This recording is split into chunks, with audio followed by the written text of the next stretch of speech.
Hello, welcome to Unsung Heroes Phoenix Cup Season 1 Invitational Pool B. I am Wicked Good. I am here with Gallo, and we have an incredible first match for you tonight. Soyun from Kyoto Esports versus Mess from Royal Blue. Gallo, how are you doing tonight? I am doing really well. This is quite a way to start off week 2. We got two very competitive players with a long history in this game, with some pretty incredible lineups we're looking forward to talking about before we begin. Yeah, sorry, go ahead. No, I'm just I just want to talk about it right now. Yeah. Kyoto Esports Soyun's decks are just absolutely incredible. But we want to give some background to the players first. So why don't you go ahead and introduce one of them? Yeah, so Soyun is again from Kyoto Esports. He's made a number of high finishes. I believe he finished relatively high in DreamHack Montreal this past year. Was a finalist or got into the final bracket of DreamHack Montreal last year. Second place. Yeah, second place. So it was a finalist. I did remember that right. I knew he got very far. I remember watching him playing. I believe it was Control Priest at the time, and I'm a Priest main, and watching his play just sold me on him as a player immediately when he was in the Swiss rounds. And you remember the decks from last year that he was playing? That's incredible. He made that much of an impact on me when I was watching it. So he has brought a Zoo Warlock, an Odd Rogue, a Subject 9 Secret Hunter, and a Token Druid. The Druid has gotten banned, and it looks like the Subject 9 Secret Hunter and the Zoo Warlock are fairly standard, running a Despicable Dreadlord at the top end of the Zoo, but that's something that comes in and out of the list. But the Rogue has King Mukla, and I am ready for some monkey madness. His Majesty, just looking to coin that out with the coin for a turn 2 5/5, or just forcing your opponent to make whatever use he can out of those bananas, and hopefully wasting his mana doing so because it's such low value for a single card. You'd rather be developing minions to contest the board as an aggro player, or investing to mana ramp as a druid. You just want to either contest the board or start ramping up and developing your control pieces. And those bananas just don't do anything those first 2 turns. Yeah, and what do you think about running that instead of like the vicious fledglings that are generally in the Odd Rogue lists right now? It's a bold move. Let's see how it works out. It tells an opponent that you're going to be there to obliterate them by turn 6 or 7. There's no late game shenanigans. There's no dependence on the Mira's Unstable Elemental unless you don't draw Mukla. But you only have one of each. So either draw the Mukla and you obliterate your opponent in the early game, or you play the elements, or you play the Mira's Unstable Element. You deck yourself, you win in 2 turns. Yeah, just like King Mukla himself, you're going to assert dominance by playing that card in your deck. Oh yeah, King of the Jungle. So why don't you tell us about Mess? Oh, Mess, absolutely. Recently got top 8 in DreamHack Montreal. Was the winner of the Hearthstone Ontario Spring Season last year. So they have a local hero within his local tavern fireside scene. He had a top 16 appearance in the World Electronic Sports Games Canada qualifiers, failing only to Luffy, who qualified for the global finals. And this guy is not a stranger either when it comes to playing in the world stage of Hearthstone. I'm very excited to see him play. Yeah, I mean, he has also a Zoo Warlock. He has a Subject 9 Secret Hunter with Leroy Jenkins at the top end. He has... And Rat Trap on the bottom end. Yeah, and he has an Odd Rogue, and he has an Even Shaman with Menacing Nimbus sitting there at the 2-drop spot. One of the most unique decks we're going to be seeing in today's broadcast. I am particularly excited to see how his Shaman will line up in this matchup. Well, in the coming matchups, to say. But we'll get to see how well it performs. Let's see what these first matches will be. Yeah, and we should mention that Mess's Odd Rogue has gotten banned out, so that is what we're going to see, and we're just waiting for the players to get into game, and then we can tell you what. So where would you start with while we're waiting for them to queue in? Where would you start with both these players? I would just queue my most aggressive deck. Like, they both brought a very similar strategy. They're not targeting any particular decks from what I can see, but just looking to just steamroll their opponents out of the game. A very aggressive strategy that we've seen work out in the most recent ACT fall playoffs. Yeah, I mean, I'm personally kind of glad that there are no warriors here because I do want to get to bed tonight. Oh, sleeping while being a Hearthstone player on a Friday night. We've got nothing else going on, friend. Yeah, well, tell that to my kids, but Okay, well, I'll speak for myself then. yeah, I was excited to see a lot of Hearthstone this evening, but Yeah. yeah, thankfully, no warrior. I mean, a warrior in this lineup would have definitely been banned by either player. So yeah. I mean, we had some games going like upwards of 90 minutes in HGG over this past week. Yeah, some look Control at Priest this. versus Warrior. Yeah, It's so wow. Yeah. We got Mess's Hunter versus Seohyun's Rogue. Yep. Looking forward to seeing this mulligan. He's got the Wandering Monster and keeps the Wandering Monster. I definitely agree with that. It's the earliest big minion he can play. He gets effectively a turn 2 3-mana minion. Yeah, and I mean, you don't always keep that, but against another aggressive deck that kind of helps you keep tempo, especially if you can high roll on the monster that's coming out. Man, speaking of tempo, did you see Seohyun's opening hand? Look at those 5 drops. Oh, we got rid of all of them, and we get to see King Mukla right off the bat. I'm excited. On turn 2. Oh man, I missed the fact that he might have mulliganed those away. That is a crazy opener. Yeah, that is what you want to see as an odd rogue, and this is not a whole lot going on for Mess early. A lot of secrets and no 1-drops, no minions to play, and yeah, we're gonna see one of these 1-drops come out probably into the Coin Mukla, and we're gonna see. I guess we're gonna see Seohyun's tech choice pay off right away. It's absolutely incredible, and this 1-drop pretty much procs a Freezing Trap. He doesn't even have that as an option anymore. So yeah, it'll get rid of a 1-drop. It'll deny a possible Cold Blood turn. Oh man, going right for the Snake Trap. Yeah, so, I like this kind of playing a little bit of mind games. You try to make Seohyun think about this attack before he makes it. No, this is a strong lineup. Like you get the snakes and the 3-drop by turn 3. Yeah. He's definitely going to be hitting you at some point because he's an aggro player. You trigger both the Wandering Monster and the Snake Trap, so you'll effectively have a very strong. Not coining the Mukla. Interesting. Whoa. And he didn't pick up a Hench Clan Thug either. But that weapon does create some pressure on its own, and Subject 9 coming into hand for Mess. Not a lot of information that Seohyun has at the moment. Like Mess just played a trap. You might expect it to be a Subject 9 Hunter, which will, do a little better versus the Odd Rogue. But I was really surprised to see the Mukla not come down. Yeah, I mean, I would think that's why you have it in the deck, but maybe he's got other plans for that coin, wants to use it to activate a Vilespine Slayer, Void Terror coming out of the Wandering Monster, and then triggering the snakes right as he planned.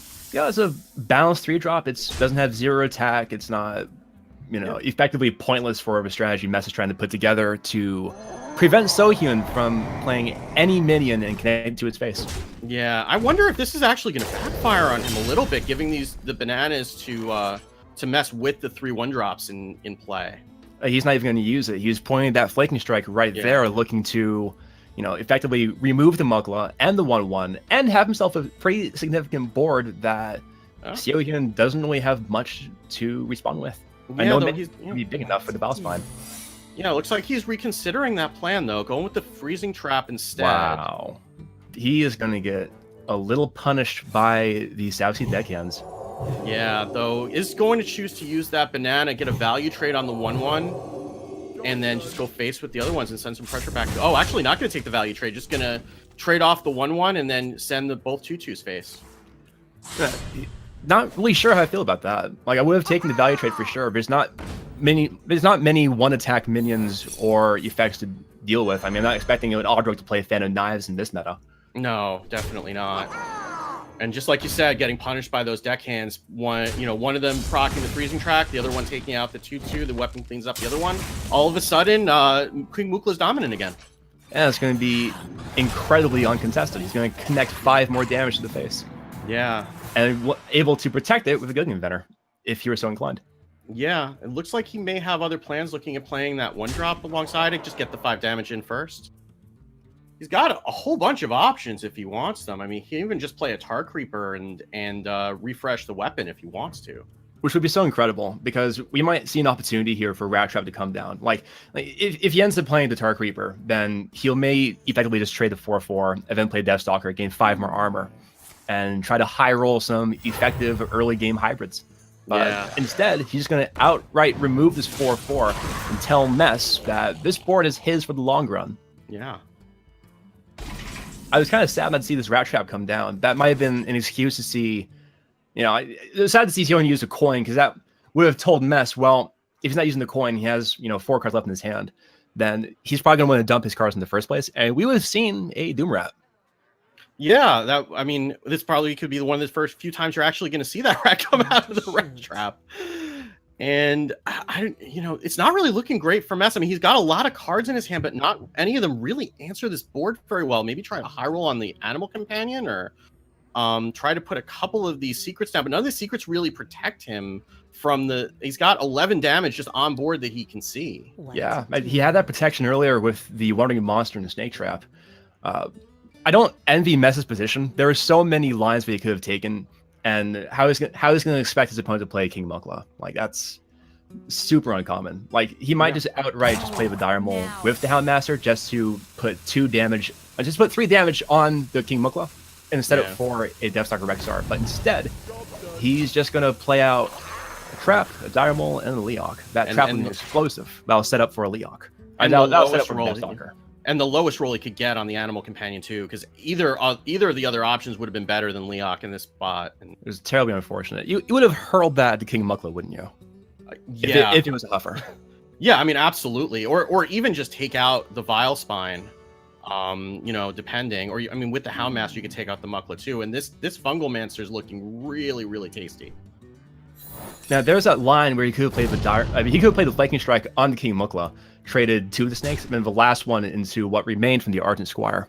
And that would have been a pretty consistent... That would have been a very hard board for Seohyun to come back from. But, the Fungal Mancer is green with more than 2 minions on the board. So that came down and set up Seohyun for a weapon to swing lethal. Yeah, and Mess is going to need a miracle right now. I mean, looks like he's trying to set up for this Deathstalker Rexar and just try to survive one more turn, but that's not going to clear off the Vile Spine Slayer, and he's going to be dead to that and the hero power. Yeah, there's the well played, yep. And he's going to just let Seohyun finish up the first game of the match. Not by any means a match ender, but Seohyun's got some great momentum now this first game under wraps. Yeah, and I mean, we were talking about that Mukla that stood out to both of us, and it paid off in spades. I mean, because you look, he's playing that in Greenskin and cut the Vicious Fledglings. Definitely worked out for him. Worked out amazing. If that was a Vicious Fledgling and not a King Mukla, would you have coined out in turn 2? Probably, because I mean, it also depends on if you have like a Hench Clan Thug in hand, which he didn't. But I imagine you probably do that just to minimize the chances that it can get removed right away. Because if you're playing it on 3, you're playing it into Flanking Strike, which would have just removed it right away. Whereas it gives it a chance to live on board. But a 5/5 is a lot harder to remove. Yeah, that feels pretty correct. Like, I would have just gone full Smork. Like, I had a coin, I would have had a 5/5 body, I would have hoped to high roll the rest of the game from that point. But no, Seohyun played that. Like, we get a lot of flack for odd rogue and similarly hyper aggressive decks being pretty brain dead strategies. You just commit stuff to the face and once in a while play a board centric strategy versus other aggro decks. But Seohyun played that very patiently. He didn't invest in the biggest power play per turn. He was setting up for the best possible responses that Mess could have created for himself to come back and deny those opportunities by playing slow. Yeah, and so we're going to go into the next game. We're going to get to see that Even Shaman against Seohyun's Secret Hunter. Oh man, from one crazy deck tech to the next, this Even Shaman has some very exciting. We were just talking about this before the matches began. There are some, even the deck archetype decision like itself to play this deck is just very exciting. Yeah, I've spent some time playing this on ladder. It's not bad. I mean, it depends on what you're queuing it into, but against some of the slower decks, it can just kind of snowball. And even against some of the more aggressive decks, you can just build a board and be able to keep tempo. I'm not sure how it holds up against the Secret Hunter, but... Well, he's anticipating Seohyun playing among the slower archetypes that were remaining for Seohyun to win this Conquest format. So this might be the only chance Mess has to get a win with the Even Shaman, because if he's stuck playing this against the Warlock, then that's going to be bad news bears. Yeah, I don't know, because sometimes sometimes depending on what your start is and what the Zeus start is, you can get there, but he'd rather not find out. Oh yeah, for sure. Like, oh man, the Mercspark Eel or the Knife Juggler. Yeah. I think you probably like the Mercspark Eel because you can go Knife Juggler with the hero power next turn and get the extra damage out of it right away. Yeah, for sure. Like, 1 damage should be coming down with that. Like, worst comes to worst, like, would you commit the Mercspark Eel into removing the Dire Ball, or would you be going face? I'd probably be. I mean, I think that you want to be removing things on his side of the board. I mean, we see the Houndmaster in hand right now. You have things like the Leok that you're going to want to get around. And I mean, even Shaman doesn't win by smorking. It generally wins by getting a board position and then holding it and then not letting it go. And with the tools Mess has in hand, it seems like that's a very likely opportunity. He's got this Earth and Might to just remove that Leok outright. Like, the second Leok we've seen in a row from an Animal Companion. So that ends up working out well for both players. Yeah, and this explosive trap that's in Soyun's hand now, depending on when he decides to deploy it, could be a real major part of him being able to get this game back. That could be a game ender outright. Like, he's got the bow equipped, and Mess doesn't have a choice but to proc the secret. There's no control strategy where... there's no control-like strategy this deck is capable of, where he can just sit back and let the trap just sit there. Like, Mess has to destroy the opponent. Yeah, I mean, he's going to win through board pressure. That's the only way he's going to win. This tracking from Soyun, having to choose between a Secret Keeper, a Wandering Monster, and a Bear Shark, and chooses the Wandering Monster and going to go roll again. Ooh, man. Well, that Spellstone looks way too good to pass up on. Yeah, I mean, especially over Venom Strike traps when you don't have a board. Yeah. Then, you're going to play these secrets over the next couple turns anyway, and then that's another way to get the board back is just vomit 4 3/3s onto the board. 100%. And bringing down this Wandering Monster just so he can remove the Divine Shield. He could have equally have done that with the Explosive Trap, but opting to play the Wandering Monster instead, so he can save the Explosive Trap to deny whatever board state Mess puts together. There's no fear of Fungalmancer or Gilligan Inventor, so he can be patient with his removal. Yeah. Yeah, but this double Corpse Taker would be a little bit tricky given what tools that Soyun has to work with. It's crazy. Both rolling the Lifesteal, Divine Shield, and Wind Fury. Like, none of those tools were drawn into Mess's opening hand. Yeah, so, I mean, if you draw Alakir, it's a lot less impressive, and this Flame Tongue could be a lot of damage in a hurry. Could be devastating, and no means of removing it. No means of committing removal to it outright. Like, there's no reason to swing a kill command to the 3/3 because you can't get rid of both the Corpse Takers. Yeah, I mean, at least you can run the face into one of them and remove it, but then you still have the other one that still has a Divine Shield on it. Oh man, like why couldn't my Even Shaman games turn it like this? I know, right? It's I draw Alakir every time my opening hand, every single time. Oh man, these Corpse Takers are just gonna they're gonna do God's work. They're gonna tell Seohyun that Mess is not going down without a fight. Yeah, and he's thinking about this kill command. And I don't even know if it's right or not, because I don't know what all it does is take a Divine Shield off. Well, the only difference between using a charge and equal bow and using a kill command is that he gets if he opted to use a kill command, he would have one more swing for later in the game. So he wouldn't have to commit mana to using the kill command in these next 2 or 3 turns, which could be the most pivotal points of the game. Oof. Yeah, he's gonna get domed. Yeah, that is a lot of damage in a hurry. And he's going to heal up to full on top of it, too. Yep. I mean, not that he's really struggling right now, but it undoes all the damage from that Explosive Trap. No, Mess is just curving perfectly. Like, this is what even Shaman, in the most ideal circumstance, does. Oh, man. And the Deathstalker on 6, you would love to play that usually, but... It doesn't do much, though. I mean, it takes out it takes out the Flame Tongue Totem. And then he can at least remove the Corpse Taker, but he's still going to be at 7 with 2 2/2s on the board. Well, he'll be at 12 because he'll get the 5 armor from the Death Knight. Well, it's still unfortunate. Like, the most that Mess can hope for right now, the most that Seohyun can hope for right now is that Mess doesn't have any kind of burst in his hand. Yeah. But all Mess needs to do is draw an Elemental to activate the Kalamos, and that's just 6 damage to the face, which should be more than enough to wrap up the game. I mean, he can even just draw into a Sea Giant. That's going to be problematic enough on its own. Oh, right. Just slam it down. Yeah. Vicious Scalehide, not really what he's looking for, though, but he can put up a pretty menacing board with the Knife Juggler and the Mercspark Eel if he decides to do that. Yeah, for sure. It's somewhat regrettable he didn't draw the Elemental, because he could have played the Mercspark with both the Serenite to his face, and all Mess would have had to do was just apply 6 damage to Seohyun's face. Yeah, I mean, there's not much even to then, even then, I mean, he's still going to be below. 8's going to be the highest, and then the Knife Juggler is going to go face. The Mercspark Eel is going to go face, and everything's going in face. Like, yeah. like, So he this may is not. Mess wrapping up the game. Yeah, I mean, you know, he actually can clean up this entire board with the Mossy Horror. He So could. he does have a little bit of, yeah, that comes out immediately. But I mean, check this though, like 1 elemental or fire elemental off the top. Do it. Look at that!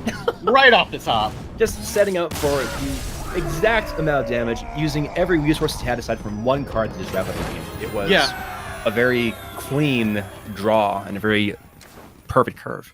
Yeah, and I mean, we were questioning that even Shaman, but it showed what it can do when it gets, you know, the right sequence of draws. I mean, sometimes it just draws all its late game and, you know, nothing happens. You're sitting there toteming. But when it gets the Corpse Takers early and they can't be answered, it can do a lot of work. It's nutty. I wouldn't be surprised to see Mess queue up with his own Hunter just to see how the Mirror would do for himself. Like, I don't see Mess rolling a Warlock, rolling his Zoo into this. Like, he wants to get his Hunter out of the way. Yeah. But pulls the Warlock off anyway. He doesn't want Seohyun to get a win off with his deck. But I would have thought he'd go for the Mirror. Yeah. I don't know which one. This is what a lot of what you want, though. I mean, you're only missing a Happy Ghoul or a Light Warden, but and decides to keep the Soulfire, which is interesting. Yeah. Still not sure about that. Like, maybe he's anticipating a Flanking Strike coming down on turn 4, and he'll have a 1 mana removal means of doing so. Like, Seohyun's particular list of the Subject 9 Hunter is a little more minion oriented.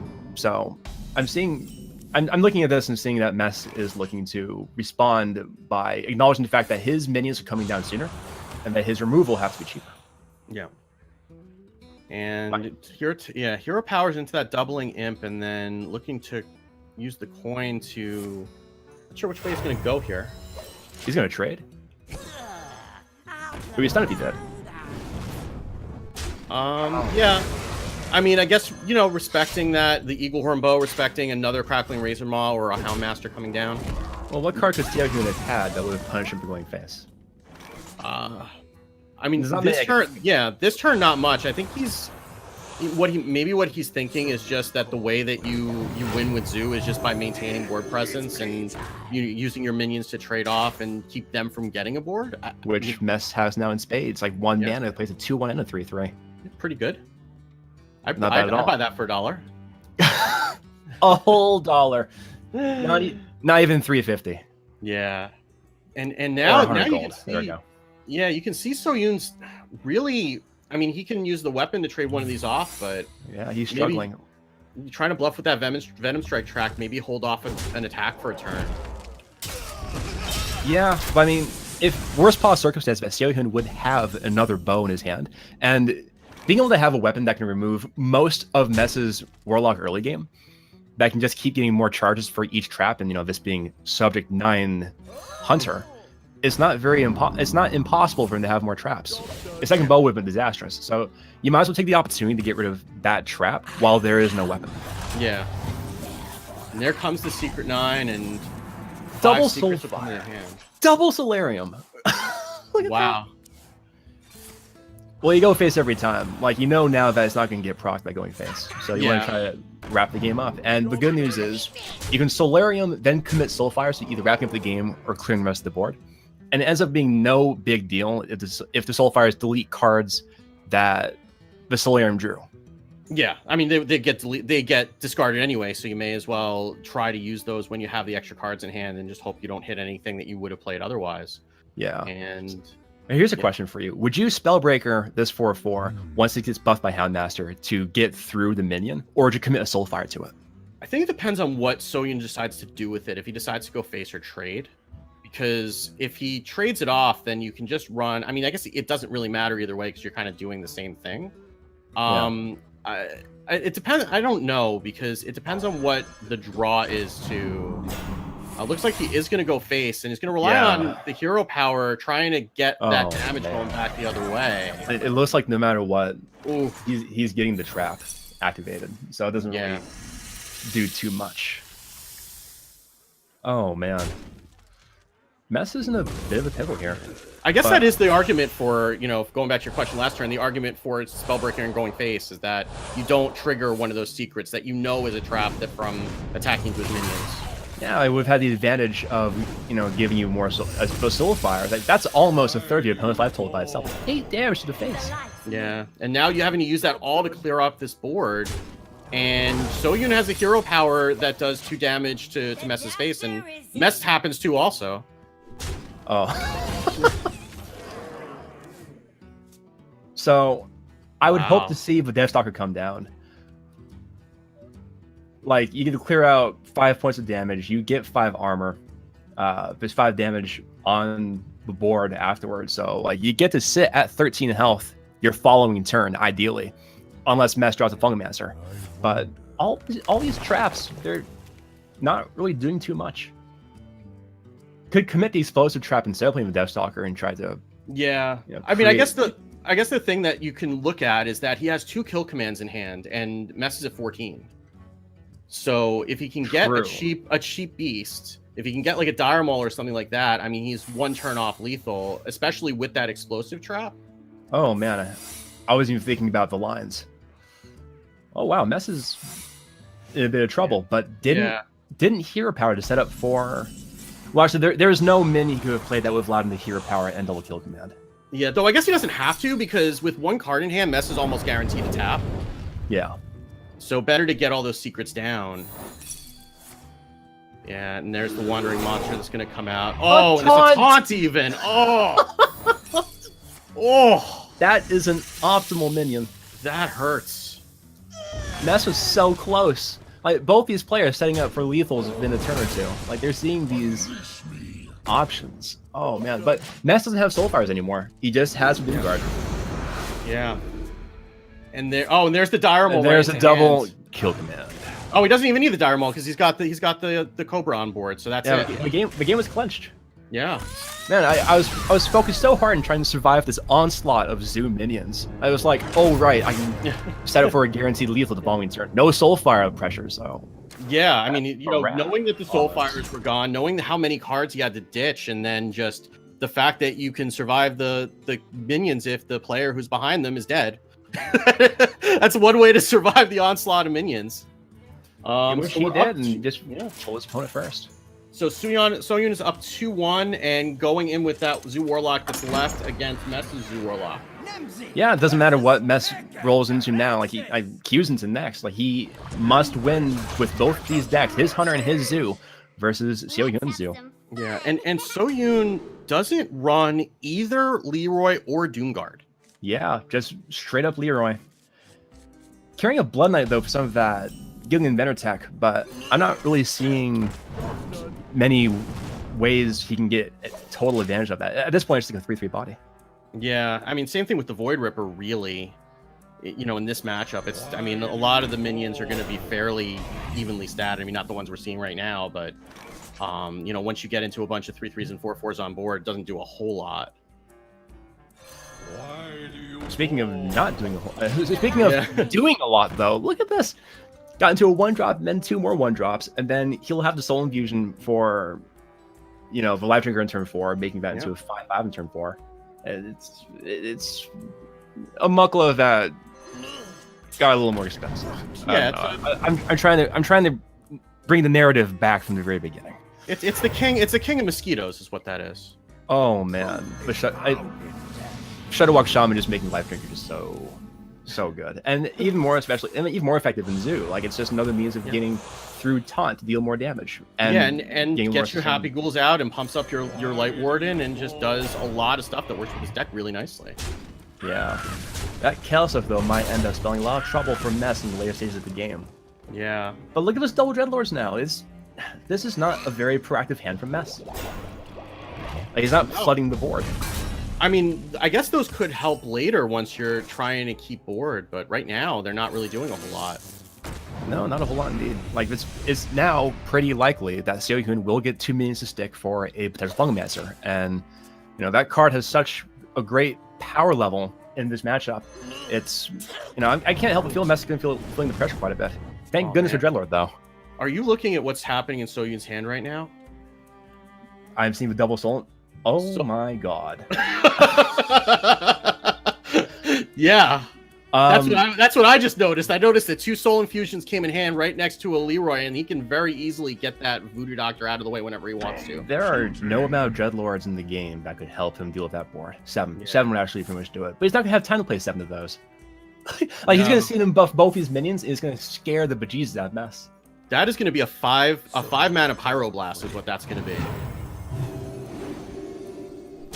Oh, that's terrifying. Yeah, I guess that's what Soyun was trying to think about, whether it was worth pumping up that Light Warden or not, to be able to get all that on the Leroy. But it seems like to me like that's a okay trade. Ooh. I would have thought he would trade the 3/3 into the Dark Reaper and just keep that on the board. But then at 1 health, it's likely that Seohyun could also be playing Despicable Deadlords of his own. Yeah, and he knows he is. He knows he's. I mean, the deck lists are open, I believe, so he knows that he's playing 2 Despicable Dreadlords of his own. Oh, they are. Okay, that trade makes way more sense now. Yeah. So, I was assuming they were being secretive. Do you ever just run Leroy out now? I mean, obviously he's not, but I wonder. Yeah, I mean, is it worth making him trade into that, knowing that the 1/1s are never gonna kill it anyway? But they're not developing anything else. It's pretty much 5 mana. Turn that 4/5 to 2 1/1s. Yeah. And you're still behind the board no matter what you do. Like there's no instance where either player will make a line that will force him to, play from behind. Like they're trying to play as many minions on the board as possible to force their opponent to respond in kind. Yeah, and this 6/7 Dreadlord is going to be kind of a pain. Yeah, gotta respect the lines from Seohyun though. Like he saw Double Soul Infusion, he played with Double Soul Infusion. He had a 1 mana 6/5. Yeah. Well, he's actually 3 mana, but that's better than Mukla. I didn't think anything could be better than Mukla. Oh man, not even turn 2 Mukla to do it. Yeah, this hand from Mess is starting to run out of steam a little bit. And he's feeling the pressure from Kel'Seth. Yeah, he's just not getting. He's got a whole bunch of cards that are going to be really powerful, but they aren't getting the pieces that they need to work together. True. Look at how huge this Kel'Seth actually ended up being. There was a line where he could have just, Mess could have just played with Soulfire with Dreadlord, and had that been a 4/5, it would have been removed, and would have kept the health in this Dreadlord. Now he runs the risk of getting Dreadlord himself and losing his biggest minion. Yeah, luckily for him, it's not in the hand, but these 3/4 chain gangs are going to be a problem, and so is this 2/3 Light Warden, and he's only got that 1 Soulfire left. Yeah, this buffed series of Serenites is the last line of defense. Yeah. That Funnel Enchanter, I didn't think it was gonna be really that good, but holy, he just drew the 2 heals right there. He's gonna be able to trade both. He's gonna be buffing the Light Warden from his opponent as well. Yeah, that's the problem. He's gonna have to use one of these to trade that off, because that's gonna get really big on his opponent's end as well. I just commit the Soulfire. What ends up preserving your board state the best? Or it's lethal. 7, 6, 13? Oh, not quite. Yeah, because he has to get through those. He could just Soulfire and go face. He could. Making it impossible. Look at this. Mess is at 29 health. There is no series of draws Seohyun can make right now that can beat this board state. He's going to have to trade off his 8/3. So, and he's at 3, so... Yeah. And he got number 79 in hand, but that's not going to be doing a whole lot versus what Mess can draw next. Yeah. We were looking at that Leroy, and it's a really strong play, but it's not a strong play if your opponent's at 29 and you're at 1. Yeah. This is a problem, yeah. I'd say so, yeah. And now the double Soulfire in hand for Soyun. Yeah, poor Seohyun, but well done on Mess being able to put together a line that compensated for the fact that Seohyun got Kel'Seth on 2. And now if he uses that other Soulfire, he's going to lose to the 10/6 Leroy. Do you sacrifice for Leroy, though? You only get 1 card for this of a game, but... you can trade off you can't lose the 7/2. You can't lose the Serenite. You have to still 5 or 7. And keeping the 8/2, I respect the hell out of that. You're going to lose anyway, right? You're going to...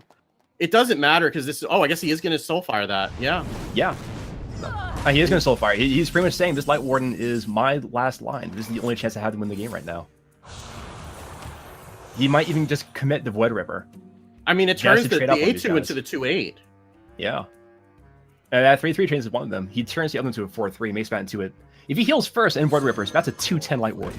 Yeah, but that's better than a 10/2 Light Ward.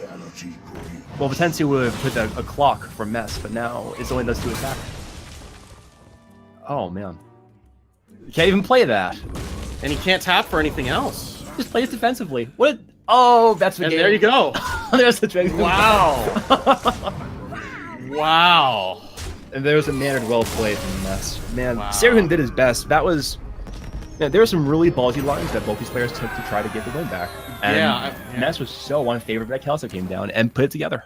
Yeah, I mean, and facing down, I mean, he didn't know it, and I don't know if even know if he was able to see it when it got discarded, but that 10-6 Leroy was set up from turn 3 and ended up getting discarded from the Soulfire because Soyun was so far behind. He never had an opportunity to be able to play it. That's really unfortunate for Seohyun. Yeah. So it 2 looks and like 2. So it's 2 and 2, and we're going to see that Secret Hunter with Leroy in from Mess against that Zoo from Soyun, and there's the Rat Trap again. Oh, base rat trap. Let's go. But no coin though. So there's no world. He's keeping it. Whoa! I gotta respect that. Like, hey, I'm gonna gamble, right? I'm gonna commit to the fact that you might play 3 cards in 1 turn, and I'll be rewarded with a 6/6. And I mean, that's not unreasonable with Zoo, right? I mean, you go, with Flame Imp, Voodoo Doctor, Happy Ghoul, that'll get you a 6/6 on the other side to contest it. It's not a bad play. No, not at all. I mean, the problem though we've seen is that the rest of his hand is just not that proactive. Like he is forced at this point to coin out the Flaking Strike. There were far more proactive traps that he could have mulliganed for in exchange for Rat Trap. And now he's going to play some mind games in Seohyun. Because there are so many better traps that he could have had for these early stages of the game. And now Seohyun's just going to drop down a 4/3 Voodoo Doctor with a 3/3 Happy Ghoul in turn 3. It's a pretty good turn 3. I'd take that. What now, Rat Trap? Well, there's that coin Flaking Strike at least, which will get addressed by the Soulfire. But no Serenite. Or he could just play the Saronite and just let him trade into it. What else is he going to do with it? Well, he got 2 1-drops. You could take the less effective turn, or you can take the chance to tap and then Soulfire. But he's going to just go ahead and flood the board. He just confirmed there's no explosive trap. Yeah, I mean, how many Fungal Mancers do you need, really? I mean, if you're getting to that point, you probably are going to go okay with 1, and there's that 6/6 Rat. Based Doom Rat on turn 4, and it can attack. Oh, this Flaking Strike on the 3/3 and the swing. This changes everything. That's actually like we were questioning the Rat Trap, but that's kind of really swung this game all of a sudden. No, I was questioning the Rat Trap. I did not believe. You were there. You were there, being like, he kept it, and I doubted, and I regret. I mean, I'm just stating objective fact. I wasn't believing one way or the other, This Rat Trap, this looked so unfavored from Mess. And the Houndmaster. Oh, well, hold on. You could Houndmaster, but you have the Eagle Horn Bow. Might as well use that to remove the board and force Seohyun into a position where, he has 1 minion on the board. It's a 2/2. So force him to try to make some draws. Yeah, I mean, it doesn't even need to come down this turn. I mean, he's already seen a Soulfire. He's probably not removing this 6/5. He can take his time with the Houndmaster and still work the hero power in. Yeah. Not even going for a trade with the Soulfire and the 2/2. Like the Blood Knight would have been. I don't think the Blood Knight would have been a bad enough loss. But Seohyun just decided to take the gambit. Oh, these are some pretty bad choices from. None of these are all that effective. Like the stealth is pointless as hell. The 1/1 planet's just gonna do it for him. Yeah, I mean, even like can't be targeted. Like you've already seen one Soulfire. What else is he using? Oh wow. Wow, and just getting out. Like no, thank you. Wow. That Doom Rat spelled Doom.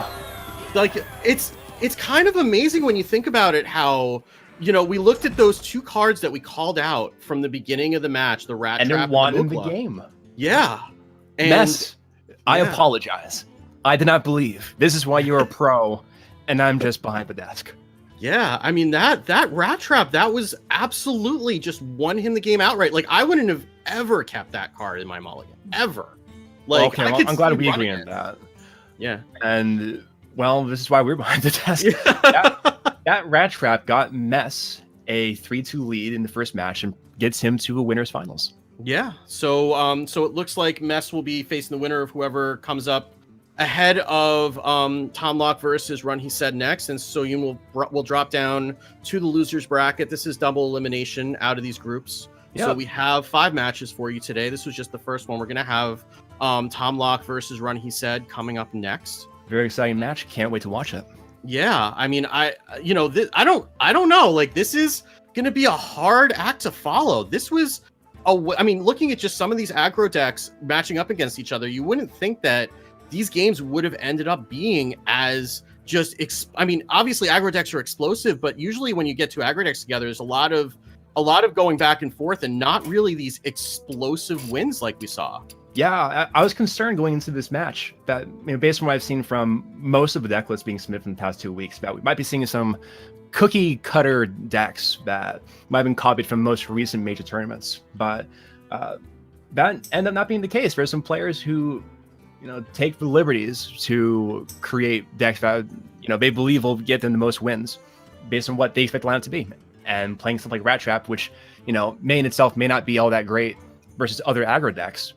I saw that as an anti-control pick myself, but it ended up being this incredible pick. I'm looking forward to seeing more of these more of the matches today. Yep. So so we're gonna take a quick break, and then we will be back with Run He Said versus Tom Locke. So don't go anywhere. Stay right there. We will be back with more Hearthstone action in just a minute. Stay tuned.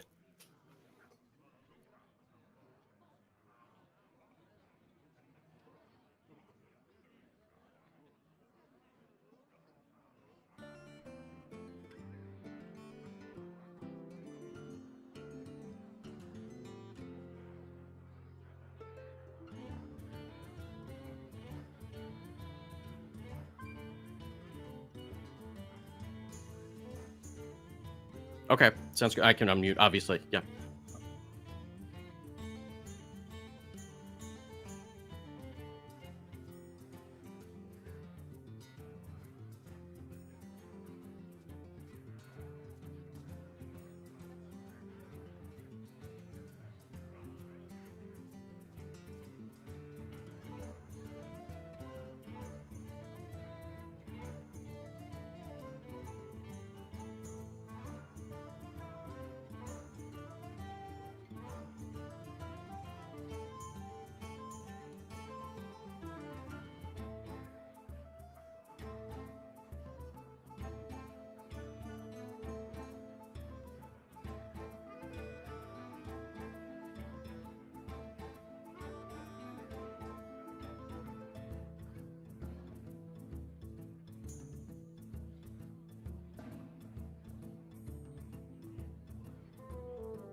Welcome back, everybody, to the Unsung Heroes Phoenix Cup Invitational. We are here for pool number 2. You just saw the first matchup, which was a spectacular one between.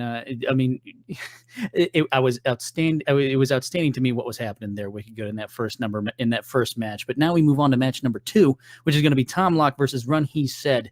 I look at the bands. I look at the strategy here. There's going to be some fun stuff. And what exactly is that going to be, Wicked? There's going to be some shenanigans, I hope, but I do want to say what I learned from the last match is for every rat you see, there's 100 you don't.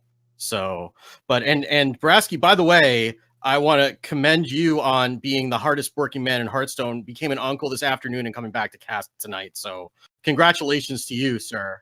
What am I? So, anyway, so we have Tom Locke versus Run He Said. Tom Locke is he has a Zoo Warlock, a Shudderwalk Shaman, a Token Druid, and an Odd Rogue. Versus Run He Said, who has an Even Warlock, a Cube Hunter, a Token Druid, and a Quest Rogue. So yeah, we're having some issues with Brasky hearing me. Okay, there we go. So I am back. Okay. I'm sitting here going, why the heck can I hear Wicked good? And I'm looking down. I'm like, I don't know. I right click, and for some reason, long ago, I muted you, my friend. I was tired of your expert analysis, and here we are. I probably deserved it for something, I'm sure. So I did. Well, I'm sure you were talking about the fact that Run He Said had her Token Druid band, and Tom Locke had the Zoo Warlock band. If I'm running, I'm bringing Quest Rogue, which she is. You got to assume you just got to pick the lesser of two evils there between the Odd Rogue and the Zoo Warlock. So she takes out the Zoo, and she really thinks that Quest Rogue can do some damage against maybe the Shudderwalk, maybe the Token Druid. What do you think behind that pick? Yeah, she's the only one out of the 4 in this pool to bring the Quest Rogue, and all the rest of this is a little bit less of an aggressive matchup than we had in the first match with the looks like Tom Locke's bringing a bit more of a balanced lineup with the Zoo and the Odd Rogue balancing out the Shudderwalk Shaman and the Token Druid. I mean, even though Token Druid can kind of be a something of an aggressive deck, but Run bringing the Even Warlock, the Death Rattle Hunter, and then the Quest Rogue is going to be, along with the Token Druid, is a slower strategy, and looking to probably just get one of those aggro decks out of the way and see if she can get that past either the Shudderwalk Shaman or the Token Druid, because I would imagine that if she has to match that Quest Rogue against the Odd Rogue, that's not going to be a whole lot of fun. Yeah, Token Druid and Quest Rogue is one of those matchups where I remember, I think I saw a Twitter poll that I think Orange had, or one of the top players ran basically saying who's favored, Quest Rogue or Token Druid. And by the end of the day, you had all of these pros. You had Pheno, you had Amnesiac, you had all these players coming in stating their opinions, and they were all different. Some people think that the Token Druid is like the easy favorite against Quest Rogue. Other people feel that Quest Rogue, with its like proper use of Vanish, and if you use the deck correctly, is actually favored in the matchup. What's your opinion? Yeah, I think it's going to be very draw dependent on both sides. I think that if you can get and stick an early Whispering Woods as the Token Druid and can get that against not having a Vanish in hand from the Quest Rogue, or like a Giggling Inventor or some sort of taunts, it seems like the Quest Rogue should be favored against it just because it has enough tools to hold off the aggression long enough to get the quest done. But sometimes Token Druid just gets you. It just gets an explosive start. Sometimes you just play a Whispering Woods on curve and you can beat them, and then you just have a Savage Roar or a Branching Pass to back it up. And, that'll kind of get through. But, we've actually talked about the decks. We haven't even talked about the players. Do you want to talk about the players who we're going to be seeing today, Brasky? Absolutely. Well, the first player, I will jump on the ship of the first player here because, well, I know them both well, but Tom Locke, of course, is a member of Swigoi Gaming, which I am as well. I'm on the content creation side of things on the Hearthstone level, while Tom Locke is he's the granddaddy of the entire organization. He kind of gets everyone prepared. He knows he has got a great Magic the Gathering background. He is a fantastic Hearthstone player. He's going to do some awesome things. And Wiki, why don't you tell us a little bit about Run He Said?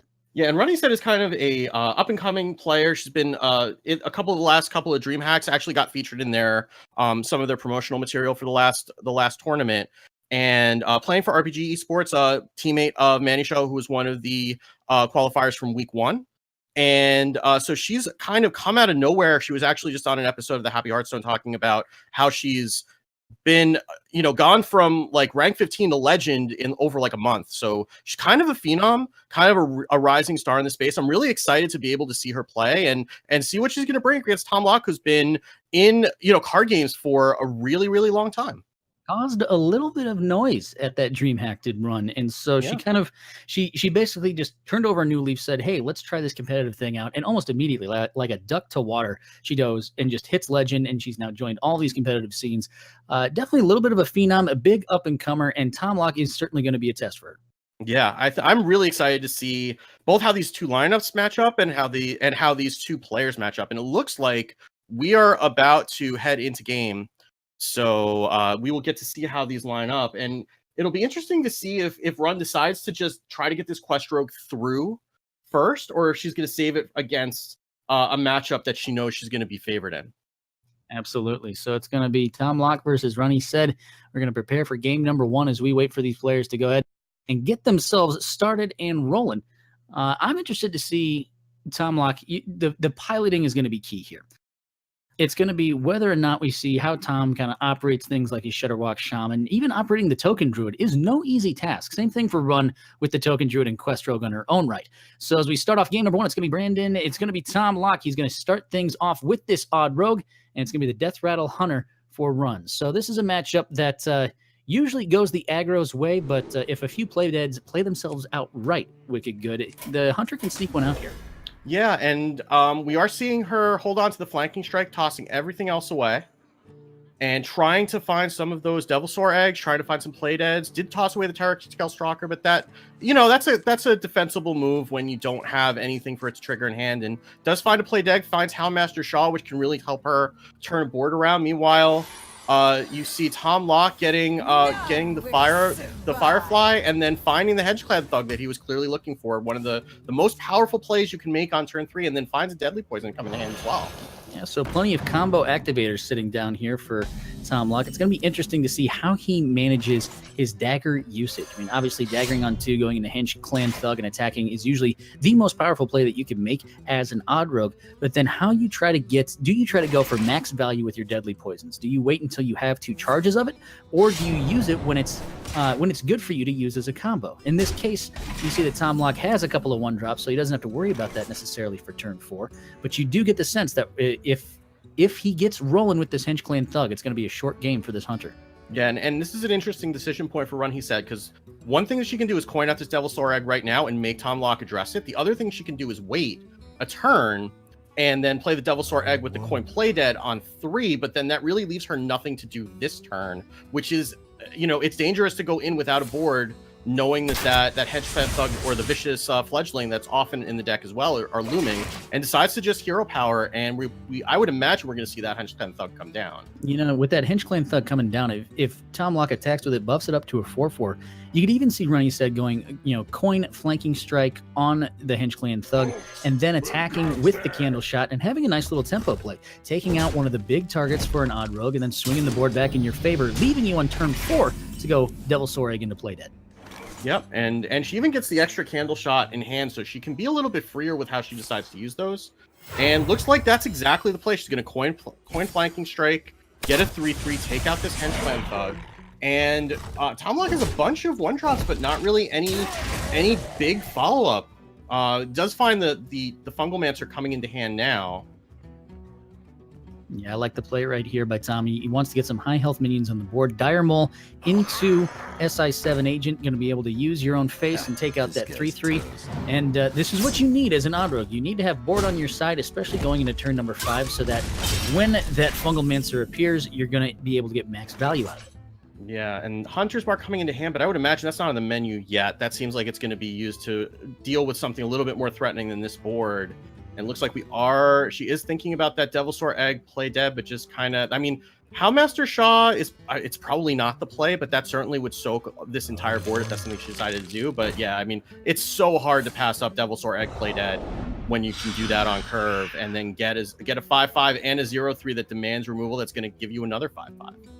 Really interesting that we see the little bit of a spicy tech. It's in a lot of Hunter decks, but the Mind Control tech on the side of Run. So if Tom Locke drops down that Fungalmancer and doesn't trade at all, then we could see some interesting things happening there if that MC tech hits the right thing it needs to. Yeah, and I mean that's kind of showing up in a lot of decks right now. Just because so many decks go wide, it makes sense to be able to use that, and especially when you're dealing with Death Rattle Hunters on the other side, being able to steal potentially a cube with 2 eggs inside of it is really strong. You do see that Fundamental come down. You do see all those attacks going face, and Run is going to have free range to play that Mind Control tech and another play dead if she wants. Yeah, that second play dead is huge. You can even start using that Hunter's Mark at the same time. So you can go MC Tech, steal something. If you don't steal that 3/5, 3/4 is good enough. 3/4 is pretty good. There also was a line where you could Houndmaster Shaw play dead the egg again and then use the 5/5 to trade off. That was another option, but I mean it's like, you know, you're at the ice cream shop and you have all these flavors to choose from and you really can't go wrong. That's very, very true. I like the play right here. Play dead, generate another 5/5. You can trade the other 5 in. You can do a little value trade on this 3/5, and then you can do Hunter's Mark on the 3/3, leaving an Odd Rogue with just 1/2/2 on the board on turn 6 with a gigantic board on your side. This is what we talked about a little bit earlier, Wicked, is that when the play deads come out and the egg is not answered, it could be a quick match swung over to the Hunter's side.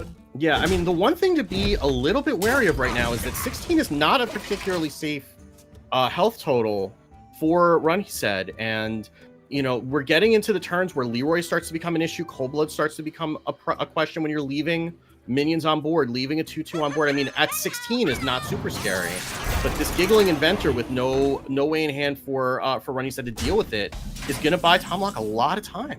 Oh, That's true. Never mind. Huge top deck right there with the Mossy Horror. That's going to be able to answer every single thing on the board. Yeah. Right now, Run is probably sitting there just pacing her time, waiting of when she actually wants to play it out. I think right now she's just giggling herself. Yeah. She's probably giggling like a Mossy Horror. She just said smashy smashy, and there it goes. So Yeah, game number 1 to the Wow. Hunter. And you just see the concede immediately come out from Tomlok. That monster was right on time. And yeah, I mean, that was, you know, I spent all that time building up how that board was starting to become very threatening. And all of a sudden you see why Mossy Horror gets running all these decks. Cause I mean, you know, you don't need us to tell you that if you've been playing in this meta at all, but sometimes it just swings games. And I mean, even developing another 5/5 for her by killing off the egg, there's nothing that Tomlok was going to be able to do. His deck isn't equipped to deal with a board like that. Smashy, smashy. That is what the Mossy says. And so 1 game lead for Run, taking that, what many would consider an unfavorable matchup right there. And that's what you need to win these kinds of series. And so with the Death Rattle Hunter of Run, he said, doing the work it needs to do. What are you thinking if you're Tomlok? What's the strategy next? Well, so you know that she has an Even Lock and a Quest Rogue left. So I think maybe you just try to get this win through with the Shutterwalk Shaman, maybe. But it looks like he's going to go back to the Odd Rogue, and we're going to see that Quest Rogue. We're going to see the Quest Rogue coming out from Run, he said. Yeah, going back to the Rogue Well for Tomlok. He's got that 1-drop, but it's what many would consider the weakest of the 1-drops. But still, you might just hold on to it. But he tosses it, keeps the Hinch Clan Thug, gets that Vicious Fledgling and a Firefly. Coining out that Fledgling, if it's not dealt with, could be huge. At the same time, Run has a Vanish, needs a prep, and needs a Glacial Shard. And right on time. I don't know who she paid off at Blizzard today to get these top decks, but I'm telling you, it's right on time. Like we're mentioning the card, and it's like we scripted it. That said, you know, you still have to balance, and there's the Glacial Shard right after that. Just one after the other. If she gets a couple of bounce effects, this is the perfect recipe for a Quest Rogue to win a hugely unfavorable matchup against an Odd Rogue. Yeah, I'm not sure if it's right for her to. She probably doesn't need to use that yet. I would imagine she's going to hold on to that, just daggering up and probably trying to take a little bit of health, or deciding to just pass entirely. Sometimes there's an argument to be able to start taking some of the health off this 1/2 just in case it becomes a Cold Blood target. And we're going to see that Vicious Fledgling come down, and it's going to become a Birdsicle, I would imagine. Well, even more so with that Glacial Shard. There's the bounce effect. So look at that, 3 really solid top decks for Run, because that dagger hit into the 1/2 was actually kind of significant, because without that bounce effect, if Run dropped the Glacial Shard onto that Vicious Fledgling, it easily dies to either the 1/1 or dagger hit. And instead, she's going to be able to freeze out the 3/3 and bounce it back to her hand. And then next turn, do a prep Vanish, bounce it back again, and just hope to find those top decks to... If you're going to complete the quest against an aggro deck, you have to do it with Glacial Shard. Yeah, and she's going to draw now and then get another prep just to try to, you know, accelerate that, because she's not going to have time next turn if that's her plan. is to prep Vanish. So getting that draw out of the way now. It's going to draw. I mean, it's only going to be 1 damage, but if it's going to draw this attack from Tom Lock, he's not going to want to leave anything like that up. I like the Tar Creeper though. I like the Tar Creeper because many people think that there's no reason to have these defensive taunt cards in what is essentially a full aggro deck. But as we saw the case right here with this Vicious Fledgling, you want to protect it any way that you can. So you'll play a little bit of a slow minion if it means that this Vicious Fledgling is going to connect the face. Yeah, I mean, I guess the other thing is that you don't necessarily need to Vanish the Fledgling right away. You could just prep Elven Minstrel and just try to get some more draw. That might be what she's thinking about, because she definitely didn't snap play this Glacial Shard and go into that line. And I wonder if she's thinking about prep Minstrel. But no, she's gonna think better of that. I mean, and deciding to freeze the face, because there's no point in freezing the Fledgling if it's not going to be on board next turn, and freezing out the attack from the weapon. You know, so a lot of that thought might have been just going into where that freeze was going, and now Tom Lock has got to figure out a way to get some pressure going. Yeah, the pressure needs to be happening right now. It's, anything before turn 6 is usually when you want to close this game out. Now the second Elven Minstrel, so much needed card draw on the side of Run. But of course, her quest is tied to this Glacial Shard, and if she wants to trigger this combo, she either has to ditch a very important prep, or she has to let that Glacial Shard die. Yeah, I wonder. I mean, this is a tough spot, because on the one hand, you may draw into the next Glacial Shard. If not, if you do let it die, then you're going to be starting from 0, and Odd Rogue is not going to give you that kind of time. I do wonder if it's worth throwing away the prep just to be able to get the Minstrel on board. It's probably going to draw a weapon attack. You're going to have to take the hit from the Fledgling no matter what. Yeah, that looks like that's the play. So knowing that her fate is tied to the Glacial Shard, she's going to go with the Elven Minstrel, gets the Scale Hide. It's very important for when the quest gets completed. South Sea Deckhand going to be able to maybe trade itself in and kind of go, maybe get a 2-for-1 or something like that out of it. But for right now, this Vicious Fledgling, especially after being buffed by this Fungalmancer, is going to have itself a great time if that's the way we go. Otherwise, we could still see that Cold Blood happen as well. Yeah, we've heard a lot about Bert and Ernie this week, but we're going to see Big Bird right now. Oh, maybe do not. You know the way? Do you know the way to face? Oh, we are, yeah. Wow. Do you want to be my neighbor indeed? Holy cow. Let's find out. Divine Shield poisonous. Divine Shield could be a good spot here. I can also see rolling with that Death Rattle 2 plants, but the Divine Shield makes the most sense right here. Yeah, I don't see the 2 plants necessarily doing as much as being able to protect from, like a boar or a deckhand going into it. Giggling Inventor is going to be some much needed relief from this onslaught if Run decides to. You can go with the Giggles. You can throw the Glacial Shard in there and protect it, knowing that you have a couple taunts in the way, and you kind of need to. I mean, that Vicious Fledgling is a potential 14 damage to the face next turn. Yeah, I mean, getting the Giggling Inventor in the way at least will kind of stave that off. I don't think you could even play the Glacial Shard out, because they still do run SI. The Odd Rogue does. So leaving the Glacial Shard unprotected on board, even behind taunts, is not 100% safety, and you haven't seen either of those SIs come out. So we're thinking what? We're thinking maybe going Giggling Inventor, drop the South Sea Deckhand, and even trade in a 1/2? Yeah, maybe, or it might even be worth it to take the Divine Shield off of the 7/3, try to get a little bit of damage on it. I don't know that that's the right play, but it's a play you could make. Quickly. Yeah, that could be a possibility, especially. Well, we do know that Run runs one Fan of Knives in her deck, so she could find that if she needed to. It's going to see. So she's going to go with the even token trade to make sure that these taunts stay alive for as long as possible. There's the SI7 agent you were talking about a little bit earlier, and methinks that you've seen some bounce back effects. You probably want to kill off this Giggling Inventor. I would imagine you want to get through to that 2/1 if you can. I'm not seeing a way. I mean, you can just combo out the SI to take out the 2/1.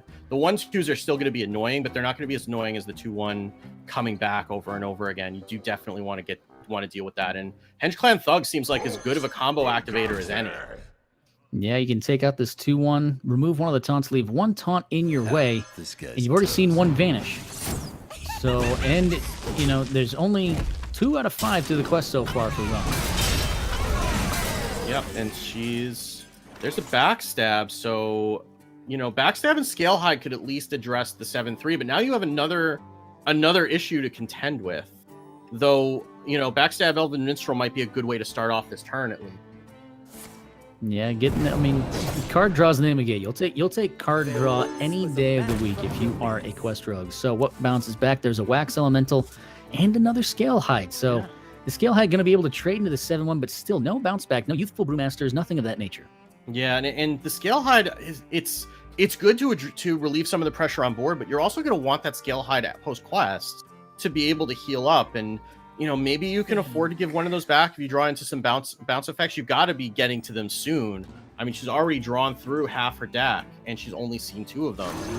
And the Wax Elemental seems perfectly reasonable just to try to get some bodies in the way. It's not going to hold up to a Vile Spine Slayer, but we can see there's not one in Tom Lock's hand right now. And yeah, I mean, she's thinking about it, but I can't imagine any place that Scale High is going to go other than its 7-1. Yeah, you don't particularly mind giving up that 7-1. You don't particularly mind seeing that, if you are a quest rogue, that Scale Hide, usually you want to use it for 4 health gain, but you're already sitting still at 21. You're just looking for the bounce backs at this point. Meanwhile, glory to the Sendori, that Blood Knight's going to do some work. I just wonder if it's worth using it now or if it's worth saving that for the other Gingling Inventor when it comes down. Because you gotta think that you just want to end this game ASAP. Yeah, but you have other ways to do that, right? I mean, you could trade the 1/1 in Dagger and Fungalmancer and push like 5, 8, 10, 12 face without the Blood Knight. I mean, you're only getting one Divine Shield, and there are more Giggling Inventors in the future. I mean, it's not a bad play by any stretch of the imagination. I don't even know that this necessarily even pushes as much damage as going the other route, but it still gives a 6/6 that again is presenting a variety of threats on board for Wes to deal with, and she's starting to run out of stall. And Lethal is kind of sitting on the other side there. There's the Youthful Brewmaster that we needed to see. So she's going to be able to drop this on a 6/6 and a 5/5, kind of minimize the damage a little bit. But still, the 6/6 and the 5/5, I like the board positioning of Tom Lock. He puts the 2 tiny tokens on the left, and so that means he at least, if Run decides to freeze out these tokens, the Fungalmancer is going to drop down and do an extra 4 damage. Yeah, I mean, generally you want to get like stats together so that you kind of have your most options as far as when what you trade off and what you are going to buff. So very good positioning on the part of Tom Lock there, and I mean, it's kind of a choose your poison scenario for Run right now. She can freeze out. I mean, either freezing out either the Hench Clan Thug or the Blood Knight will kind of do the same thing. It's both going to hold off 6 damage, and she can bounce it back to her hand. Maybe even trade the Vicious Scale Hide into the 1/1 just to get one more body off the board. But she's starting to run out of time. And the clock is ticking. Meanwhile, taking out the 5/5. Gonna freeze that out. Is she gonna play it out one more time? Instead, no, she's gonna, maybe she's thinking about it. Some decent trading, taking out some tokens where she does go for it. I don't mind the play. You're going all in with this kind of run right here, but at the same time, you are still putting the aggressive deck to basically a decision. Do you still trade in a very important bounce back minion? Do you trade in against this Glacial Shard, knowing that if your opponent finds that second vanish, you're going to be having a bad day? And you see right here, he puts extreme value in these tokens. And I mean, you can't really fault her because she didn't have a choice. Like, exactly. I mean, what you're doing is you're basically hoping that he doesn't have burst, and this is Odd Rogue. They're going to have burst in favor of being able to find that one more bounce back. And we can see that it wasn't at least in the initial draw, though she would have gotten it. But even then, right? Like, I mean, she'd be living, but what kind of life would she be living at that point? Yeah, just you look at that and you just say it's time. It's time. Yeah. So the card draw still coming out into more bounce. So here's all the bounces we were looking for a little bit earlier. You could still bounce the 1/1 and get another draw. Yeah, you could bounce it, get a free draw out of that as well. There's not really a whole lot that help her because, I mean, she doesn't really have any taunt yet. She's going to give it up there. I mean, the problem is that she would have needed like prep vanish, and she'd already used both preps, so that wasn't really going to be anything that could save her. Yeah, so decided to give it up. Yep. Series now evened up with Tom Lock, and Runny said it's tied at 1 So we've seen the Battle of the Rogues happen down there. That odd rogue now checked off the list for Tom Locke. And now, of course, he knows that he's running into this quest. Does he try to, queue up his sort of uneven matchup with the Shudderwock Shaman? Or does he go with the Token Druid thinking that he can sneak out another win against this quest? I mean, I would imagine you go with the Token Druid because you're gonna see that quest rogue again. But he disagrees. He's gonna go with that Shudderwock Shaman, and I've played some Shudderwock Shaman. This is not a lot of fun for the Shudderwock Shaman. Yeah, so, well, at the very least, he has the Shudderwock if he kind of wants to hold on to it. But no, he's going to go with a full toss right here. And what are you looking for specifically, Wicked Good, if you are a Shudderwock Shaman facing the matchup that is the quest rogue? I mean, my general rule when I'm playing Shudderwock Shaman is that I'm looking for the most part, I'm looking for draw, because draw just helps you find more answers to specific board states, and you're just looking for, I don't know if you want Volcano, you probably do, just to have it. I mean, getting Electra Storm Surge in the opening hand is not the worst thing in the world. Mind Control Tech is okay, but it's usually going to come too late. Both vanishes in hand for run, he said, but nothing else going on with it, but just got a couple turns to find that stuff. But I think if you're Tom Locke, you're looking for not even necessarily Farsight, but definitely Acolyte, definitely Manatide. Just try to get the draw engine online, make run, he said, address your draw. But that also comes at a risk, because if you go too far down that road, Vanish can punish you pretty hard. Yeah, Vanish can definitely be a big punish, especially if you don't have a lot of turns yourself. You don't want to fill up your board with useless totems, because the second you do that, Vanish comes down and you're sitting there with a bunch of Wrath of Airs going, well, I don't know. Yeah, I kind of like Tom Locke's non-hero power that turn, just because, like, what are the totems doing for you? They're really not doing anything, and those are just more minions to clog up your hand when you do inevitably get Vanish. So I kind of like him, just not having anything to do, but not just, taking the reflexive hero power there. So the coin comes down. Yep. There goes the Elven Minstrel to draw some more minions down here. We see the charge, of course, of the Stone Tusk board. There is the Giggling Inventor ready for turn number 5. So 2 preps, 2 vanishes, plenty of delay. All that she needs now is just that one minion she wants to trigger the quest with. Yeah, she's got all the pieces of the plan. She just doesn't have the bounce effects to get the train rolling. But 2 Giggling Inventors will buy you a lot of time. Just a little bit.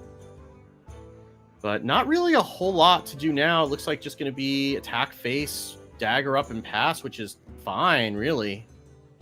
I mean, she could do something like deckhand, prep, vanish, but I mean, it seems like a little early to do that. You want to get a little bit more value out of it than that. So it's fine to just, hero power. You're not in a hurry. I would have liked to see her redagger there, but other than that, you're not in a hurry. It's fine. Yeah, not much else you got to do right here. And now Tom Locke on his side of things, he has a couple of minions. So at the very least, he's just going to start dropping down a couple of minions. Say you need to have at least a few answers down here. Mimic Pod into the hand for run. So now with these vanishes, with the Mimic Pods, with all this kind of stuff, hand management becomes a little bit important here. Yeah, I mean, she could prep Mimic Pod here. That wouldn't be the worst thing in the world. I mean, you are sitting on 2 vanishes. You'd love to pair those preps with the vanishes, but it might be prudent to do that, and then that gives you all 5 mana to work with this turn. Yeah, I like that move. I like that because it still gives you a chance to drop down a Giggling Inventor if you want to as well. Yeah, or you can even, or just, you're not necessarily, again, you're not in a hurry against the Shaman who has drawn very much. That Gluttonous Ooze, I would imagine, is going to be held on to post Valera, because once they can't replenish the weapon, you can take away the charge from the South Deckhand. And yeah, Electra Farsight is a pretty good move that's now available to the Shudderwock Shaman didn't have before, and a free Glacial Shard is not a bad thing either. Yeah, I'll take it any day of the week. Yeah. And he does have a Volcano to be able to clear up these Giggling Inventors when he does choose to. He's starting to get a little bit of a plan, but he really does need to start drawing to find the combo pieces because he hasn't played any yet, and he still needs to get all 5 of those minions down before he can start Shudderwocking, because he really is going to need to go with the full combo in order to win this game, I would imagine. Can Ron complete this quest with the Giggling Inventor? It's happened. It's certainly a thing that's possible. She doesn't have the tools in her hand right now to do it. But I have played games against a quest that's been completed by a giggling inventor, and I would say those were not my best moments in terms of staving off tilt. I know all about the tilt fest, my friend. Yeah. That is me. That was me yesterday after seeing too many even locks just go mountain giant into my face, into me just raging. See, I just play Asmo's new big priest, and then I can make people rage at me instead. Oh, how Getting wonderful are two scale you? hides. Getting 2 scale hides off that mimic pod's pretty big. But she would have liked to see a bounce effect. That would have helped a lot more. But having that extra heal later could be relevant. But So still looking for some combo pieces on the side of Tom Lock. That's a start. That's a start. That's a good way to get things going here. Of course, now you have to be mindful about hand size at your own end if you are Tom Lock, of the fact that too many minions on the board, if they get vanished and you burn an important card, then it's even more so less favorable for you. I wonder if you just throw this 2-mana volcano out first. I wonder. You hate to do it because there are going to be better targets, but letting that giggling inventor live is not a thing. It's like he's seeing that line. That's what he's going for. Even throwing out the glacial shard to freeze out the weapon hit. Yeah, I like it. And you know what this does is this also does lock out a vanish for the time being from Runny-Set, because she really does not want to vanish with 2 copies of Saturday Night Chain Gang on the board, because that just really helps Tom Lock out in terms of being able to get consistency on the Shudderwalk. But really, like, she's got a lot of tools, but she just doesn't have like that one piece to get the whole plan to come together. Yeah, a lot of tools, not a lot of bounce. Yeah, I mean, that's what she's missing. I mean, she's going to get to the point soon where she can use those vanishes, but now's not the best time for that. And I would imagine she's going to look at this and say that Novice Engineer needs to find her something better. Well, there's still the possibility of going with scale hide, preparation, vanish. And even though you are giving back 2 Serenites right there, it puts you in a spot that you know the next turn you're going to be 4 away from the quest. If you get any bounce back effect after that, you're going to be able to complete it right after there. Yeah, it looks like she's thinking about this deckhand and the scale hide, and maybe the same plan, just kind of get them. Oh, she's actually going to trade those off. Okay, trading one of them off in order to get one of the chain gangs off the board and then vanishing. Think she miscounted right here. Ooh, yeah. That's a big miscount right there. So a waste of a prep after not counting the mana properly. That's a huge misplay right there. That's a tough one, and that's the rope burning and starting to we've all been there. And this is a tough spot that she's been put in just by the sequence of her draws right now. And this Mana Tide is going to be starting to turn the pressure on for Tom Lock, because he's getting a lot of minions that are starting to become problematic for run that she needs to get rid of, and she doesn't have tools for. I would imagine this vanish is going to eventually have to start addressing this, but that's going to just make things a little bit easier for Tom Lock at this point. And another combo piece gets into the hand for Tom Lock, so you lose a scale hide, leaving you with only 1 left to use. You have a glacial shard and a novice engineer. You have both vanishes if you need to use them. That was a huge miscalculation, I think, on Run's part, because it takes almost 1/5 of your quest away. It gives your opponent a lot of chances to answer the minions you have. You also just lost another novice engineer, so card draw's gone, your bounce back effect not used. You still just need to find some more stuff. And she's still not finding anything. And I mean, this is why this is such a difficult deck to play. I mean, people I'll be honest, I get salty about this deck a lot, but it's not an easy deck to play, because you get into these awkward situations where it's not clear what the right play is, and you just kind of get stuck that way. Zola the Gorgon coming into hand for Tom Lock is probably going to be helpful, though I don't know that that's on the menu immediately. I would imagine this Mana Tide protected by another set of chain gangs, or he is going to just go full Mana Tide, looks like. Gonna go full Mana Tide. Okay, let's draw some cards. Dicey plays from Tom Lock with the Lightning Storm and the Prince Kaliseth. So he's going to have to play 2 cards every single round after this, or even sometimes 3 cards, just to stay out of the range of burning himself out. Yeah, and that's if Run doesn't decide to commit this other vanish and get rid of the Zola and the second Mana Tide. I believe he has 9 cards in hand. Yeah, he does. So if she were to decide to do that, but again, this is not a great spot for her to be vanishing in.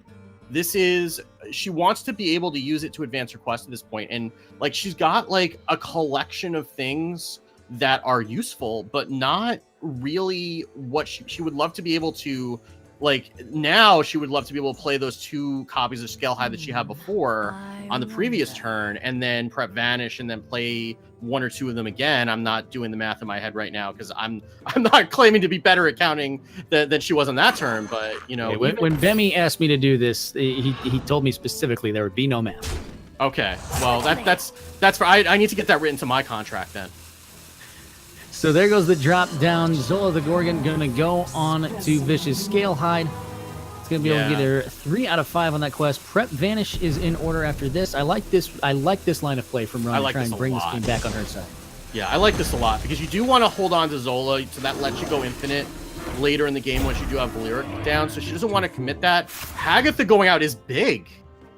But I do think it would be a little bit bigger if Tom Locke was hurting for cards, because normally when you get Hagatha online and your hand is already pretty full, then Hagatha can become a little bit of a liability. And but the one thing that can't be understated is the use of Hagatha with Shudderwalk for those 3 damage AoEs onto a board of 4/4s. Yeah, or even just being able to play it the first time to be able to clear out before Run's able to complete her quest. And she's still kind of waiting for those bounce effects, and they're not showing up. Well, she's got both Scalehides, so the quest will be complete right here. There you go. So she doesn't need them anymore. Yeah, those 4/4s are going to start making an appearance right here. And, you know, Wicked, you might be correct about that, about the Hagatha burn. That might be bigger than we expected. Yeah, I mean, right now, when you're looking at it, he's got the Lightning Storm in hand, so he'll be this turn. But, I mean, Tom Locke now is going to need a lot of ways to clear off this board, especially with that Divine Shield on the board as well. I mean, he is finding the other Chain Gang that's going to help. I will show you fear. And we are shown fear. There's the Grumble. That's a big pickup as well. Yeah, it's still 12 damage that he's facing down. I don't think you can afford to just Grumble this board. Yeah, it seems like Lightning Storm is in the cards right now. Maybe you want to hold on to that MC Tech for the right time as well. Life Drinker would be a decent play, but not necessarily what to do. Yeah, I mean, you have to do. Yeah, I mean, you really can't let these Scalehides go down, especially knowing there's a Zola in hand, knowing that you could be getting infinite Scalehides and you just never are able to get Run down below 30. Like, I think you have to Lightning Storm. I think the question is just, you know, do you run this Kaliseth in first? I think you probably do that too. And then what are you doing after you Lightning Storm? So here we come. Tossing the Kaliseth. Maybe going with the Grumble here and just knowing that you can continue to draw cards with the Sandbinder. Yeah. It looks like that's the play. We need to get the Grumble down in order to activate the combo. There's no Shudderwalk in hand, but Run doesn't know that. Another Scalehide coming into hand now. That's a whole lot of rush, even a little bit of charge there with that Stone Tusk Boar. Yeah, and that other Giggling Inventor, that's another option too. I mean, drawing, 2 mana, draw a card, get a 4/4, do it again. Seems okay. Seems decent. You just drop down that Giggling Inventor into a Youthful Brewmaster onto it and just have yourself a nice big board of 4/4s. Yeah, and the Southsea Deckhand, she's gonna have to commit 2 mana to Dagger, but she's gonna have to do that at some point anyway, so that's no big loss. And it looks like Face is the place. And that's what we're seeing. Yeah, this is the nightmare scenario when you're a Shudderwalk Shaman, is just getting smorked down by these 4/4s that you really can't clear them very well. Quickly. Are we even gonna see Zola come down? Yeah, I mean, that's another 4 damage to Face. And she can, or she can just bounce that back to her hand again. So, why not? She doesn't have Valyria. Smork on Smork is what we got right here. So Tom Locke does have Healing Rains to help him out. There's a Shudderwalk. The Shudderwalk. Do you go for the Desperation Flame? Just throw it out right here? So what do we have in the Shudderwalk? We have at least 1 Glacial Shard. We've got a Kaliseth. We've got an Electra Storm Surge. Gluttonous Ooze will get rid of the weapon. And we have a Mind Control tag. So actually, if he can chain them, then he might be able to use these scale hides if he can steal them to clear off some of this board. If that's something he decides he's ready to do. I mean, we've seen plenty of chain gangs. It might be the right time to do it, but if he's going to do that, he kind of needs to, to make that decision pretty soon because the animations do take a while. The other consideration is he does have a full hand, and he has to decide if he's going to do something with Healing Rain because he doesn't have those life drinkers out. This is tough. Well, you can go. And if he lightning storms, then he's not going to have that option next turn. Yeah, I like getting the extra glacial shard. I like this a lot, actually. Get everything loaded down. Maybe play a life drinker alongside the glacial shard just to heal up a little bit. And You get can even that drop down the lightning storm, clear some things off, but I guess you just go with the healing rain. Yeah, Healing Rain's fine too. Yeah, you don't play the lightning storm because you don't want to be overloaded for when you play the Shudderwalk the next turn. Yeah, and you can always get the life drinker down once you start chaining the Shudderwalks. That's not a big deal. Should Tom Locke have played the healing rain first, so it doesn't heal up that grumble? Possibly, but I think he may also want to be able to get an extra value trade or two off of the grumble. That may be what he's thinking. That'll be something for you to bring up with him in breaking down the tape after the game. Oh boy, here we go. Yeah. More damage, so that's what? That's going to be another 12 to the face. See, this might actually be a decent lightning storm turn with that second healing rain. Well, actually, no. No, that's just lethal, my friend. No, it's not because she doesn't have board space. Oh, look at this. Yeah, even if you replace a minion with another bouncing minion. Yeah, so she's close, but she doesn't have the room on board to use that Brewmaster. So Tom Locke will be hanging in there at 3. Hanging in at 3, but I don't think any heal is on the way. Well, he's got another healing rain in hand already. He could, trade off a couple of these minions, Lightning Storm, and or he could just trade off a couple of these minions and Grumble and Shudderwalk. Well, not really, but yeah, getting this mind control tech down, I think, is going to be pretty key. This time, he is going to go for the healing rain first, maximize the healing on the face. Looks like he's going to play that mind control tech and gets the scale hide. That is big. That's a huge pickup right there. So he lets him trade off another one of these minions and heal for another 4, and then choosing to lightning storm behind it.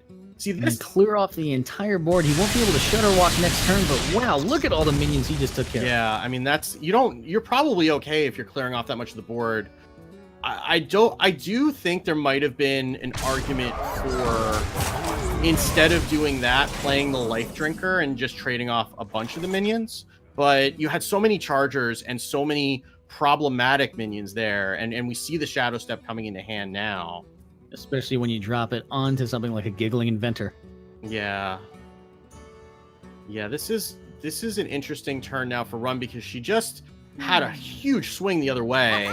And, I mean, you're going to take the damage you can take, but not having the board space for those 2 chargers is really coming back to bite her now. But she is going to be able to at least push another 8 on top of it. Actually, is this lethal? Because she can bounce this. That's good. No, she's again going to be like 1 off. No, she drops this down and then Shadow Steps it. It's going to be 1 off lethal. It's going to put Tom all the way down to 1 health. I got to get that no math clause written into my contract for sure. It's a great writer to have. That's for sure.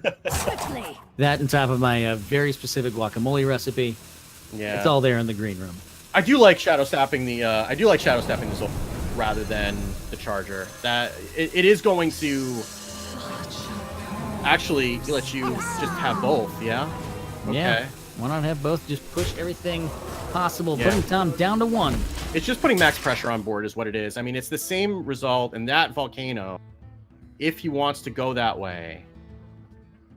Is it enough? Can you go with the Gluttonous Ooze? You can trade off your board into all these and then volcano and follow that up with the life drinker.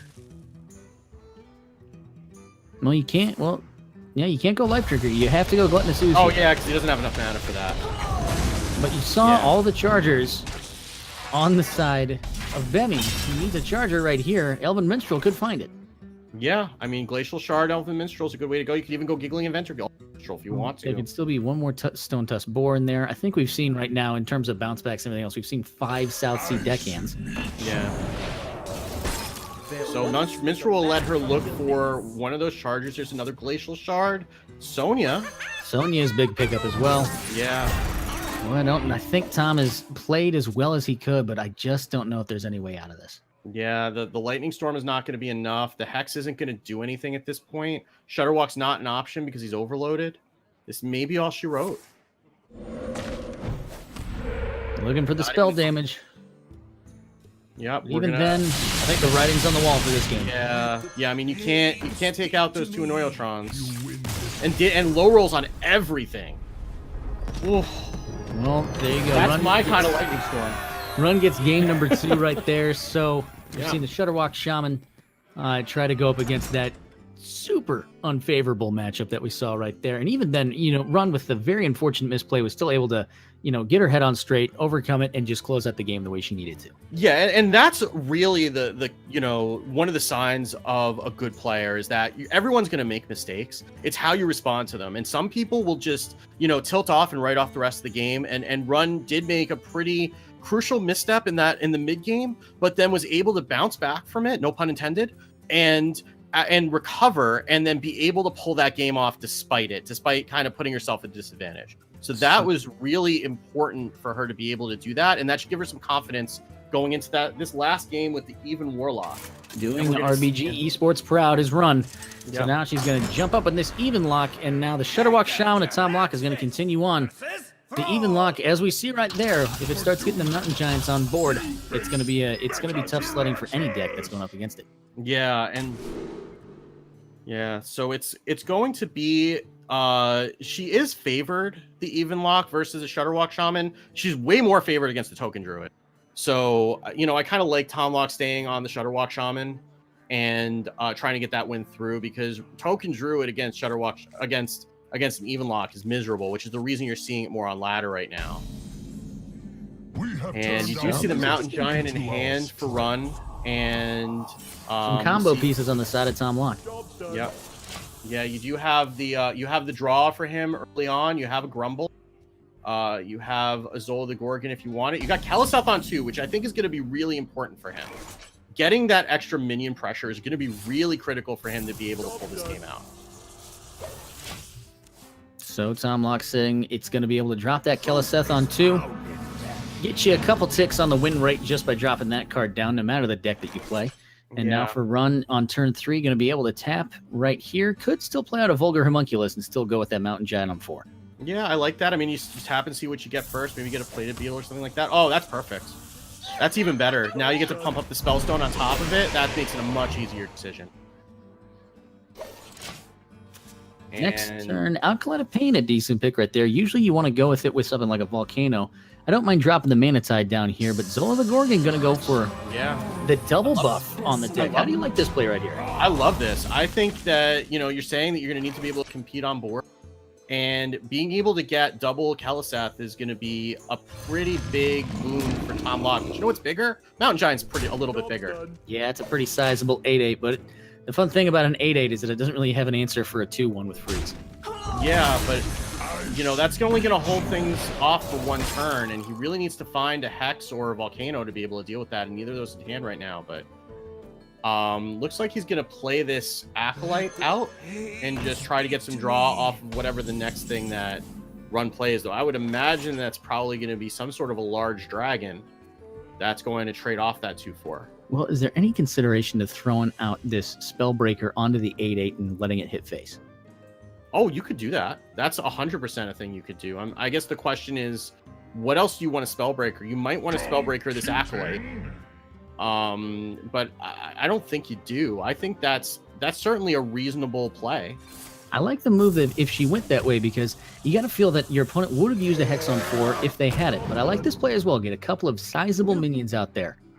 Yeah, I mean, this is protection from Volcano right now, because this board is perfect answer really with the big. Earth Shock. Oh, the Earth Shock, though. Yeah. That's a perfect answer to that. Lets him play the Keleseth down. And, you know, that Mana Tide could soak 8 damage, potentially.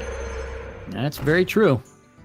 I mean, it's not going to, because we can see the Hellfire in hand that I would imagine would be, if she's going to be that concerned about it, would be the way that she'd want to address it. But from Tom Locke's perspective, that could be, you know, that could be draw a card, heal 8, which is pretty good for 3 mana, all things considered. Yeah, not too shabby, but you know, you got to think that Hellfire is a decent play, especially if you can follow it up with a minion, and Plated Beetle is a decent 2-drop to go with there. You could also just Spellbreaker it.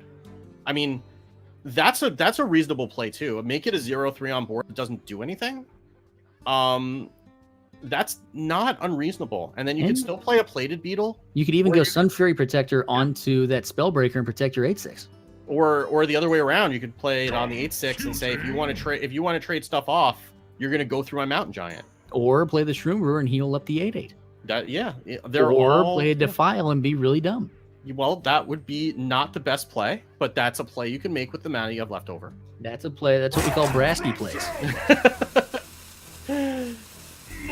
So run, put to a decision, hand at 10 cards. Something needs to be played. It needs to be played now. Face the place. She's feeling the smork.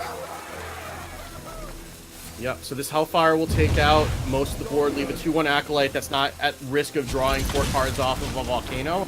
Play this Plated Beetle behind it. And, you know, it can't challenge the 8/3 on board. Obviously, we see that Lightning Storm that Tom Locke is already thinking about playing. And that's definitely going to answer this. And he's just going to praise God and hope to off both these things. Those high rolls come out and both go for 3. Much better than the... See, this is better that this made up for the last Lightning Storm. The last Lightning Storm low-rolled everything. You'd much rather this one high-roll everything. And look at that. You just, thanks to the double Keliseth buff, you basically just played King Mukla without giving your opponent any bananas. And I learned in the last match, King Mukla's pretty good. So pretty good. Yeah, I mean, Run's got a lot of cards here, but not a lot of plays. And because none of these are, I would imagine she's probably going to look at this and tap first, because nothing is really calling out to her. She could Spellstone the 5/5, but that's going to bring her life total up pretty high if she does draw into one of the Hooked Reavers, though that's not really an issue right now. Skulking Geist will at least get rid of another Earthshock that's in. I'm checking the list to see how what Tom Locke is playing. He's only running the one Earthshock, so if she's familiar with the list, she'll know it's not really going to do anything other than be a 4/6 on board. Right now, you just wonder if he's thinking about, how do I use my mana efficiently? I don't mind doing something like Shroom Brewer into Sun Fury Protector, or even silencing this 2/1. I mean, she could even, you know, Spellstone Defile is a reasonable way to clear the board off. And that looks like it might be what we see right here. Or even Sun Fury is not terrible, but she's just going to decide to pass, and, you know, this 2/1 is not really bothering anybody, and this is like zoo level Sarenites, right? Yeah, the 4/5s that are doubled up right there, and then, boy, if Grumble goes onto these Serenite Chain Gangs, do they come back as 2/3s? They do, yes, but you're gonna get 2 of them, so you're kind of okay with that. You actually end up ahead on stats, I think. Pretty decent trade-off. Yeah. Shields up. Yeah, and the Sun Fury is going to help a little bit, but that's gonna open up Tom Locke to be able to get value trades with both of the Chain Gangs, draw off this Acolyte, and then still Grumble all of them back to his hand and play both of them again if he wants to. Yeah, you can clear the board off and keep developing on your own side. Yeah, this is a tasty turn for the Shadowwalk Shaman. Look at this move. So all of a sudden the board is clear on the even lock side, and we see a bunch of Serenites come down. We've seen the Grumble come down. The combo pieces are in order. All we are doing is just chilling in the waiting room for the Shudderwalk. Yeah, but Hellfire Mountain Giants, not a bad way to respond to this. If that's something she wants to do, because the Mountain Giant will go up to 5 after the Hellfire. It leaves an 8/8 challenging a 7/4. Could you even just go Hellfire, Spellstone out the 7/7, clear the board off, and say your turn? You could do that. You could absolutely do that. You'll heal up another 5, so you'll go down to 18, go up to 23. I guess the only argument for that is that you kind of do want that Rumble to connect phase 1 so you can drop the Hooked Reaver next turn. Though, you know, if you do stick a minion, you may want to just play the Bone Mare anyway. So I don't know what the plan is, but I think you kind of do want to get yourself below 15 at some point. I don't know if you want to get yourself that far below 15 though, and it seems like Run would rather be at a healthy 23 than get some Hooked Reaver value. So the And- tap last is what gave us the error there. Electro Storm Surge into Farsight. So Yeah.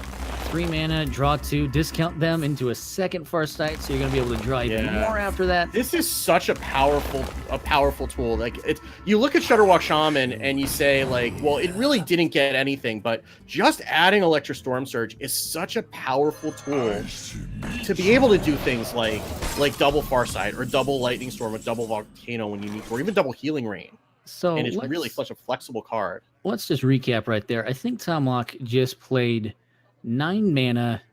What was that? That's going to be 9 mana, 11, 12, draw 3 cards. Yeah, that's okay. I'd be okay with that. I take it. That's fine. Yeah. This is fine. Um. Plated Beetle into a Bone Mare is a possibility right here. Acidic Swamp Ooze doesn't have much use. Of course, that 4 mana Mountain Giant is going to be a decent amount of fun. You don't have an active Hooked Reaver just about Yeah. yet. Is it Gul'dan time, knowing that there's not much it's going to pull back? It's gonna pull back a taunt. Yeah, 1 Vulgar Um, Homunculus, I think. I guess what you're saying is that you want to have. I don't know that it's Gul'dan time because I mean you're not really threatened by this. Have we seen a Life Drinker be played yet? I don't think we have. Not yet. So a Shudderwalk coming down is not going to be lethal on board, lethal immediately. I think you probably need to threaten and build up your own board. Yeah, Spellbreaking. You know, I kind of like getting just max power on board and just making Tom Locke maybe think about using one of those overload clears. Another tap blast from Run into the Vulgar. That would have been a nice pickup for that taunt right there. Yeah, Lightning Storm, a nice answer for these 2 and 3 health minions. Yeah, you could even pair it with a totem if he wants to take a chance on getting the extra power to be able to do a little bit more damage on that Mountain Giant. I don't know if that's really necessary. Yeah, and I mean the problem with Tom Locke, with the texture of Tom Locke's hand right now, is that he's got a lot of like individual tools, but he's not really he's not any closer to Shudderwalk time. I mean, the Life Drinker is going to get him there a little bit, but he may not need Shudderwalk. Like this is one of the things that a lot that people don't recognize when they're playing as Shudderwalk Shaman or against his, that sometimes you don't need Shudderwalk to go off. Like just the tools themselves and being able to be like just an aggressive mid-range deck. And you see there Tom Locke thinking about attacking with that 4/6, thinking better of it, knowing that the Hooked Reaver could be in hand, and said that attack would set her to 15 and give her a 7/7 taunt. So you saw him think about that attack for a second and then think better of it. You know, this is a chance, Wicked, to look back at some of the cards still in Run's hand. So now we see that Spellbreaker come down as we see the second one come in. She's had stuff like Defile, not much use for that right there. Shroom Brewer still has an opportunity, been sitting there since turn 5. A lot of cards just sitting there. She had opportunities to play them maybe a little bit earlier, but hasn't gotten the best value out of her cards yet. Yeah, I might have liked to see a tap Homunculus Hooked Reaver that turn.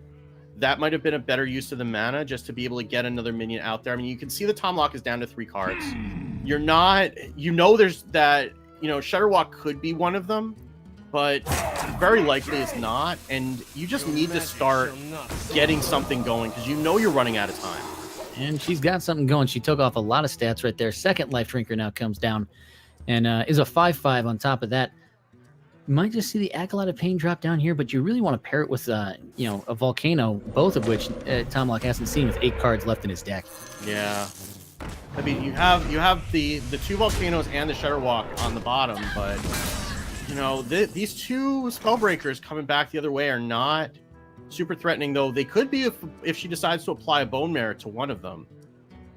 She could also trade off the 4/3 into the 5/5, Defile, or actually Bone Mare. If you Bone Mare the other, you trade off one of the Spellbreakers, Bone Mare the other one, and then Defile, you get a full clear, and then you get to push 8 damage face. Yeah, it's a pretty decent play right there.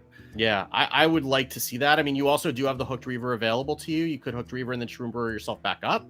That's another thing that you could do, still using the Hellfire to clear, but that would end up clearing off both of your Spellbreakers if you do that. Let's see what Run's going to do here. Going to push 4 damage.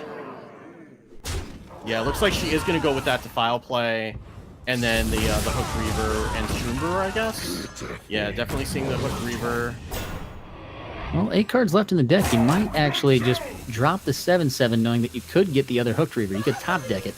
But instead, now just going with the best, more mana-efficient play, getting a decent amount of stuff out there. There's the Volcano to pair with a full clear that is going to be the Acolyte of Pain. Actually, just a little bit away from a full clear. It's 7 and 4 is 11 and 4 is 15. That's exactly 15 health on board. Wow. So 15, you know, clear 2 big minions, draw 4 cards. That seems worth 2 overlords to me. That was pretty decent right there. And then you can even go Hagatha if any other board is developed after this. You have some Hex in case of, you know, another gigantic minion comes down. On the side of Run, now seems about the time to drop down that Blood Reaver Gul'dan and hope that it generates just enough pressure to close out the game, but just not seeing it. Yeah, I mean, she would have liked to see... She actually runs 2 Dread Infernals in this deck, which is... usually you run 1 at most, so she would have liked to see 2 of them. I'm really interested in this play from Tom Locke here. I don't know that you needed to Hagatha there. I think that he had 2 hexes on board and Healing Rain. I don't know that it's worth the risk of playing the Hagatha, especially because it doesn't clear anything. Well, at the very least, it's going to clear off a couple of these 2/1s, but the pressure is now on for Run. But Tom now has all of his cards are out. There's the other Serenite Chain Gang, but not much needed. You can just go Healing Rain, throw out the Shudderwalk, and start letting the fireworks fly. Well, we'll see, because there is still the opportunity for Grumble to go first. Well, we saw the Zola go. There's the Chain Gang, though, so that should be plenty. There's the Grumble, bunch of 1/1s. Well, Hagatha the Witch comes down. I think it's all over, my friend. Yeah, well, I mean, there is still a little glimmer of hope for Run, because what could happen is that he could end up filling up his hand, but I don't think that's likely to happen. But you do run the risk of, you know, filling up your hand with some of these spells and not having room for the 1-mana Shudderwalks when they do miss. But usually once the first one goes off, and now we see 4 of them in hand, and that's probably going to be all she writes. Yeah, this is... There's a lot of jaws biting. There's a lot of claws catching. Yeah. There's a couple Dread Infernals.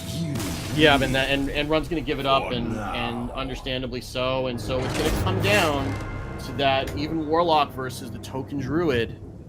And that should be a matchup, even though, I mean, if I were Run going into this game 4, I think I probably would have expected it was not going to go well. Even Warlock versus Shudderwalk Shaman is it's winnable. It's not like an auto lose, but generally you're putting yourself at such low health that the Shaman has so many tools to deal with your board that it's not particularly favored. But against the Token Druid, she should feel a lot better going into this match, and probably glad that she got that loss out of the way, and now gets another chance to be able to pull out this win with the Even Warlock versus the Token Druid. So now the Token Druid against Even Warlock. Defile looks to be the best move right here. That's what you want to find. Yeah. But of course, the Mountain Giant ain't a bad play either. Mountain Giant with the coin is a little bit better than the Defile. Yeah. The Arcane Tyrant, the Branching Paths, none of those really things you want to find on Tom Locke's side. So he's going to go, and there's that Nourish, there's the Ultimate Infestation. If he finds a Wild Growth, he's sitting pretty. Yeah, I mean, he does have Ramp. He has Malfurion in the opening hand, which you're going to want. He just needs to find that ramp before Run can start dropping these giants. And of course, that giant with the coin in hand is going to be able to come down turn 3. Yep, there's the Defile coming into hand right now. Pretty much what you would be mulliganing for, other than giants in this matchup. You mulligan for Defile, you mulligan for Hellfire. And, you know, that she's getting everything that she needs right now. There's the Hellfire right on cue. And being able to tap the first 2 turns, especially on the coin, to be able to present pressure and be able to find those tools really easily is one of the reasons that you're so favored against the Token Druid. Is you can deal with their board usually when they drop the Whispering Wood Soul, the Forest combo, and you can present some pressure going back the other side. The 2 copies of Dread Infernal are also going to be relevant there, because those can also clear off a Whispering Woods board on their own. Yeah, a lot of ways to answer seems. It seems that the best kind of board for Tom Locke to build up is some type of taunt board that Strong Shell Scavenger can do some work on. Yeah, or at least right now, just something to keep this 8/8 from connecting with his face is really going to be his primary concern. but no doing just yet. Yeah. Just start swiping that, and then this is a little bit risky because, and we do see that Shroom Brewer in hand. We'll see if Run decides to play it, but I would look at this hand. I wouldn't see anything better you'd want to do. Yeah, this is the pitfalls of a token druid that doesn't get the ramp that it needs. Yeah, and that's the risk of using that swipe on when not being able to clear that giant off right away, is that the Shroom Brewer can just undo that 4 mana, and now Tom Lock's on a bit of a clock. He's going to find that Nourish. Nourish even into Arcane. Yeah, Nourish into Arcane. Into the Floop Arcane could be a possibility as well if you want to just go for that type of a board play, but you probably want to hold on to this Arcane Tyrant for something a little bit later. Yeah, I think that, well, he's thinking about it. I would think you'd need to hold on to it for the Strong Shell Scavenger. I would think that would be the play, but he disagrees. He's going to get some of that minion pressure on board right now, and then hope that those 2 attacks with the Arcane Tyrants combined with the taunts that are going to come from Malfurion next turn are going to be enough to at least get rid of this first wave of pressure coming from Run, he said. So it's still kind of awkward on the side of Run. What's the play on this side? Of course, the Hellfire, not going to do much. It's just going to damage minions that you need to. The Plated Beetle's down there. You also just have the Spellstone to throw it if you want to. Yeah, I mean, the other thing you could do is coin Dread Infernal, because what that does is that will pump up your Spellstone, and it just presents another threat on board. And it looks like that might be what she's thinking about. And I like that a lot if that's what she tries to do. I mean, that is one less tool that you have to combat a big token board, but I think that you're so far ahead right now, and you have so many other tools to do that, that you can afford to drop one of those tools and then take off one of these Arcane Tyrants, give a little bit more breathing room for your Mountain Giant, and then present... I mean, she's presenting lethal with a Hellfire. Yep. So she's actually setting up a 2-turn lethal with that play. This is going to be a big play right here. Strong Shell Scavenger onto some Serenite Chain Gangs is going to be probably the best play he can make right now. Yeah, that's going to be a very welcome draw for Tom Lock there. Getting a couple of 4/5s. We've seen so many 4/5 Chain Gangs today. Turn 6 now on the side of Run. Now it's up to Tom what he wants to do with this 3/3. He has a sense. Just throw it to the face. See if you can buy yourself some time with this. Wicked, you're better at math than I am, even though we're both pretty much dunces at this. Is there a fancy Defile play that we can see happen? I don't think so. I mean, she can, because the Spellstone's just going to clear off one of them outright. A Spellbreaker, I don't think the math really line. I guess you could trade off one Spellbreaker, the other. Nah, I don't think you get anything down to 1 easily. Your breakpoints are all you're got all 3 and 5 health minions. You can't get anything down to 1. Yeah, still I like some of the ideas here. If we can Yeah, Spellbreaker something, just some way to connect this 8/7 to the face of Tom Lock. yeah, and I mean, Run has to be worried about a lethal coming back the other way. I mean, this is 4 minions. We can see the Savage Roar in hand, but there are plenty of other things that can make that scary. And she can't necessarily just take for granted that she's going to be able to just have him trade all these off. One Savage Roar would be lethal coming back the other way. Now down to 8 health is Tom Lock, and he's 1 mana away from that all-important Ultimate Infestation turn. Malfurion the Pestilent going to gain you 5 armor, going to generate a couple taunts, just what the doctor ordered, and then every turn after that, even after that UI comes down, you can start gaining 3 armor back up.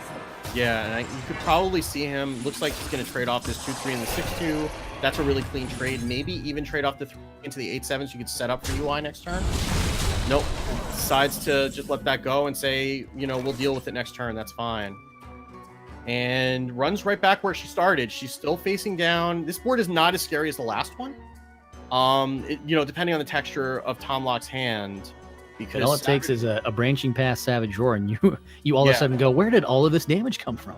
Yeah, but I mean, she's seen 2 of those cards in the hand for a while, so she's gonna have to be worried about that. But I mean, one of these minions is going away, regardless, because that giant's got to go somewhere, and if those taunts are still there, then he's gonna have to go into one of them.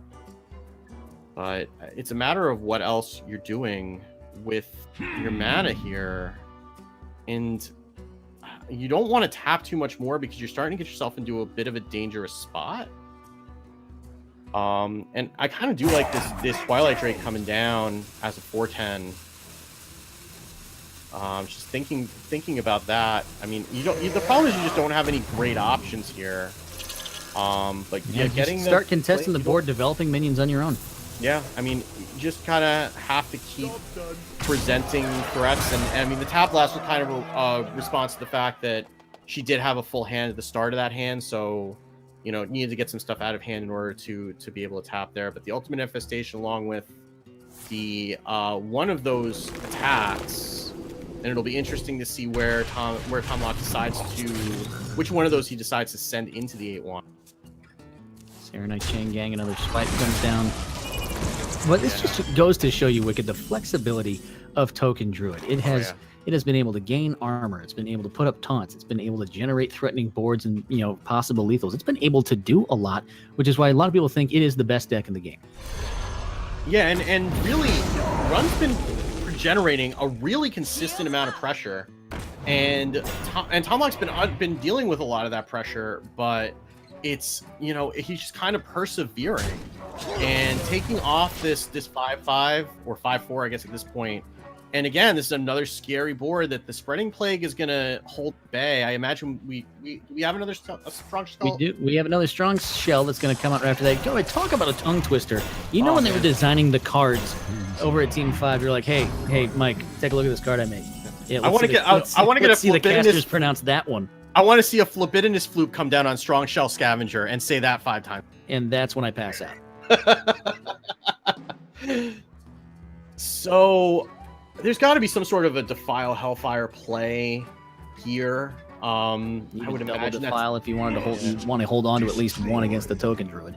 Yeah, I mean, you don't necessarily want to use that all up, but you do need this. Again, these boards, the taunts are not super scary, but you don't want to leave a board like this up, and you're going to have to chew through it somehow. Let's see. You throw a 2-3 into a 3-7. You then Hellfire.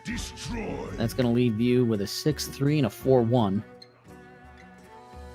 And the 2 from the 3-7 you threw the 2-3 into is going to be your 2 spots. That's going to leave you with some 1-2-3 action right there. So it seems throw the 2-3 into the 3-7, then go with Hellfire, then go with Defile and see what that does.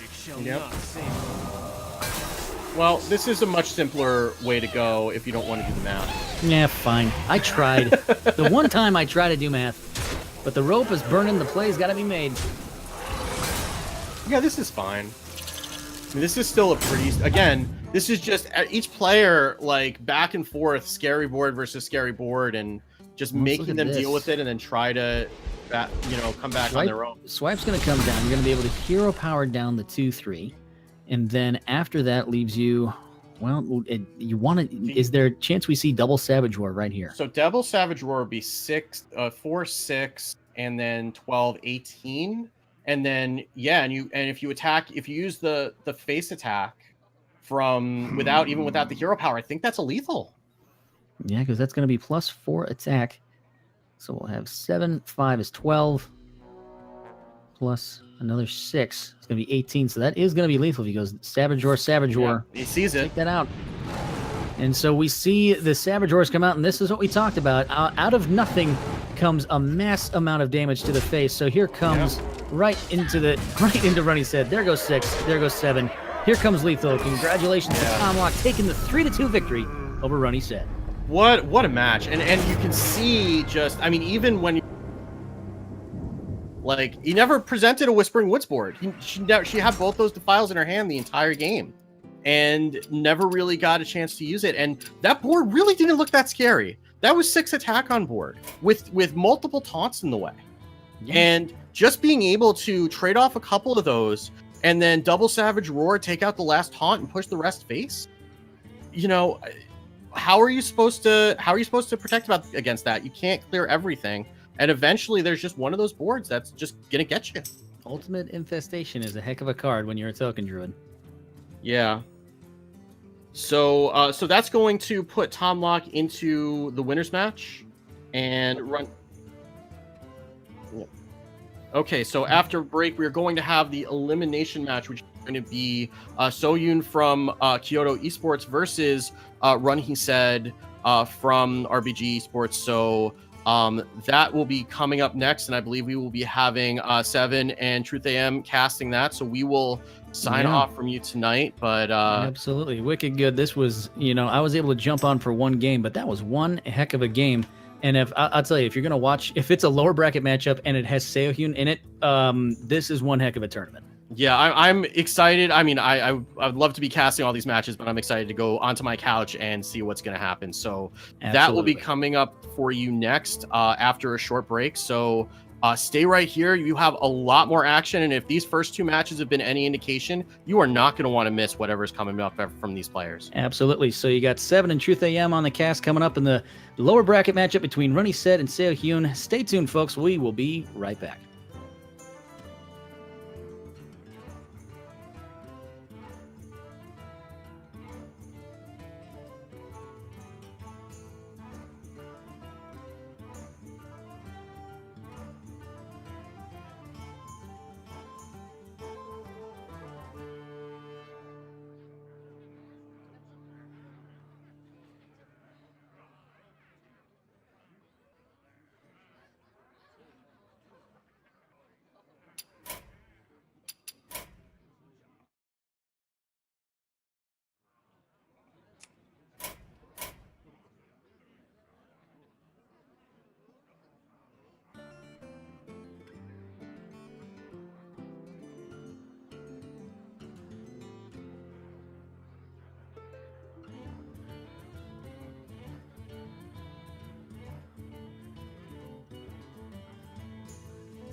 Hello, everyone. Welcome back to the Unsung Heroes Phoenix Cup.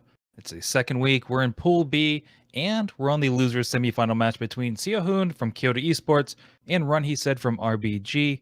And of course, this means we are in an elimination match. So the loser goes home. The winner moves on to face the winner between Mess and Tom Locke in the upper bracket, and has a chance to actually go on through to the top 8. So I'm Seven, and joining me now for this match is Truth.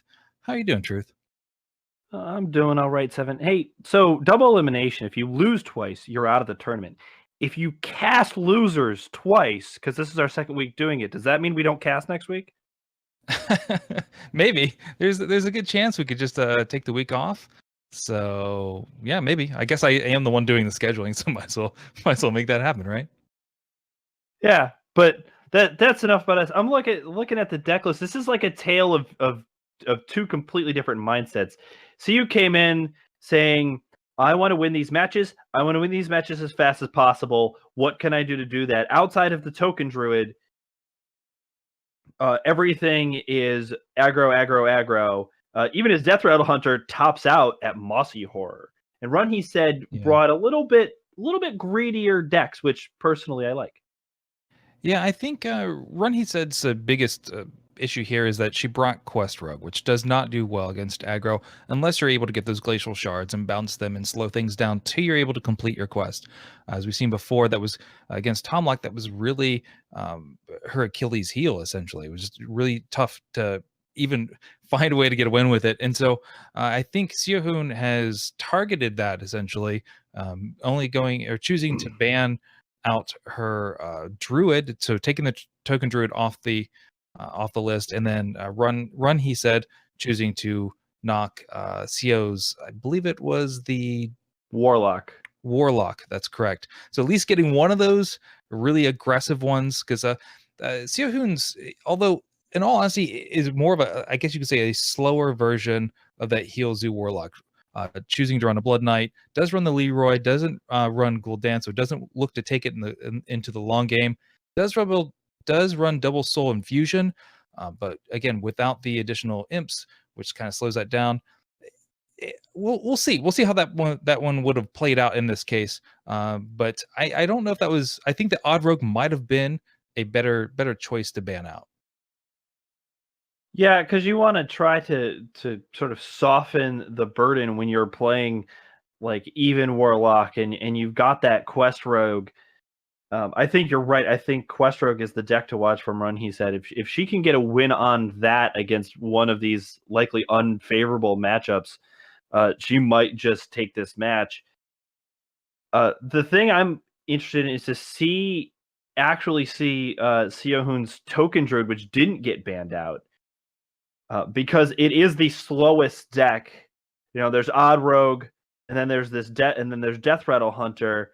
Death Rattle Hunter with Bear Shark and Snake Trap in it. Because this is not Death Rattle Hunter. I'm sorry, this is Subject 9 Hunter. Right, the Secret Hunter version. I believe we saw that recently. It might have been at DreamHack. With Bear Shark being really important and not in getting to stick onto the board, staying on the board and having a target that can push the additional damage, and it can be pretty clutch. There's a lot of decks out there that really hone in on single target removal, unless you're running up against Big Spell Mage, which we can see nobody brought it today, so it's not something you have to really worry about because there's not huge board clears. So I think it's one of those cards that slowly it's going to come back into this meta, and yeah, we'll see if it actually helps out this time around. So I think we'll go ahead and jump into the match between Seohoon and Run He Said.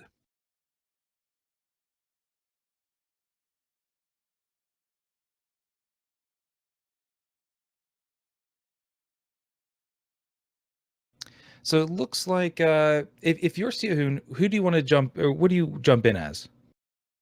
If you're Seohoon, I think you throw. I think you throw Odd Rogue. You start out fast. You start out strong. Odd Rogue probably has your most advantageous matchups against kind of anything.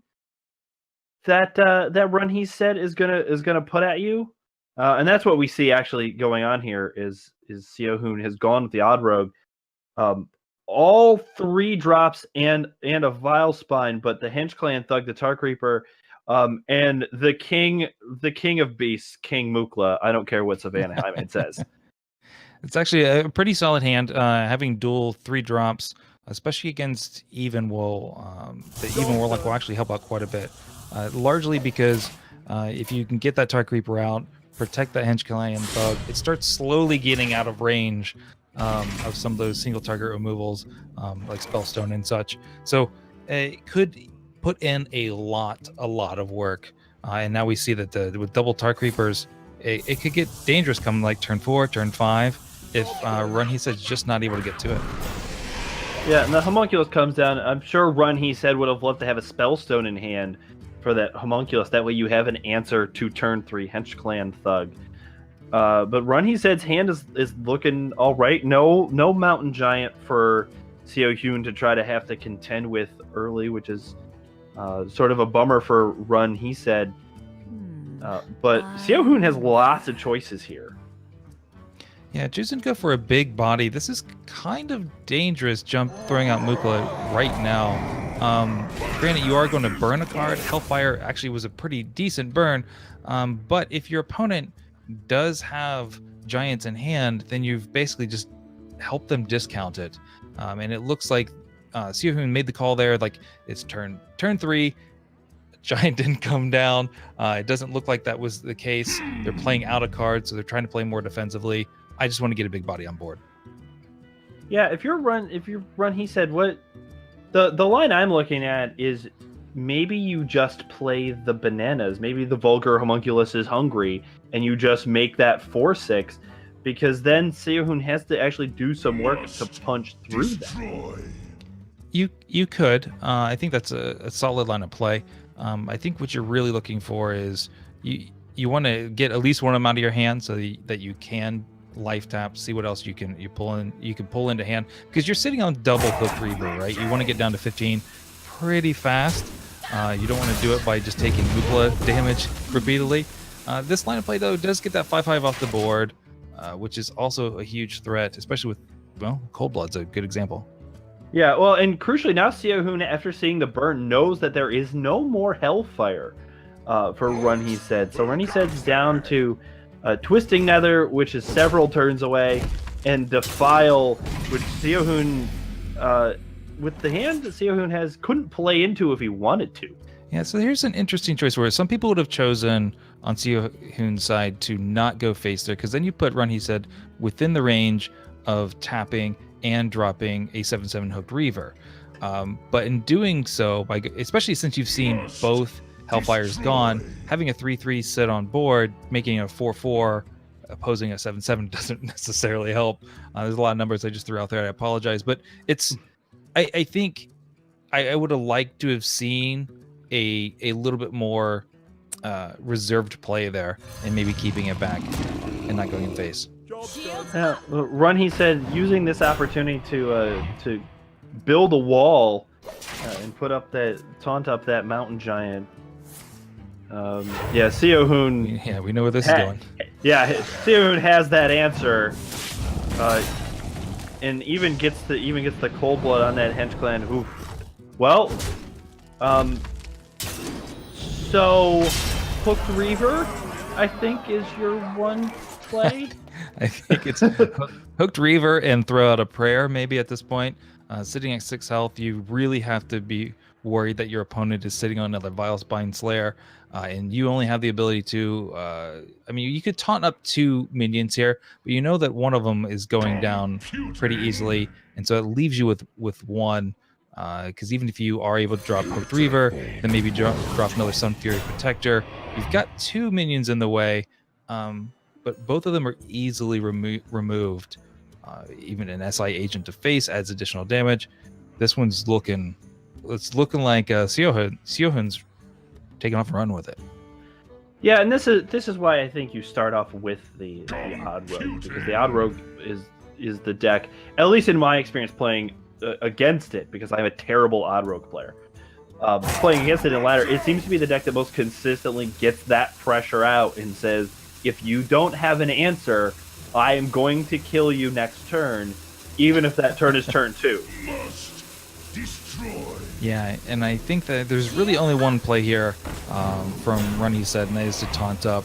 Going to go face because you don't want to just easily remove it. You want to let them at least burn a turn, and it's not looking pretty now for Run, he said. Just having that on board, you're still sitting with nothing to heal yourself in your hand.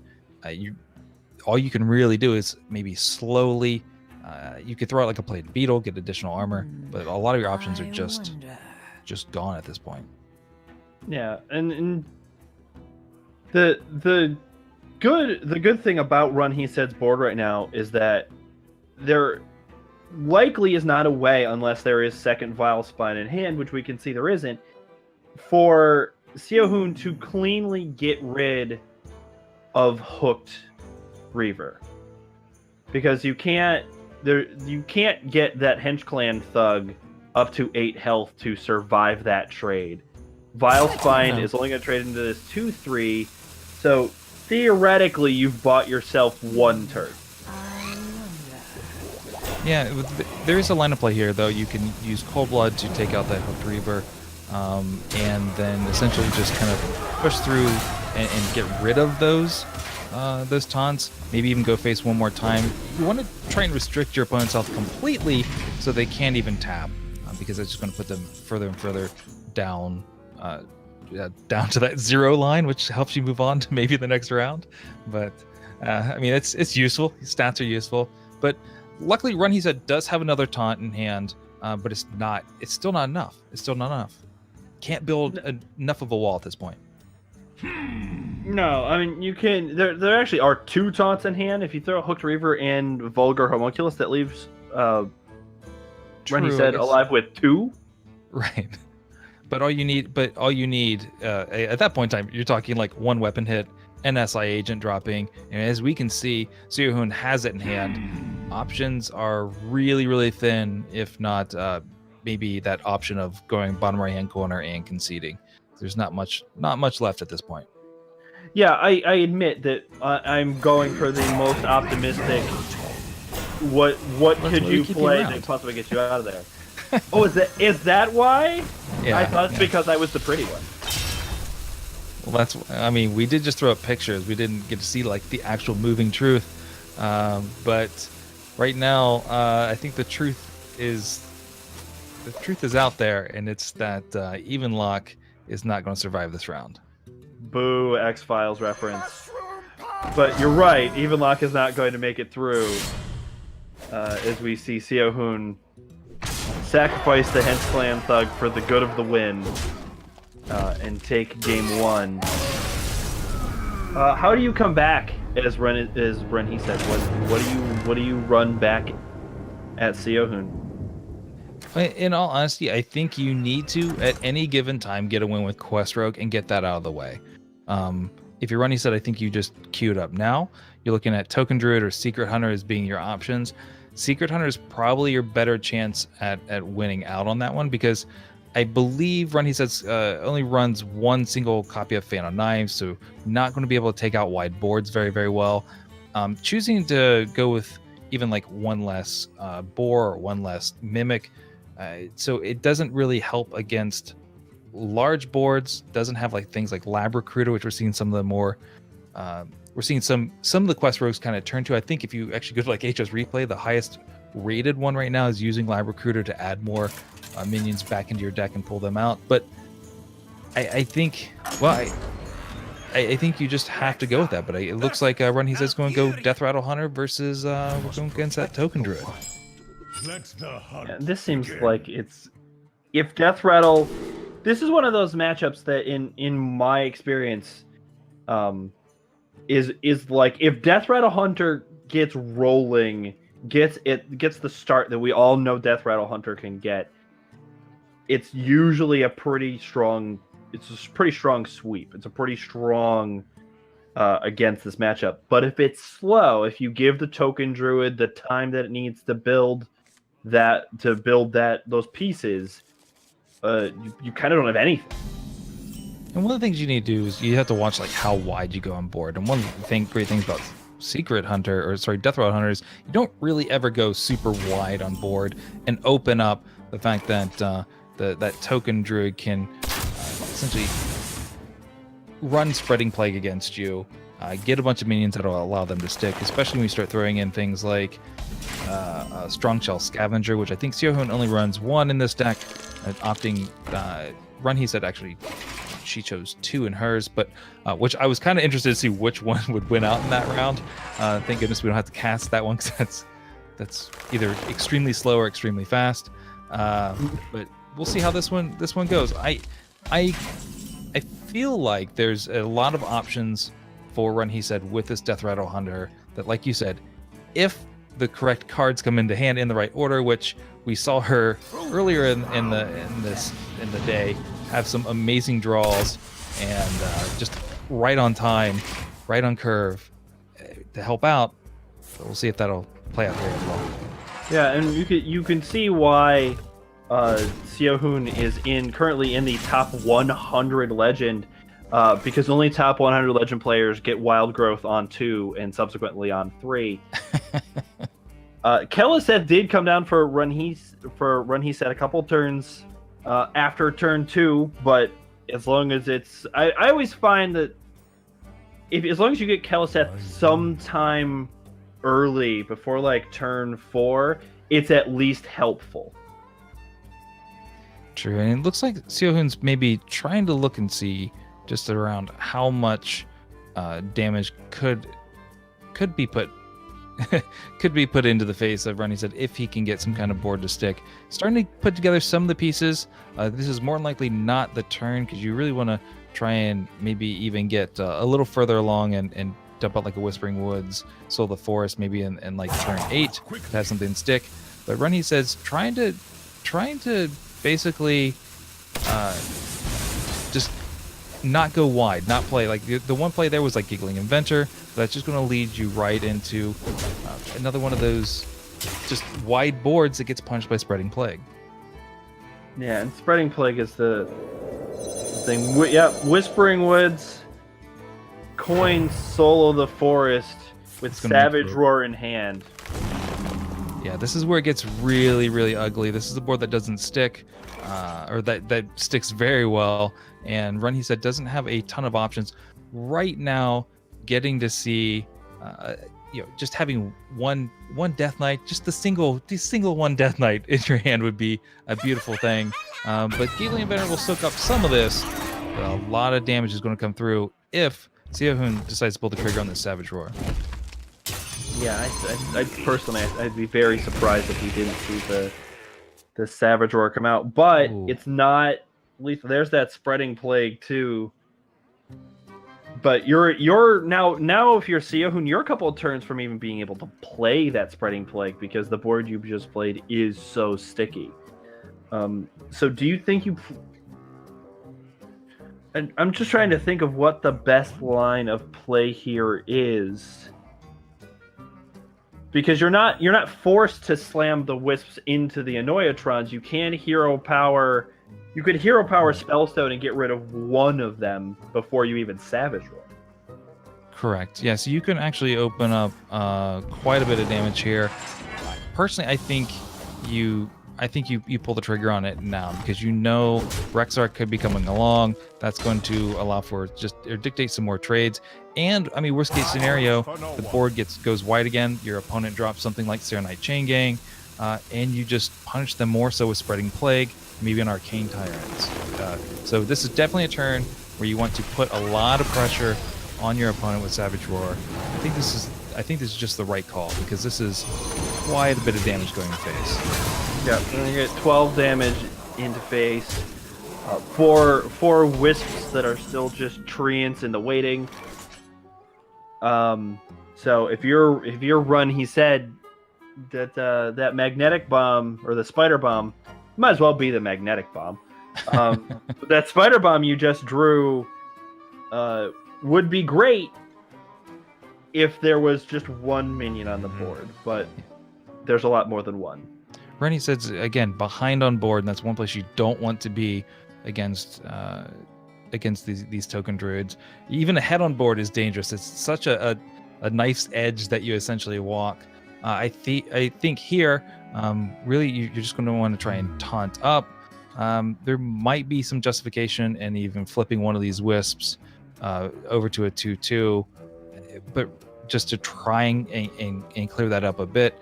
Spider Bomb isn't really going to help you out too much here. I think you have to taunt up or even start throwing a flanking strike out there and try and get maybe 2 of these 2/2s off the board. But either way, it's not looking pretty at this point. No, and we see this chain gang come down, so there's the taunt up. Decides to not use the last candle shot charge to pop one of those wisps. I'm going to, I presume just so they actually, so it forces Siohun, in theory, to slam as many of those wisps as possible into Chain Gang and get rid of that death rattle. So if you do top deck Rexxar, it's actually a board clear as opposed to just sort of a reset into 2/2s. Yeah, it's definitely a dangerous move to try now, and to drop all that. But again, you are able to just jump Spreading Plague. You've got a rather large health lead. Your opponent, even if you were to push all of your wisps into it, your opponent's left with what, a 3/3 on board, and not a lot. But this play here with Spreading Plague allows you to Arcane Tyrant, and throw out Floop as well. So you're getting a larger board presence. You're able to go a little bit wider. Now you can trade off. I like the order in this because you actually get at least a 1/5 taunt out of it, and your opponent again is not going to be able to clear a board even with Rexxar. Yeah, and there's not enough. Oh, speaking of the dead one himself. The dead man is the Undertaker, but the dead man that Run He Said wanted was Rexxar. Rexxar does seem like sort of the one valid play here.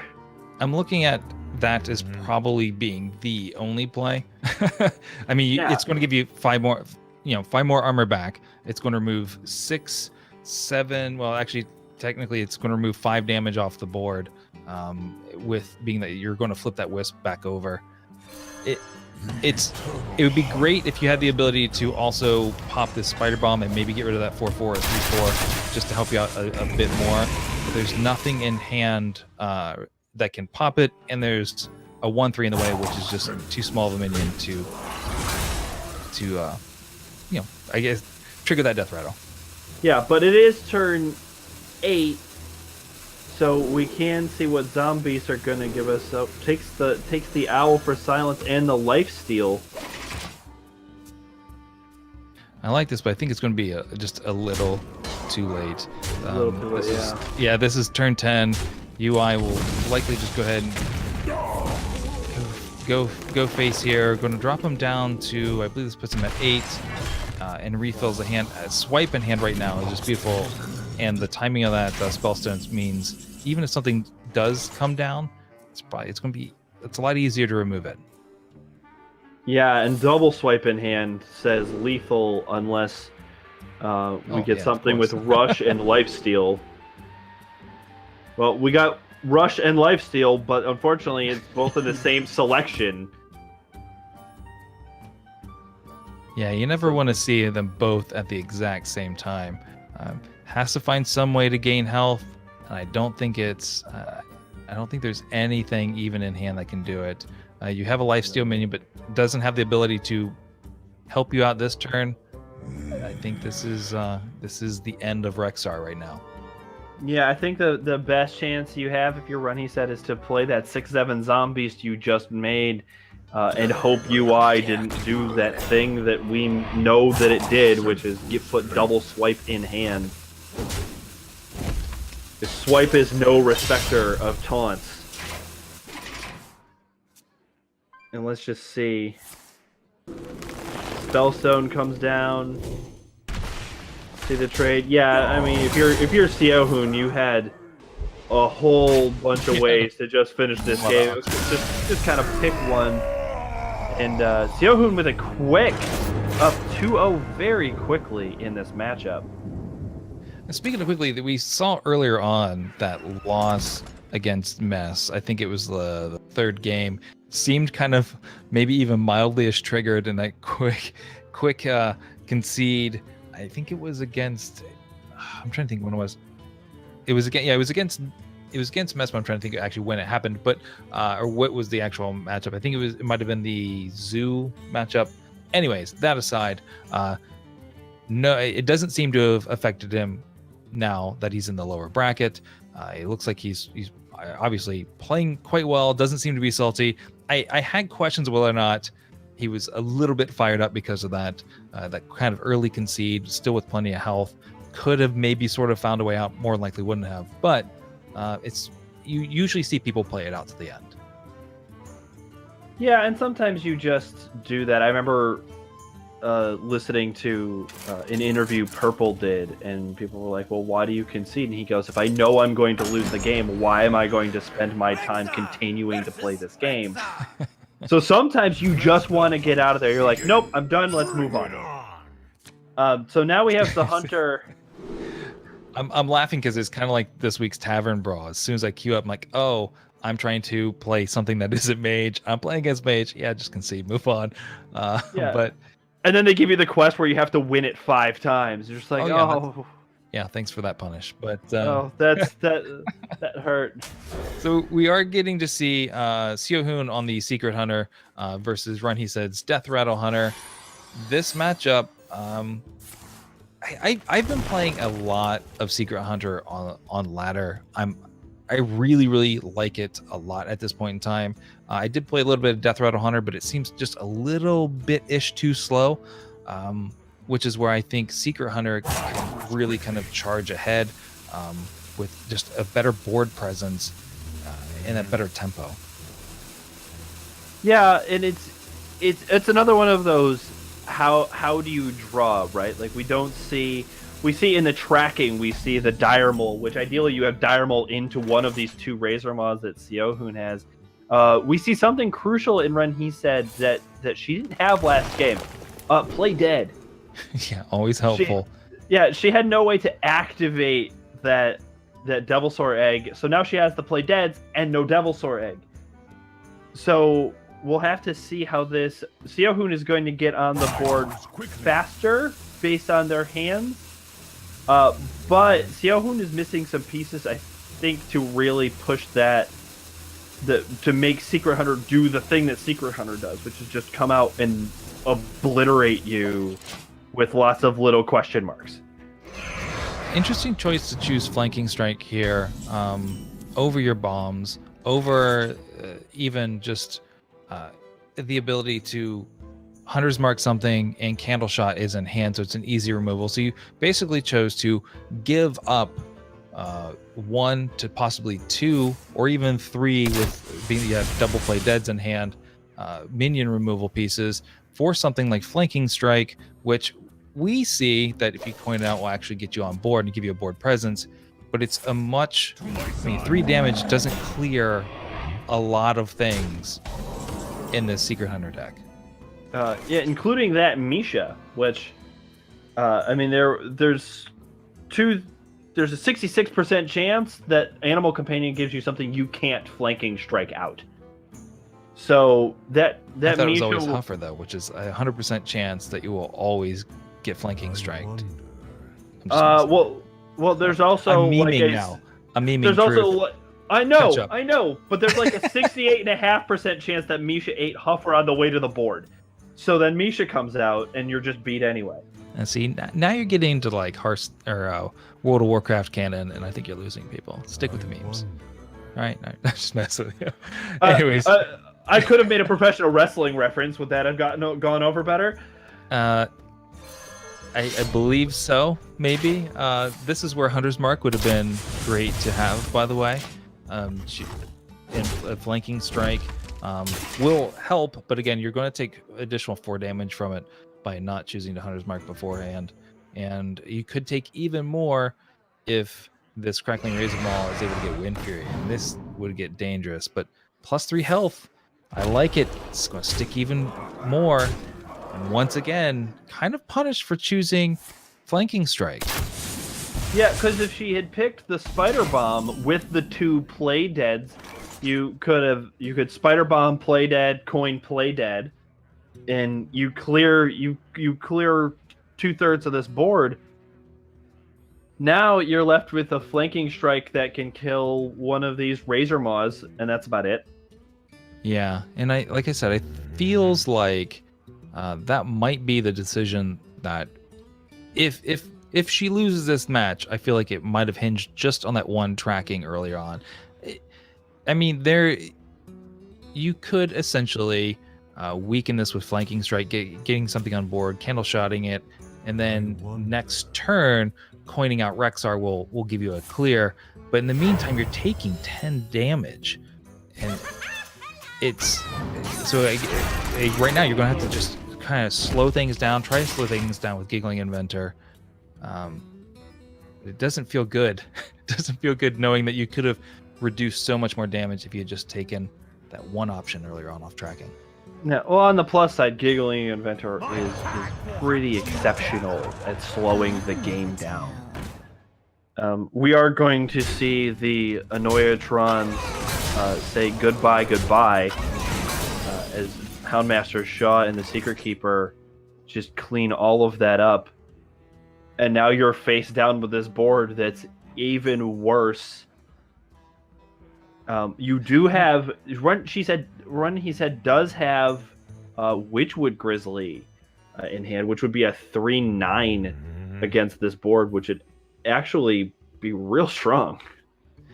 It would help. I mean, it would obviously soak up a good amount here, and it is really the only play at this point, being that you burnt your coin in the previous turn, trying to throw out Giggling Inventor and slow things down. So therefore, you can't Rexxar now and maybe wipe out what would have effectively been, was it 10, 11 damage off the board?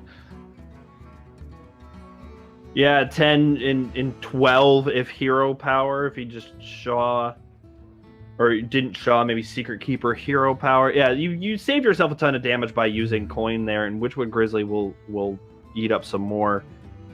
Xiaohun, I mean, the top deck Spellstone with 2 secrets in hand. Always helpful to have more secrets in hand to actually bring this, get those 3/3 wolves out and play, because even if you're able to get 3/3 wolves and your board gets, so if your board gets wiped this turn by Rexxar, you're able to get 3/3 wolves out the following turn. There's no solid AoE. You've already seen Witchwood Grizzly. You've already seen Giggling Inventor. So a lot of these taunts that are going to slow you down are out of the way, and you're now sitting down at 9 health. You'd be up 5 more with Rexxar, but it's this whole matchup. One of the reasons why I said I liked the Secret Hunter a little bit better over Death Rattle Hunter is the tempo, the ability to push face damage and make your opponent play a lot more defensively than these kind of the slower matchups, right? And so I think in this case, you're always trying to play for board control, and the Death Rattle Hunter just isn't really amazing at board control when you choose things that aren't for your removal, when you throw away a lot of your removal tools with the tracking. Yeah, and when you pick the removal tool, as we see the wolves come out, the rush, unfortunately, as we all know, does not let them all go face. But you can just envision those wolves coming out going, but there's nothing there though. Can't I just go face? Right. So right now, Runny's really has just the ability to maybe Serenite Chain Gang, try and soak up some damage. We can see that that's still not going to be enough. Simply because unless Houndmaster, well, that's exactly what I was about to say. Unless she's able to steal Houndmaster Shawl, she can slow things down a little bit more. But the problem here is attacking with, actually you could attack with Mind Control Tech, put it back in hand, and maybe steal something the next turn, because your opponent plays it. But the only thing that kind of screws you over here is if they played Explosive Shot. Yeah, but here comes Venom Strike Trap. Well, right. I mean, there are multiple things here. Right. But choosing to actually hit a minion there was probably not the best choice. Because No, and this Secret Hunter also runs things like Snake Trap, which puts 3 more on board if you attack a minion. At this point in time, you don't necessarily want to attack a minion. As we can see, it's just conceded that. Yeah, that's unfortunate. So, Seo Hoon, I think outside of that flanking strike selection from the tracking, I don't think we saw Run He Said play poorly or make decisions that weren't like the best decision you could make at the time. I think that was almost just more of like just lineups that didn't match up well. Right, and it largely hinges on the fact, like I had mentioned before, that Seo Hoon's Secret Hunter is able to establish board presence a little bit better, if not a lot better, than the Death Rattle Hunter. And when you have, like I said, when you lose some of your removal tools, you essentially gave up removing 2 or 3 or more minions by one single tracking play decision earlier on. I understand the lineup play. It didn't work out well because really it kind of boiled over with that Razor Maul being able to give Misha just 3 more health, and it totally changed the dynamic of the game right there. Right. But those are the things you know that if a minion does stick, that your opponent runs additional Razor Mauls, they can pull them up and get them out of range. But what doesn't matter, the Spider Bombs don't care about how much health an opponent or a minion has, right? It just removes it, which is why I really like it, which is why I also really liked the Hunter's Mark play, because it doesn't matter how much health it's there. You're just able to remove it, especially when you have Candle Shot in hand. So those options, I feel like that is really where that whole match spiraled out of control for Run He Said, and Seo Hoon just never lost board control. Houndmaster stuck for way too long, even in a matchup you don't want to see it. The steal at the end was pretty cool, but again, just too little, too late for Run He Said, and so we see Seo Hoon move on to the next round, and we'll play the loser between who we got Mess. I'm sorry, I lost my page here. Between Mess and Tom Locke, and which I believe we have coming up next. So I think we are going to take a quick break, and we'll be back in just a few.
Hello, everybody. Welcome back to the Unsung Heroes Phoenix Cup. Again, we're in the second week in Pool B. Winner's final match between Mess and Tomlock. The winner gets a free ride onto the top 8, which happens, I believe, October 13th. But don't take my word for it. That's a calendar I don't have in front of me. But the loser has to face off against Yeohoon, who's sitting down in that lower bracket off a very impressive win and sitting with that very aggressive lineup.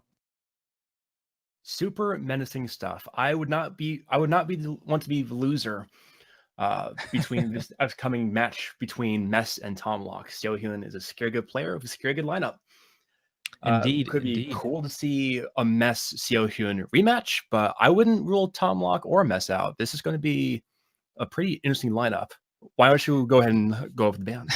Yeah. So with Mess is chosen to ban out Tomlock's Token Druid, which is got that double strong shell tech. Well, not really tech. It's basically just the inclusion of the double strong shell, which hopes to build up a big wall against Mess's aggressive lineup, which is really what's left is a Secret Hunter, Heal Zoo, Lock, and an odd rogue. Tomlock, on the other hand, chose to ban out Mess's Even Shaman, and will try and make the win out with his Shutterwalk Shaman, Heal Zoo, Warlock, and odd rogue himself. Yeah, that was You had questions about these such a- bans. I do. I have several questions. I also have opinions, but I also have questions. Oh, well, Why- of course, opinions. Well, I mean, like, I have to ask you at first, like, in what world do you ban the Even Shaman when there are decks like the Odd Rogue? Yeah, I question that one as well.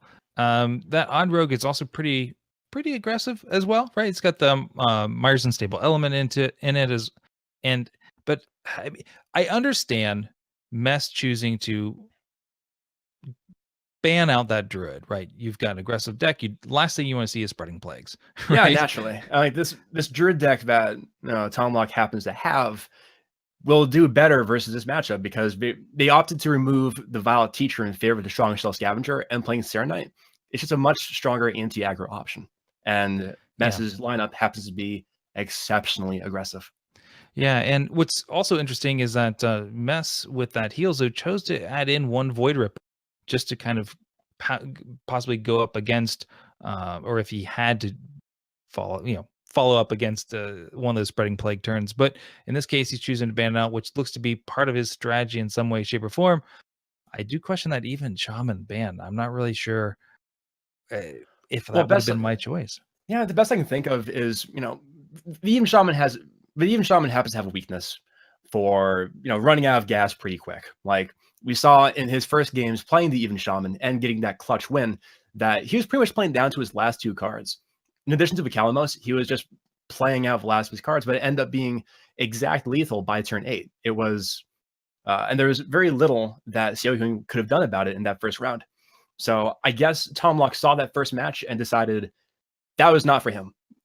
Because like if you're going to be playing the best cards for every turn, then Even Shaman, I believe, would happen to have a better, would have to have the better lineups as far as what the Even Shaman can accomplish against the entirety of Tomlock's lineup.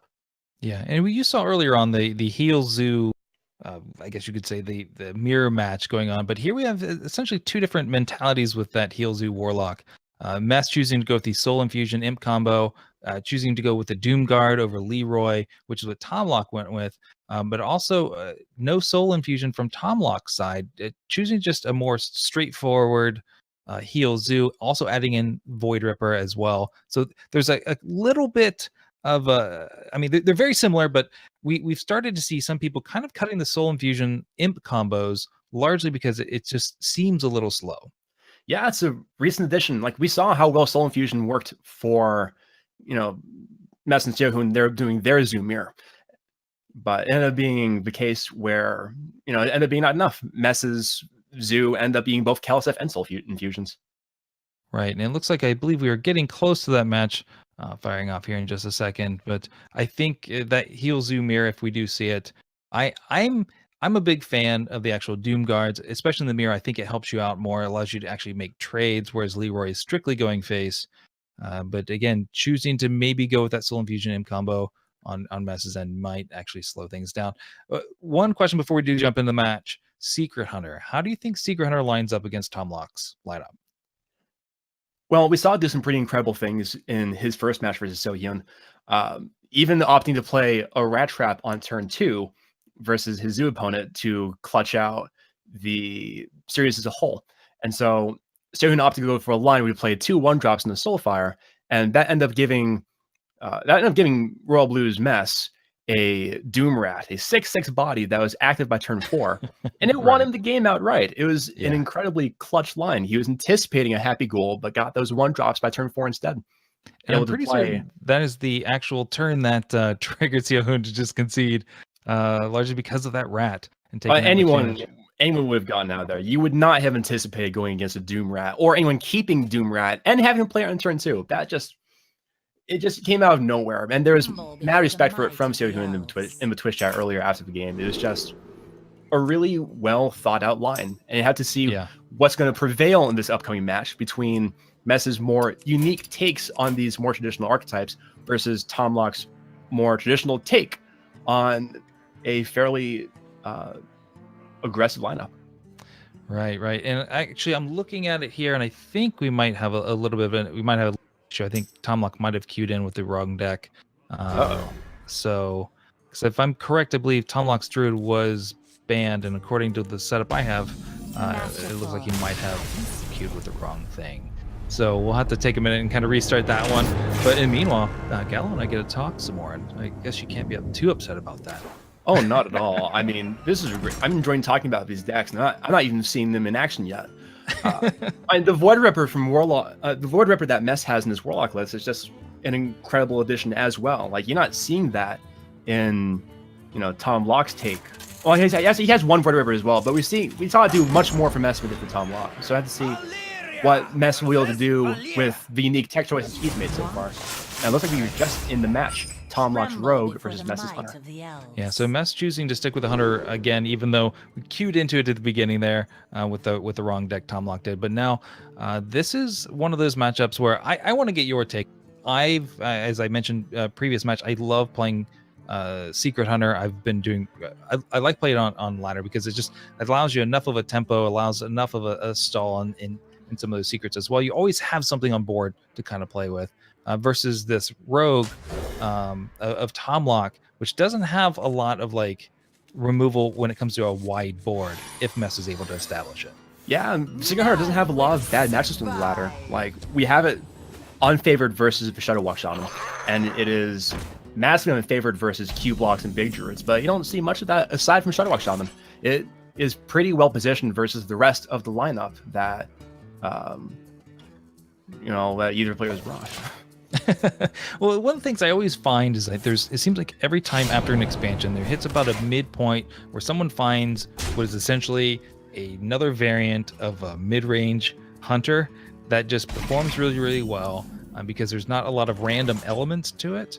And it just with a pretty decent amount of piloting, or just a pretty decent amount of knowledge in the game, you can pilot it really well in a lot of matchups. You'd have to wonder whether or not that's because Deathstalker Rexar is a thing. That's true. That does help out. Well, it helps out largely against if you start going past turn 6, essentially, right? It helps you out in a lot of these long, because the amount of value you can get out of Rexar, and it really, when it comes down to any kind of mirror match with Hunter versus Hunter, it's who pops Rexar first. So yeah, on that during the turn 6, we've got Mess responding to the most of what he could respond to. Ideally, he wants to get rid of that Henchclan Thug, but the most he can do is remove the Dire Mole, prevent some Fungomancer shenanigans if there happens to be no significant minion play from Tomlock, and Mess will hope to be able to remove that too. But the Henchclan Thug is just going to carry. It's just going uncontested. Yeah, and that's a tough one. You always want to try and find a way to remove it or get it out of the way as early as possible, because that's one of the things with Odd Rogue is it's just those turn 3 threats, Henchclan Thug, and as we can see, also Vicious Fledgling in hand. You have to find a way to deal with them early on. So it's pretty often you'll see people just keep things like, in this case, Kill Command, just to try and take care of them. Now, the thing here is if Tomlock seems to be considering is whether or not do we go, what do we play on this turn? I think we know what is probably going to get played on this turn. It'd be a Fledgling, but it comes down to the question of, do I want to make this trade with Henchclan Thug? Do I want to go face? I think you almost always have to remove a beast against this hunter if it's on board. The last Yeah, though it's just a free kill from the kill command. And there's not even a Hunter's Mark in Mess's list to top deck or even mulligan for.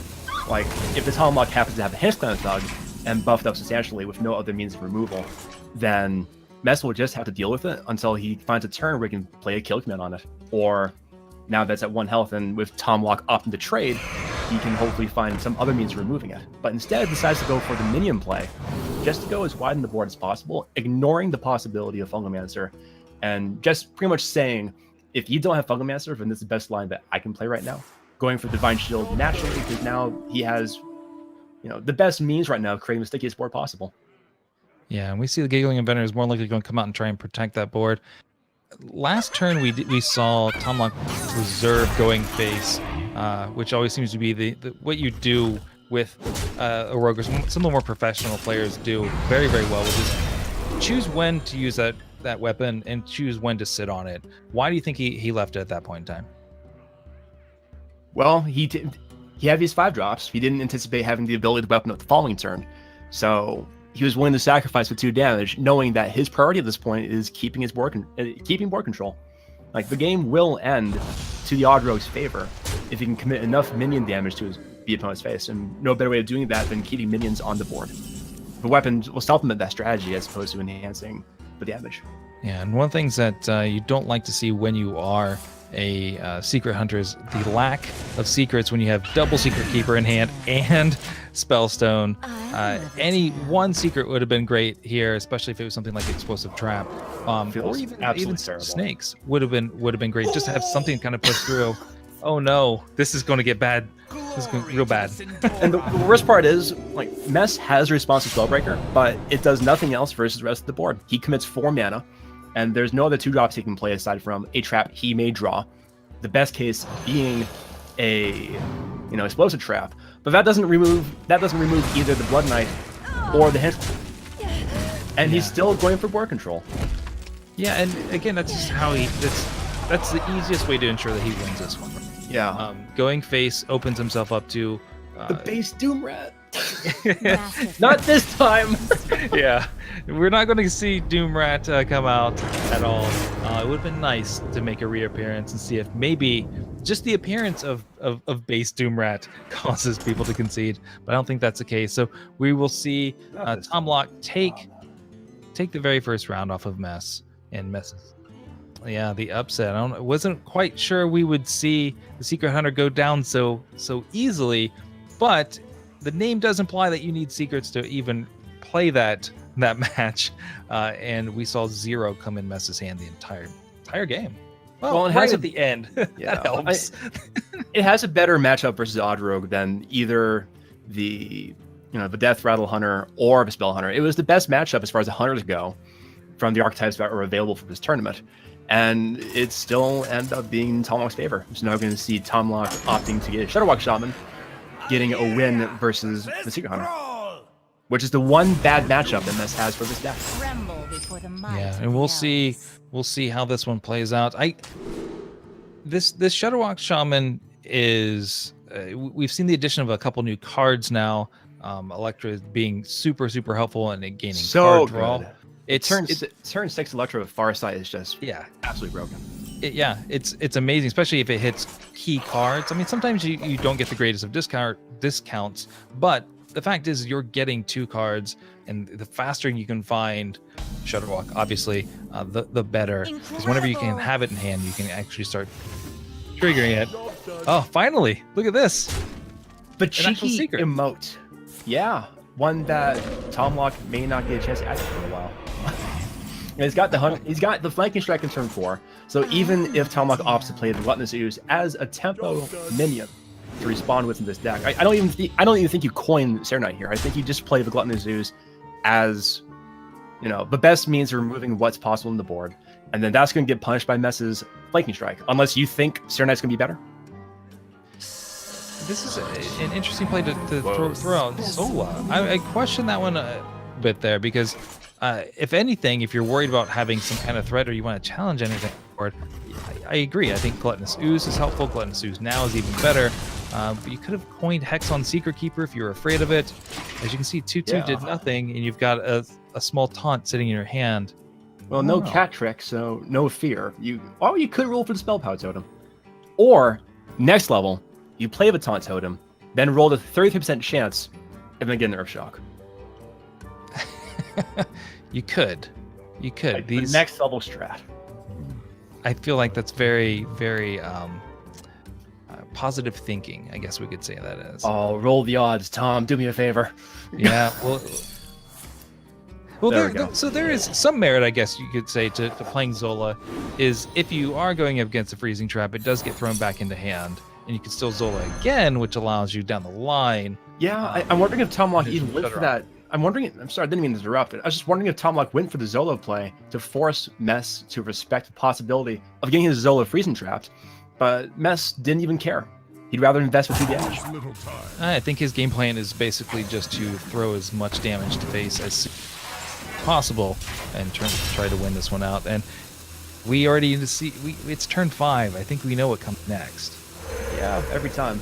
Which is kind of unfortunate because Mess isn't under any obligation to refuel the board with the Spellstone. So now he's just going to play a Flanking Strike, as he said before, to remove the Button-Zoos. The totem gets removed, 5 damage goes to face, which puts Tom to a position to either play Volcano or Lightning Storm. And in a world where Tom doesn't have either, then this is Mess's winning line. That's true. No need to go super aggressive when you know that your opponent does have a couple of removal options, Volcano, Lightning Storm, and kind of ruin your day. So that's a good fallback. There's no pressure at this point in time, and we see that by not committing, he's baited out Volcano, and will likely just refill board. I assume this time around, finally, my lane of play becomes reality. Well, we got there eventually. That 14 damage representing a 2-turn lethal. He's got the Serenite at least, and the Life Drink can heal him up a bit more. But he's got the MC Tech. He can just mitigate that force test. Yeah, Again, this is Mess's worst line. Slow it down a little bit more. Going to more than likely just continue to push much damage to face. Going to probably stomp on that hero power about every turn he can at this point in time. And he does go face every time, right? I think you just have to. Yeah.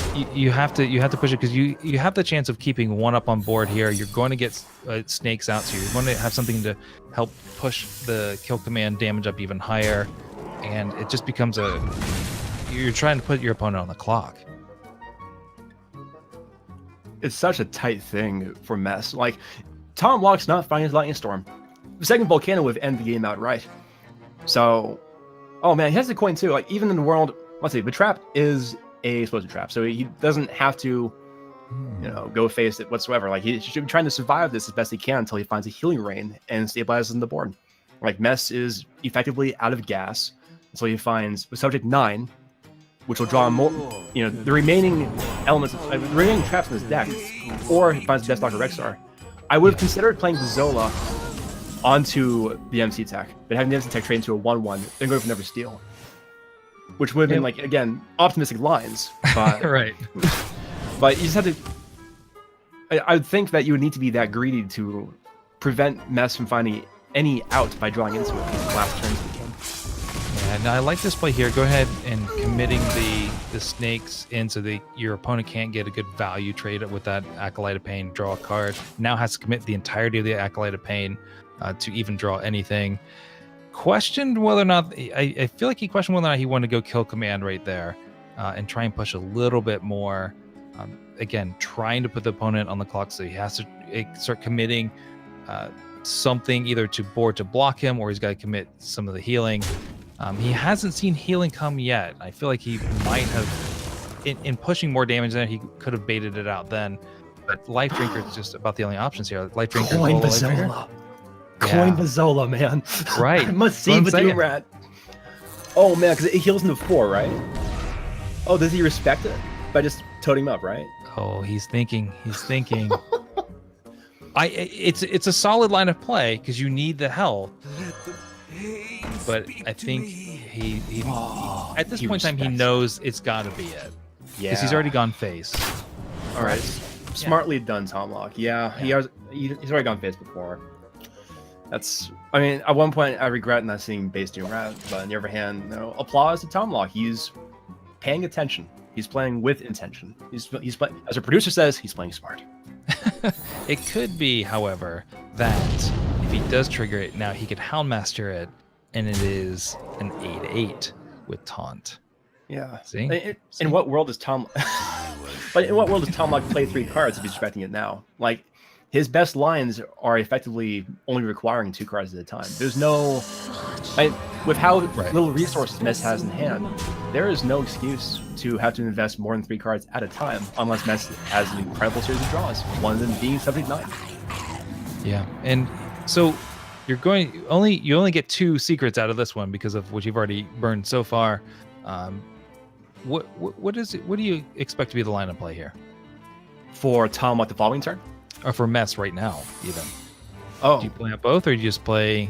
Oh, you just go for straight damage as much as humanly possible. That yeah, also works. the control player in me would want a hero power there and just bank on effectively having a beast at some point to complement with the kill command and the hero power. Like, Tom Lock has another life drinker in his hand. That brings him up to, if he chose the hero power, he'd be at 7. That brought him to 10. So that he would still had a kill command at that point. So it draws a beast, could kill command, or draw into a bow. Like, the game would end within 2 or so turns. Like, 2 Mess's best draws. But that ended up being the case, unfortunately. Like, Mess needs a beast. Well, at least he would have if he kept the kill command, but now the cards that he needs to draw with this line have grown, which buys time lock, which buys Tom Lock more turns. Is he getting closer? Will he continue to respect the rat? Oh no! Oh, he's got the hex though. So he's baiting it out so he can actually try and do it. Yeah, in a turn where he has mana now to resolve it. That's true. It does make sense, but Andy can also clear it off, which is a smart move because still leaving up the frog is essentially a beast. But now he's going to get punished extra hard here now because of Mossy Horror. Yeah, that's... Well, Shadowwalk can heal him up to 14. Well, hold on. 6, 12. I don't remember if he's played it 3 times or 2 times. Vizola messes with my math. Andy's actually going to have a pretty wide board here because it should duplicate a couple of times here. And add a couple copies of itself to his hand, right? We saw one turn I didn't think. So we go to copy, gets 2 life drinkers, and gets... Oh no! Life drinker twice! This is Clutch. clutch. And gets 3 life drinker activations as well. Oh. Well, that should do it. Mess was so close. Like, there were lines Mess had to bring this to, to make this even closer, I would think. But I think Mess was respecting the possibility of drawing to Subject 9 and anticipating finding the remaining damage in the following 2 turns. Like, playing aggro decks as often as you do, it ends up turning into a math game more than anything else. And he was playing the math rather than the top decks. Yeah, and really he did get down to the point where he just a good clutch top deck, something just to kind of push in a little extra damage. Even like another kill command could have changed some things along the line. Ultimately, I mean, with every time you play a deck like this, like just in any matchup, there's a point in time where you just have to say, I have to go face with everything I have and stop trading. And Mess has essentially done that, and he's just now getting out-healed, outpaced, and just doesn't have the gas to make it all the way there. I think he might lose Shadowwalk here, or not get it duplicated. Oh, no, he's got mana of the every Grumble. Never mind, he went. Yeah. It's like when Grumble and Shuttlewalk are combined, that's generally There we go. spells concede. Yeah. I believe. I'm saying we because I'm facing from Tom's end, facing down Mess, but Mess made that a really close game with what he with the draws he had. He did. Gotta He did. respect And absolutely. And I feel like if there was any other deck that Mess could have, if there wasn't a Toka Druid in this lineup, I think that Shadowwalk Shaman was probably one of the ones he would love to have seen banned. But that Token Druid just obviously too much. So now we're going to see the Heal Zoo Warlock versus the Odd Rogue. And Face Mess's Odd Rogue. Your Oh, look at that. Turn Right out one of the- Kaliseth. Or do you play turn 1 Kaliseth? You know, there's a... Yeah, that is questionable. I mean, you don't have a heal in your hand, so jumping straight into Imp is probably not the best of turns. And I'm always a big fan of getting Kelseth out as early as possible, because every time if you don't play it on turn 1 when you have the ability to, you play it on turn 2, you've essentially lost one buff, and that could be a buff that comes out on Serenite. Yeah, especially with Tomlok playing without the soul infusions. Like, it's more likely he'll draw into more minions. Now, I'm just thinking saving the coin, because you're playing against Yadro, you're going to be playing for board contention, right? And you play, you know, higher mana minions in earlier turns to better contest message board. But like, if Tomlok ends up drawing a 1-drop in this instance, then you got Kelsef on 1, then Flame Imp and a 1-drop on turn 2, and you know that should be enough for Tomlok to roll out the game. Yeah, and also having Tar Creepers is going to slow down all those turn 3 threats that Mess could throw on board, which is super helpful. I feel like we're seeing more of the Tar Creepers in this the Heal Zoo Warlock than we maybe recently or we had seen before. And I like it. It's just a solid body that gets in the way, and it really does help out in this match against Oddrogue, which is not always an easy one to win out if you're Heal Zoo.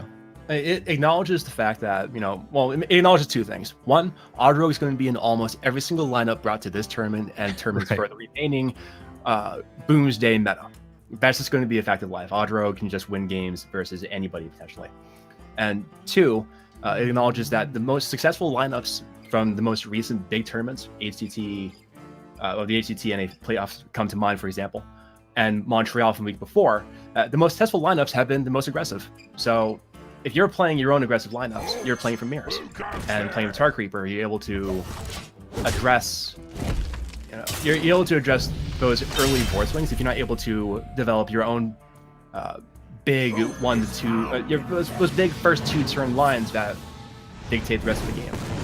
But Tomlok didn't need those big 1-drop. He had the Flame Imp and the Kelsef, but he also had the Tar Creeper to preserve his board.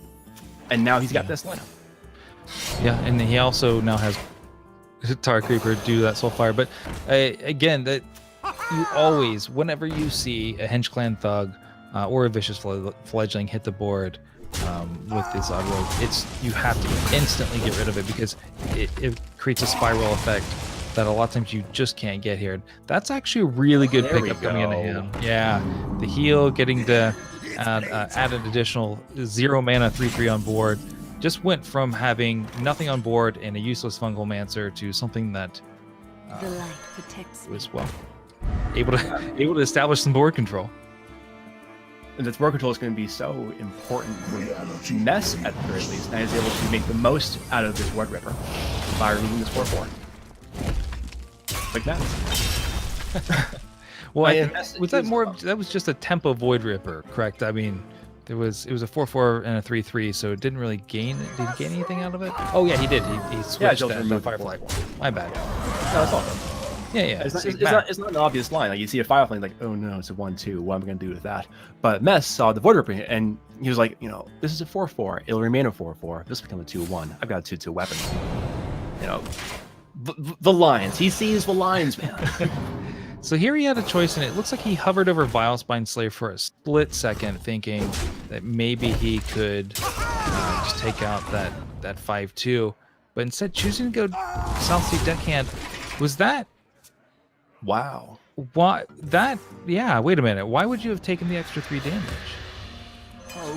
I'm not really sure. I mean, I guess he saw a line where he had 3 minions in a weapon and Tomlok had no minions. And while doing so, he came up with that line.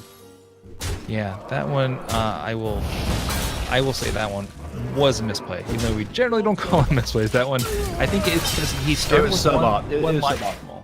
Yeah, Like, it was. He saw a line and he committed to it. Like, he's slightly favored in this matchup, but it looks like Tomlok has an opportunity Oh no. to make a serious comeback. One Soulfire away from clinching this game.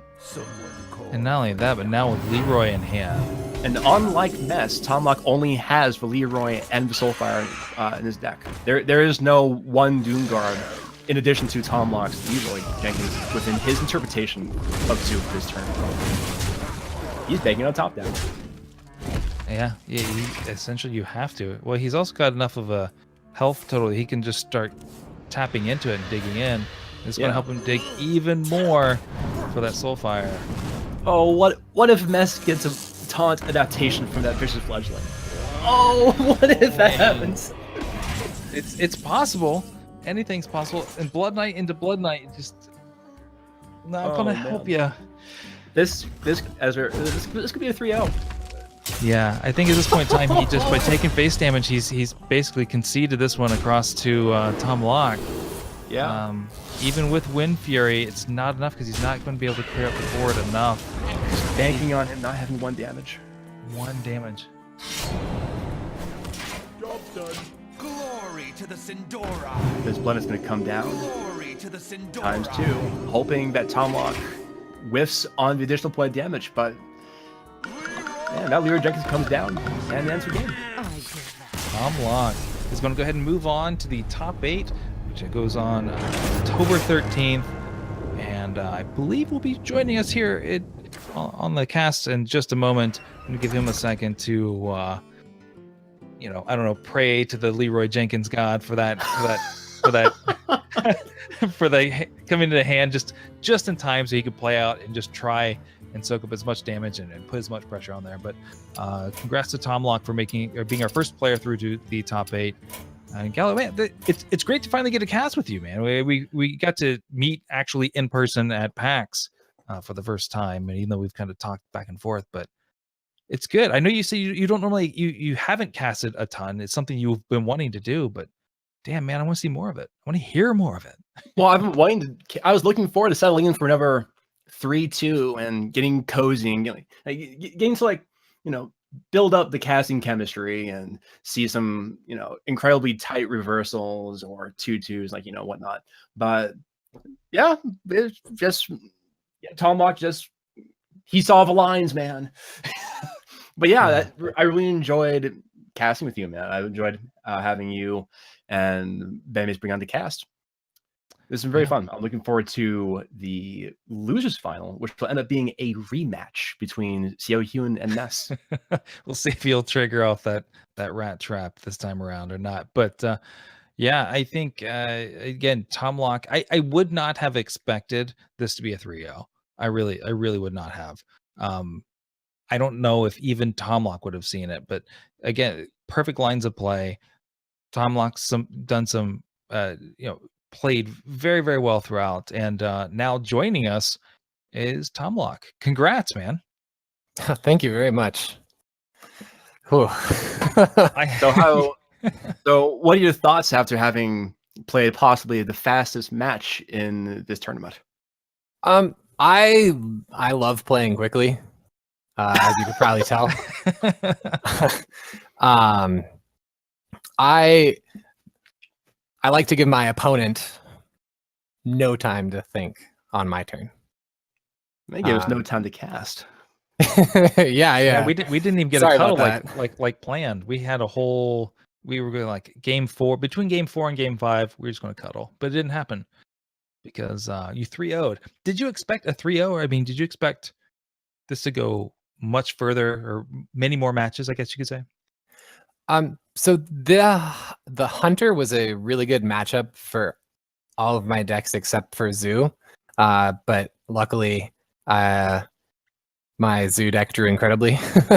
But I mean, Zoo was against Odd-Rogue anyway. But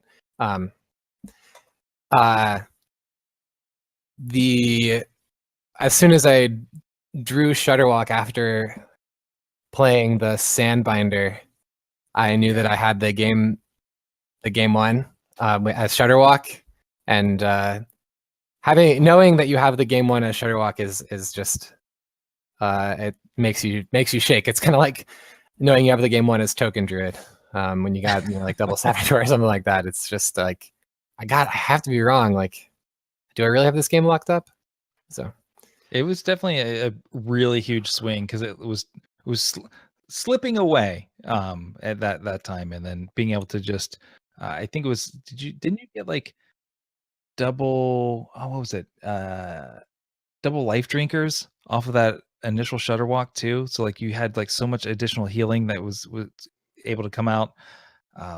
Yeah, just huge swing turn. It was quite great. So real quick question, you banned Even Shaman. What was your decision to ban that?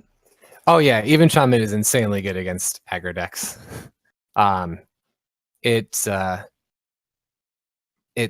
The Corpse Taker is very difficult to beat um, as any of my decks. It's it's a weird deck that can't. It's weird in that it is a deck that can beat Token Druid too.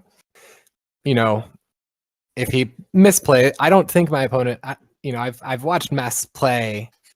I don't think he's going to misplay with even Shaman. So, like, he could misplay and play into something like a Spreading Plague and buff minion, buff spell type turn. But I'm not counting on that. That he did end up banning my Druid. That was unexpected. I thought that he would have banned my Odd Rogue or my Zoo, but maybe he didn't expect me to ban his Shaman, because that Shaman has a really good matchup against everything except for my Shudderwock. I can see the Toka Druid ban, especially if with as aggressive as a line. It's one that's almost guaranteed to slow him down or become a speed bump. So I get that. We just had some questions about like even Shaman. It's good to hear your thoughts around that matchup and how that plays out against your lineup. Yeah, good stuff. Congrats. It was a lot of fun to get to watch that one, even as fast as you played it. But now you're through to the top 8, which goes on October 13th. And what do you do in your break between now and then? Well, I'm playing in the WESG tournament tomorrow, trying to win that trip out to California to try and win that trip to China. I've never been to Asia before, so that would be amazing. What better way than a Hearthstone tournament? Right? Yeah. So, but also I have a 10-month-old. He goes to sleep at 7, which was right when the first round of this tournament started, so it worked out perfectly. But pretty much that's what my days are. It's pretty cool. Try being excuse me. You can never be sad when you come home to a when you come home to your kid crawling over to you. So Just kneel down and like, don't worry, Dad's can go in a Hearthstone tournament. And not only that, but also don't ever get involved in Hearthstone because it can get expensive with all those packs. It's a very expensive hobby. No. Yeah. No, the lunch money is for lunch. Please, son, crack cocaine instead. It's much cheaper. All right. No, that's an old Magic the Gathering joke. So Yeah. Oh, this tournament is not sponsored, nor does it condone the use of cocaine. I'm sorry, Bemmy. That's all good. We've definitely spiraled this one. So with that, I think we'll go ahead and jump to break. We'll be back. Well, Gala will be back, I believe, with one last round. We got the winners final here. That is against Mess. It's the rematch, right? Against Mess. This is the rematch, the losers final between Seohyun and Mess. Look at that. Look at that. And yeah, so that we're off to break. I don't know why I'm still talking. No, we'll be right back. I'll be in the audience. Have a good one.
Welcome back to the Unsung Heroes Phoenix Cup Season 1 Invitational. We are here in the final match of the day, and much like how it began, it's going to be featuring two super competitive, highly decorated Canadian Hearthstone players, featuring Mess from Royal Blue Esports and Seo Hyun from Kyoto Esports. I am joined here this evening to share that truth with the one and only Truth. How you doing, sir? I'm doing pretty good, Gallicott. How are you? Oh, I'm pretty excited. This first match of the day, seeing these two players, was incredible. I enjoyed every moment of it. We had some incredible tech choices that were discussed and saw implemented. We saw some crazy reversals. And what better way to close out the day than seeing all that over again? It's going to be pretty exciting stuff. Going over the bans, we saw Seo Hyun's Druid banned by Mess again. But this time, Mess's Shaman was banned by Seo Hyun. What do you think about that, as opposed to banning the Rogue? Well, I think it's the interesting part is it kind of leaves us with three potential mirror matches because it leaves both of them with Subject 9 Hunter, both of them with Odd Rogue, and both of them with Heal Zoo. Both with minor differences between them, but basically what they've said is, okay, you have this deck that's a little different than mine, and I don't like that one. You have this deck that's a little different than mine. I don't like that one. Let's just play these decks that are really similar and see who can subtract to 30 to 0 faster. Pretty much. Like, these are some very aggressive decks, and as we've discussed before, it's been a trend in the current competitive meta for Hearthstone. We are seeing some great successes by great players from the most recent DreamHack Grand Prix in Montreal and the ACT NA playoffs, where it was the aggro decks that were clinching out these huge wins. And in a very similar fashion, we are seeing that today in the losers final, where both these players have brought these super aggressive decks, and yet both find themselves in the lower bracket of this double elimination format. The main difference being, I would say, Seo Hyun's lineups being a little more, the decks from his lineup are a little more consistent with what we've seen from tournaments. But man, Mess brought some pretty unique stuff. Yeah, I like the Life Drinker. I like the Doom Guard in Mess's Warlock. I think that gives him just that little bit of an extra finisher that sometimes, for some reason, Zoo just doesn't get there. You need that extra 5 damage. Doomguard has been sort of the staple for that for a long, long time. Yeah, we've seen, Reynad and other innovators, him having created a deck and then seeing others refine Zoo over the years, identifying Zoo less as an aggro deck and more of a super aggressive board control deck. And despite that, we're seeing Doomguard being cut for Leroy Jenkins. Like, they're players are choosing to embrace the aggressive strategy that Zoo can employ as its predominant winning strategy. And yet we're seeing Mess put in one copy of Doomguard in addition to that Leroy saying, yeah, one's good, but why not have one of each? Yeah, when you can use the mechanic that Blizzard seems to sort of dislike putting on things the most in Charge, you can just kind of push that aggressive nature. I'm also noting, just as I'm looking at the list, unfortunately, I was tending to my son and missed the first match, so this is going to be a brand new sort of experience for me. Oh, very exciting. You're in for a treat. The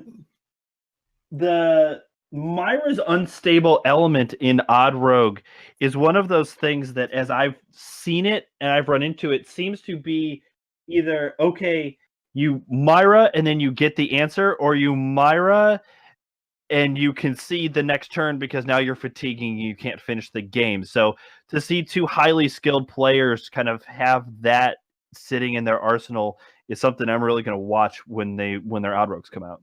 With Seo Hyun's Mukla being the prime distinction between both these lists. Like, I'm giving Mess a lot of credit for being the creative one here, but Seo Hyun also took his own gambit, saying that the incorporation of King Mukla, in addition to Captain Greenskin and Myra's Unstable element, will give him a lot more options going into these aggressive lineups.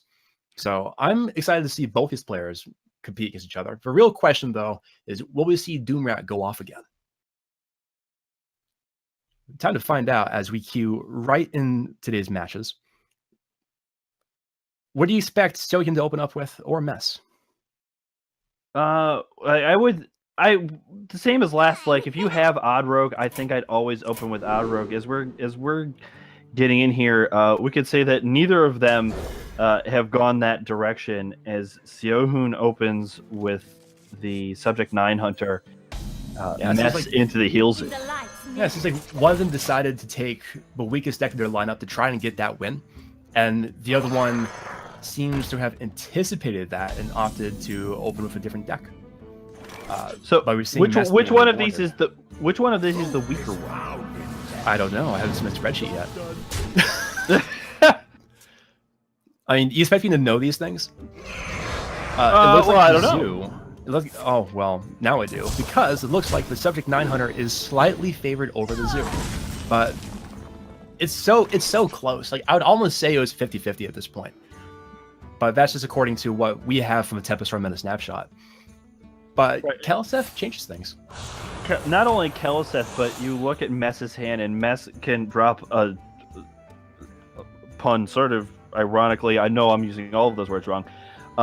This next turn can be huge because you can just Voodoo Doctor double Happy Ghoul on turn 3. Exactly. Who cares they're on buffed Happy Ghouls? There's still, what's that? 6, 12, 17 points of stats in turn 3. Yeah, and that is just unreal. This Crackling Razor Maw is going to become a small wall, is going to be able to eat up some of those stats.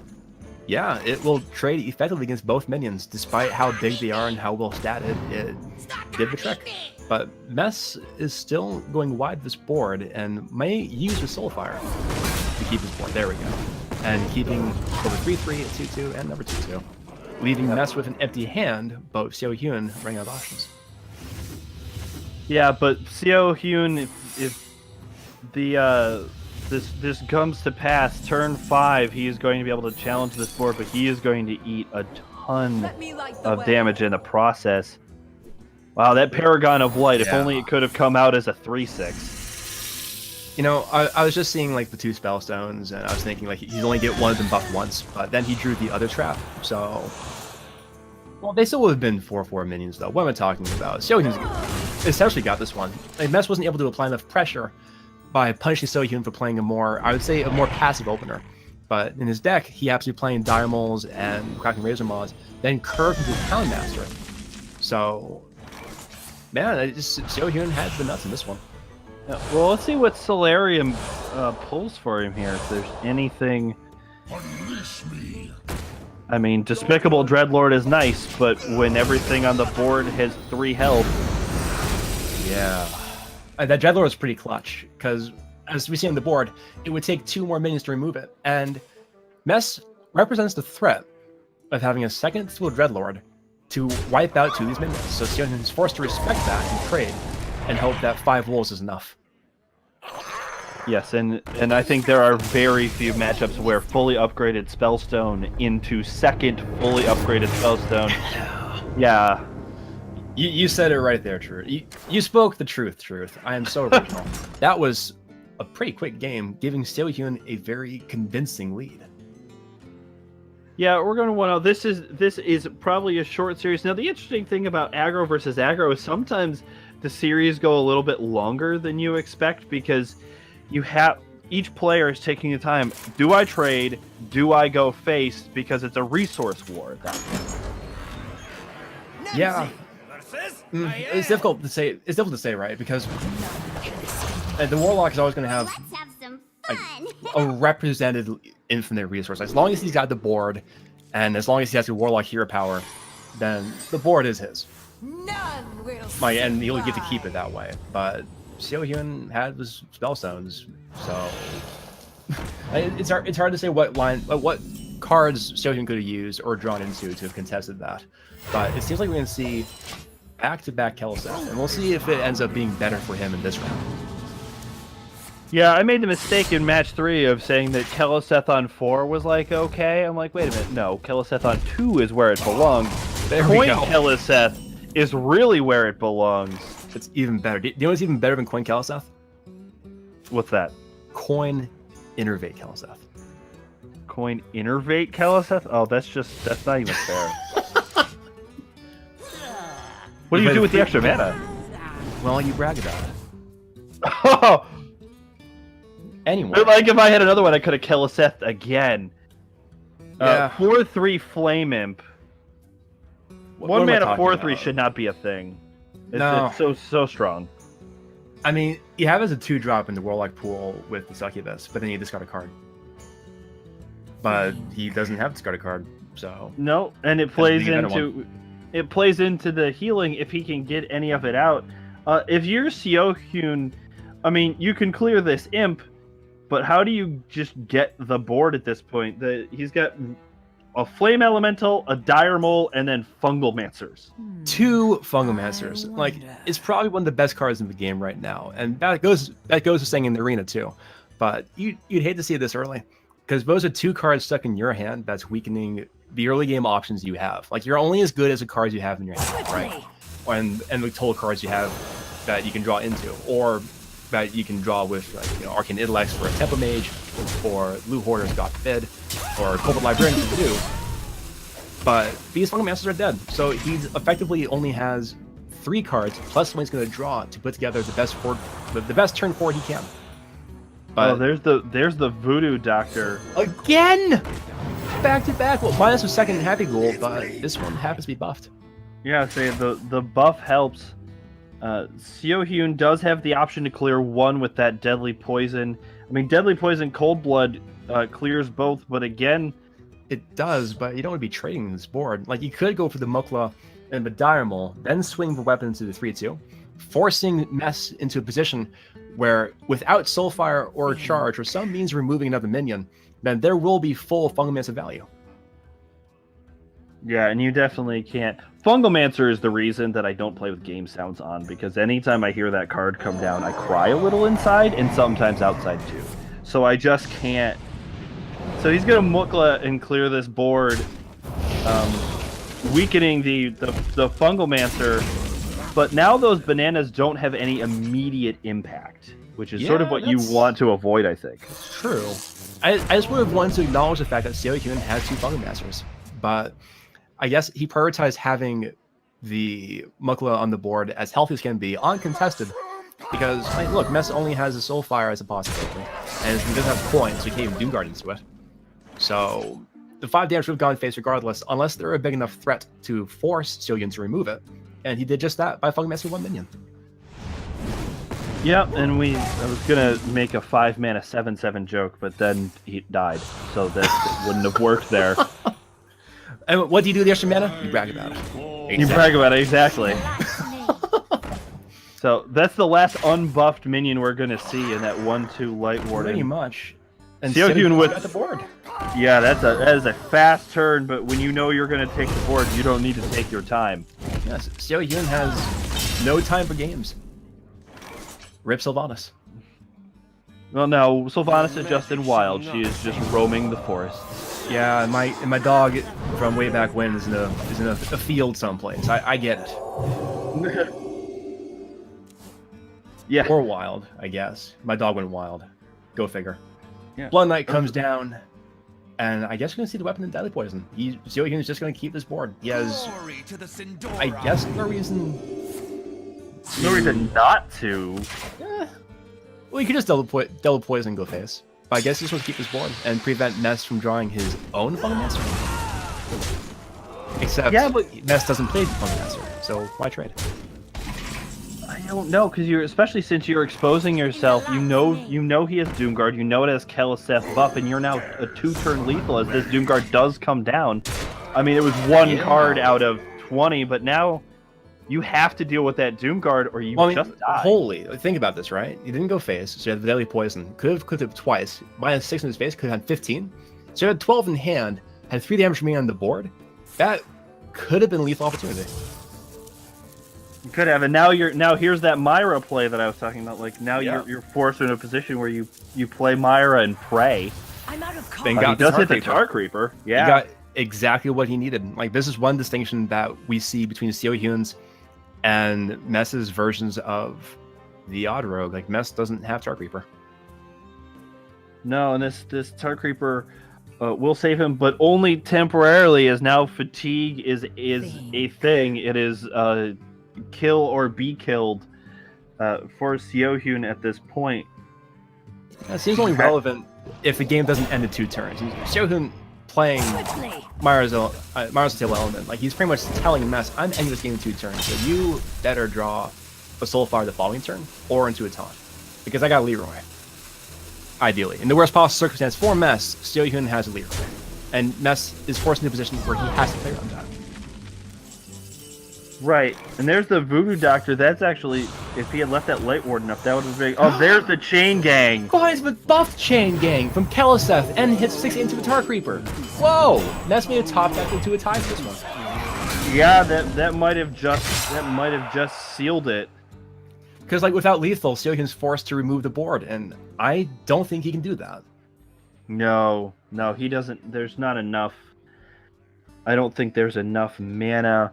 I mean, he can He can double SI one of the Chain Gangs down, but then you can't Leroy this turn, Yeah. and you can't get rid of the Doomguard. I think the tap in the Chain Gang just iced this game.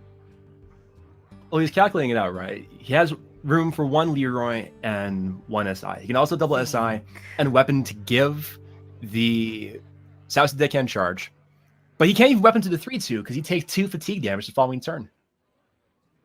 Yeah, What there's a tough just position. yeah, in the tough position. I wouldn't. This is unwinnable. Seohyun, we're 1-1 now. I just don't. I don't see it. Yeah, he's still calculating it out. Like he knows he can't hit anything. He knows he can't hit anything with his weapon. They're all 3 damage loss. He's got South Deckhands, and then he requests a weapon to give the South Deckhand charge, and acknowledges that he can't remove all the minions. That Serenite came in the clutch. There's no other draw in his deck that could have won in that game. No, and I was going to ask the question because I couldn't get to the deck list fast enough. I was going to say, does he run Chain Gang? I know Zoo generally runs Chain Gang, but that was the one card. You're right. That was exactly the card that needed to come up. So now we're 1-1. Yeah, I think it'd be a brave thing for any Zoo not to play double Serenite. Like it just works so well, Keliseth, and then protects your earlier minions to put yourself into a position where Fulgomancer can buff 2 minions.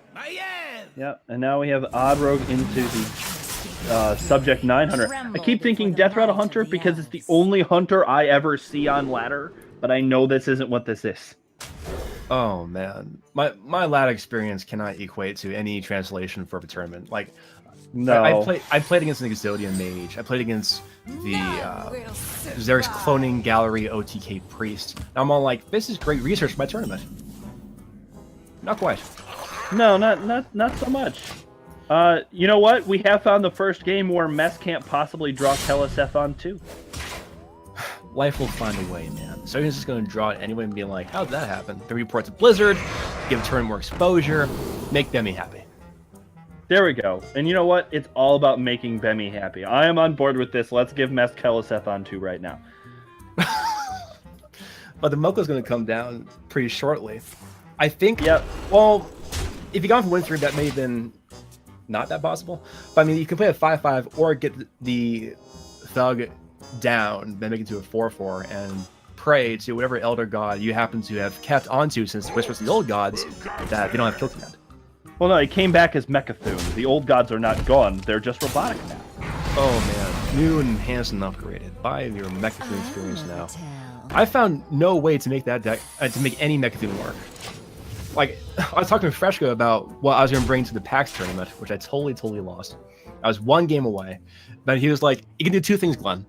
You can either bring the most competitive lineup you can, or just go straight Mechathune across all your decks and go for the memes. And 5 hours of playtesting later, he comes up with this list he queued against in top 100 Legend.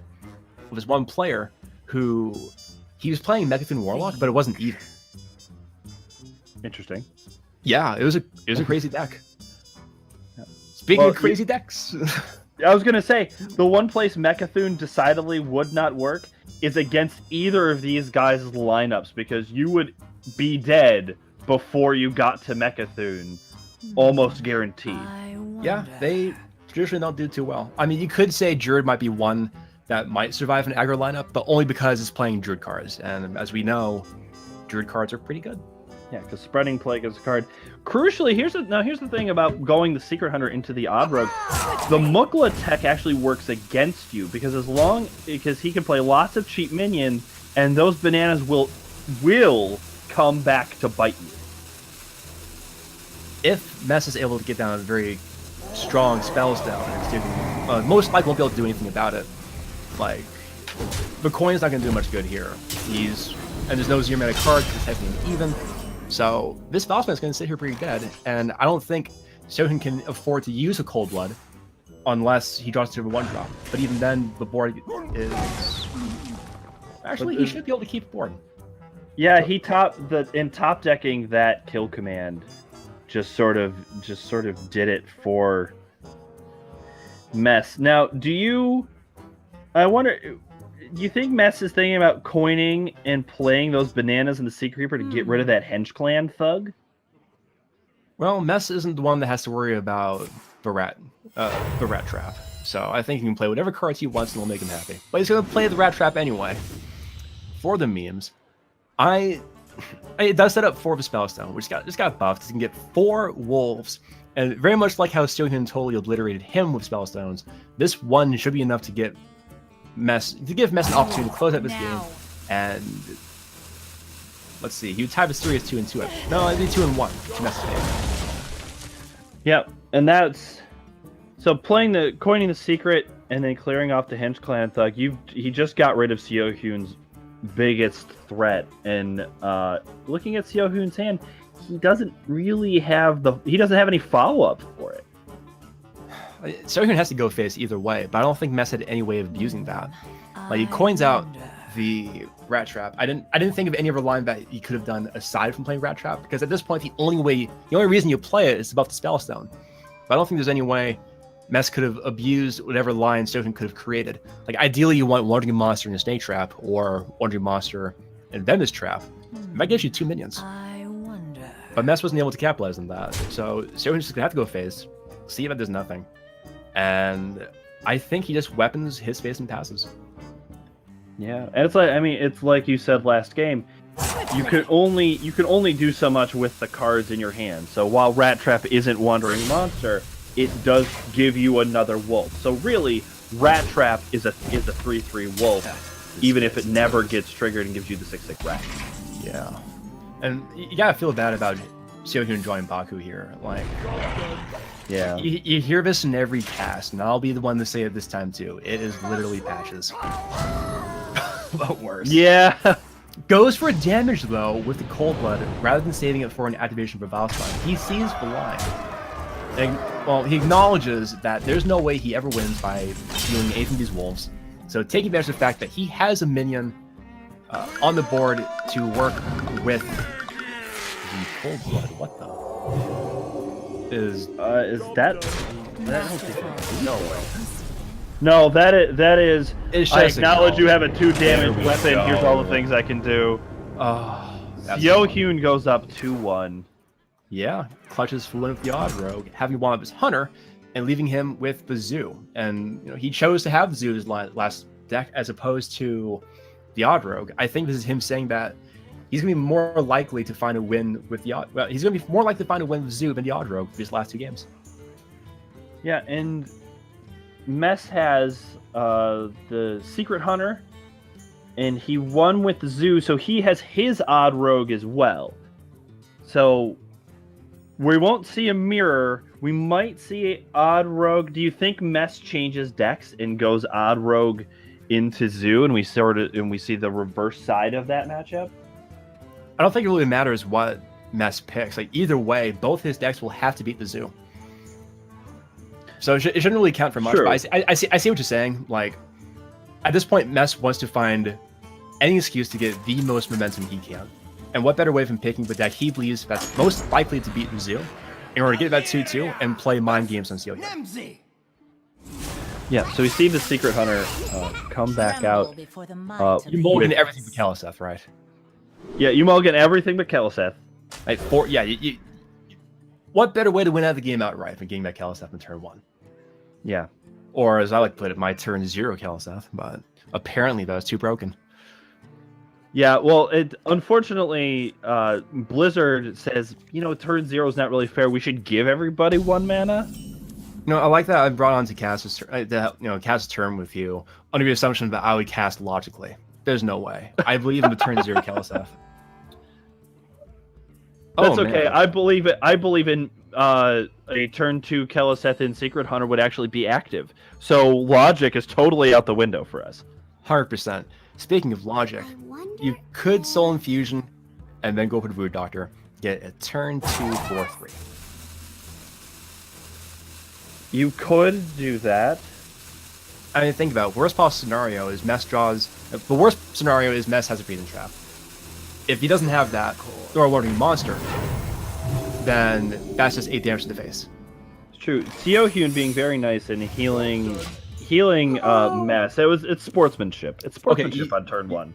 You weren't here for the first match, but no. Seohyun lost the tiebreaker in the first match of the day because Mess played a turn 2 Rat Trap. Seohyun had no way of acknowledging this being a turn 2 Rat Trap. In fact, in that game, Mess kept the Rat Trap and played it on turn 2 despite having other traps. And that's what won the game. So we're seeing a little bit of repeat of history here, except rather than Mess playing the Rat Trap on turn 2 to close out the series, he's playing it to survive. Yeah, and the Soulfire in hand to clear Misha. Oh, there's a 1-drops. Do we see 2 more 1-drops? Do we see 2 more 1-drops? A Rat Trap on turn 4 again? Or does Seohyun learn his lesson? No way. You play the 1-drops. There's no way he plays Rat Trap again in turn 2. Does he tap? Oh, yes! It's happened. Rat Trap back to back. Oh man, well, if this gets Mess the win. Oh, and the explosive trap off the top. Oh. It also deals with the board. If Seohyun decides to go face and not trade into this rat, no. He had to respect the explosive. Not freezing trap. No, yeah. Actually, I'm trying to figure out what line ends up being the case, right? But then, the worst possible scenario is that the trap happens to be a trap that rewards Mess for having Seohyun play minions into the Doom Rat. I don't think Seohyun had a choice. I think he's going to lose his minions no matter what. Because in the worst scenario, Mess has the Spellstone, so he has to put in what damage he can. Right. Well, and now we have the revenge of the fully upgraded Spellstone on turn 5. Now, if only Mess had a second one. Yeah. Seohyun didn't... Oh, there it is! There's the second one! Seohyun didn't concede this time. He was like, you know what? I don't want to lose this one. In fact, the game is right there. Yeah, but then here comes Deathstalker Rexar. We might see a pre-turn 6 concede again. Yep, there it is. Muted Rat Trap! Oh man, in our opening lines when I was talking with Wicked Good about these neat cards, I was the one, discrediting the Rat Trap. I chose not to believe. I didn't say it was a bad card to put in the deck, but I chose not to believe that I was gonna get any value. And look at this. It kept Mess in the tournament. One of the podcasts I'm listening to is a new actual play role-playing game podcast. They're on episode 15, and I think they're all the episodes are still called Fighting the Rats, like part 15. There we go. Little did we know it was actually a Hearthstone podcast about that matchup. That's crazy. This series might end up getting a feature on that podcast. I'll have to tune into it because we saw it here live first, folks. Drop that follow button to see more shenanigans. Yeah, clip it. I will let the Alex that GMs that podcast know that her podcast was a prognostication of a Hearthstone game. Speaking of prognostication, whatever that means, the Light Warden came down in turn 1, giving Seohyun an early board state versus the Odd Rogue. Who do you think is going to be better? Who do you think is going to be most favored in this lineup? based on the tech we've seen today. Based on the tech we've seen today, it's the turn 0 Keleseth. I just don't. I think Odd Rogue. It's going to be really interesting because the Odd Rogue is going to have all these little minions, but Seohyun is tech against sort of the counter aggro matchup. Pretty much, his Tar Creeper is doing work. I think. I have to double check this because I didn't do it in advance, but I believe that he's one of the only ones bringing the Warlock and the Odd Rogue with Tar Creeper and the aggro style meta in mind. But I have to bring your attention to the double Gillian Ventures with Seohyun's Lone Blood Knight. Yeah, and that and we see Seohyun's Lone Blood Knight and Mess's Blood Knight as well. Yeah. So Seohyun will grab one. And Mess will grab the other, and we'll just have dueling 9/9 Blood Knights. Likely, except he's not going to get value from that Blood Knight. Seohyun doesn't play Gillian Venom of his own. He'll play double Dreadlord instead. Yeah, he'll just take it on. He'll just take it on his own. Oh, look at this! He's going to bait the Blood Knight by playing the Argent Squire, and then expecting Seohyun in the worst possible scenario to have a Blood Knight in response to his Gillian Venoms. So possibly plays the Argent Squire to make Seohyun play the Blood Knight, to make his double Gillian Inventor even better. That is a pro level play and explains why you and I are casting. Oh, and does it work? Is this the Blood Knight meat like the Rat Trap? Is that how this is going to work? I don't think Seohyun has a way to get through his Gillian Inventors. Like, I don't think he can. Oh man, how next level would it be to Seohyun to acknowledge the possibility of Gillian Inventor the following turn? Because otherwise, if Mess has his own Blood Knight, then he gets a 6/6 and 1/1. Then he doesn't have to play Gillian Inventor. Yep, but you have to play. I think Seohyun is thinking that he needs something to contest the Henchland Thug, which is going to be a 6/6 next turn. 6/6 Blood Knight. That makes sense, but then this is going to be heartbreaking if you're Seohyun. Oh yeah, and I think Mess had to swing his weapon into the Tar Creeper first to keep the Henchland alive. But he does. He says Gillian Inventors are enough. Yeah, because now that Blood Knight, I mean, obviously Seohyun is going to play other minions from his hand, but that Blood Knight has just got a wall of tiny, annoying Doom Jr. bots to go through to try to get to face, and I just don't think he can do it. You have to wonder if the Gillian Inventor is the Dr. Boom of this set. Oh, I 100% is. And my lore theory is that Giggling Inventor is either Dr. Boom's son or Dr. Boom when Dr. Boom was a kid. Oh god, the Hearthstone canon is real. The Diablo writers had some say in this, I'm sure. Oh, but man, Mess has had the best lineup and played Argent Squire. I don't think there's any line where you didn't play Argent Squire, but you have to acknowledge what that Argent Squire draw from Mess did for Seohyun. Like it forced him to play the Blood Knight. Yeah, it forced the Blood Knight out, and it just that caused so much damage, and the Vile Spine just negating the Blood Knight play to even begin with. But Seohyun has the board again. Now there is this second Giggling Inventor sitting in Mess's hand. This is insane. You have to remember, guys, folks, being gender neutral, you have to remember this is for the marbles. The winner of this match proceeds to the top 8 for October 13th. Yeah, and the loser goes home. Yeah, every stays home, I'm guessing, because they're probably home already, but you don't cast and play tournaments in the cafe. I guess it depends on how nice the cafe is. We see Solarium. Oh, the Happy Ghoul. Oh, but he loses the Leroy. But I think that's okay. Well, you don't necessarily have to lose the Leroy. You could Voodoo Doctor, play the Happy Ghoul, play the Voidwalker. Well, now you can't, but you could have also just played Leroy. Maybe, but I was opting to keep a board that would stick, and there's no other place for a Leroy to go but face or trade to a minion. And if he trades to a minion, then Mess has 2/1/1 minions. Like I think he just had to play the most amount of minions he possibly could. Followed up with the Voidwalker. Now Valero is an unfortunate draw because that was a means for Seohyun to close out the game, probably in turn 2 or probably in turn 4 2 from now. Yeah, and here comes. Oh, he went with the fledgling. I mean, the fledgling is always terrifying, and behind two Every time. Annoyatrons. No, this is much better than playing the Blood Knight for a 9/9 minion. I mean, Seohyun isn't playing Palace anyway, but it's still its best play. Like you get to keep your board with Vicious Fledgling. Yep. Which Oh, will and get he, Soulfire.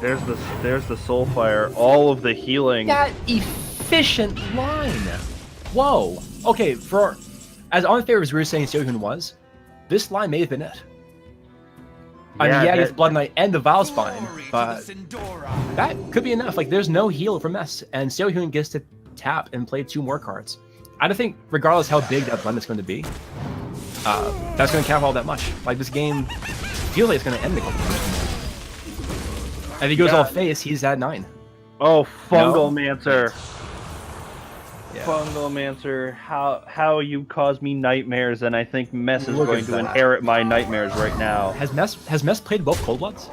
Because he goes all face, of course, but Yeah, I think he only plays one. I think he's only. He's only I think he's played- only played one. He played one earlier. Oh, his own game! Fungal. He top decks the game. Oh, the Fungalmancer off the top. Mess. Oh clutches my the goodness. series out with the most top deckiest of top decks. No, No, Mess. I was Mess is one off off. by one. Canceled, boys. It's so Off huge. by man. one.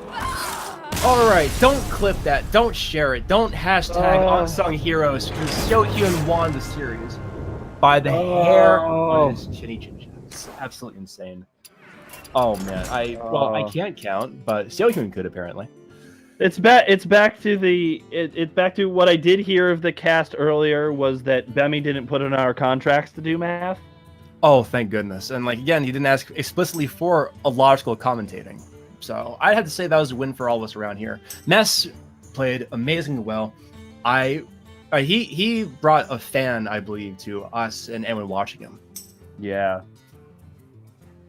It sounds like we're going to be doing the interview with Seohyun in a bit, and while our producer's going to be coordinating that, let's go ahead and recap what we just saw there. That was such a close game. You're seeing, it came down to top decks with a lineup that ended up being incredibly similar from both players' ends. Yeah, and it's hard to think that was all 5 games of a best of 5. As fast as all of those went, but it was all super high level, high skill. There wasn't a moment where you really looked and you went, that play didn't really make sense. Everything made sense. Cards coming off the top were just unreal, and Seohyun with the math. Seohyun did it. What's good, Seohyun? Like, we're talking about the pieces coming together, and here you are, having just qualified for the top 8 of this Unsung Heroes Phoenix Cup Invitational. How are you feeling after having clutched out that series? Felt pretty good. I lost to him round 1, and now I get to play him again in the losers final. Yeah, you got your vengeance. What was going through your mind when the rat trap happened to you again? I'm like, oh, I just fall into the same trap again. I keep forgetting that's a card. Like, I saw it in this list, I just don't, because I think it was another camp secret too. That one, but I think he mulliganed away other cards and drew into that one. okay. I'd have to see the replay. It would be so balls if he kept it though. Yeah, I think he had to mulligan his whole hand, and that's what ended up in there. When Okay. you Go Go ahead, Truth. go ahead. Oh, the Soulfire, because I that game I play very aggressively, right? I went 1 drop into coin 3 into 3 because I want to dump my hand so I can land the Soul Infusion on my chain gang. Yeah, that's what So- you should be doing. Playing the Zoo player. Like, you don't expect then- Rat Trap to punish you for that either. I think it didn't really matter though at the end because you could see he just went face with the rat trap. So the minion didn't really do anything to the board except like afterwards he traded with the Tar Cooper. And then the following Couldn't turn, win. you went face with all your minions. You choosing to ignore, like, were you just choosing to ignore the possibility of explosive trap? Like, was it going through your mind that you would have lost the game if it was explosive trap either way? I just don't think this matchup is like it's winnable if I start to late game because his 3 just gets better and my draws are worse. I have to tap and his hero power just deals more damage to my face. He has late game finishes like Kill Command. His list even runs to Leroy. So I knew if I want to win, I need an early snowball, but I didn't really get one. So it was going to be a rough game. So I knew I just had to push everything face. Especially he only runs one Wandering Monster. So I knew that the punishes aren't that high. So I just go for the winning line. Yeah, by going first with the Blood Knight and hoping everything else sticks. Yeah. So when you dropped when he played the Ardent Squire and you played the Blood Knight and he played Giggling Inventor the next turn, what went through your mind having played the one Blood Knight? I was just thinking it was like a huge value and a huge tempo swing.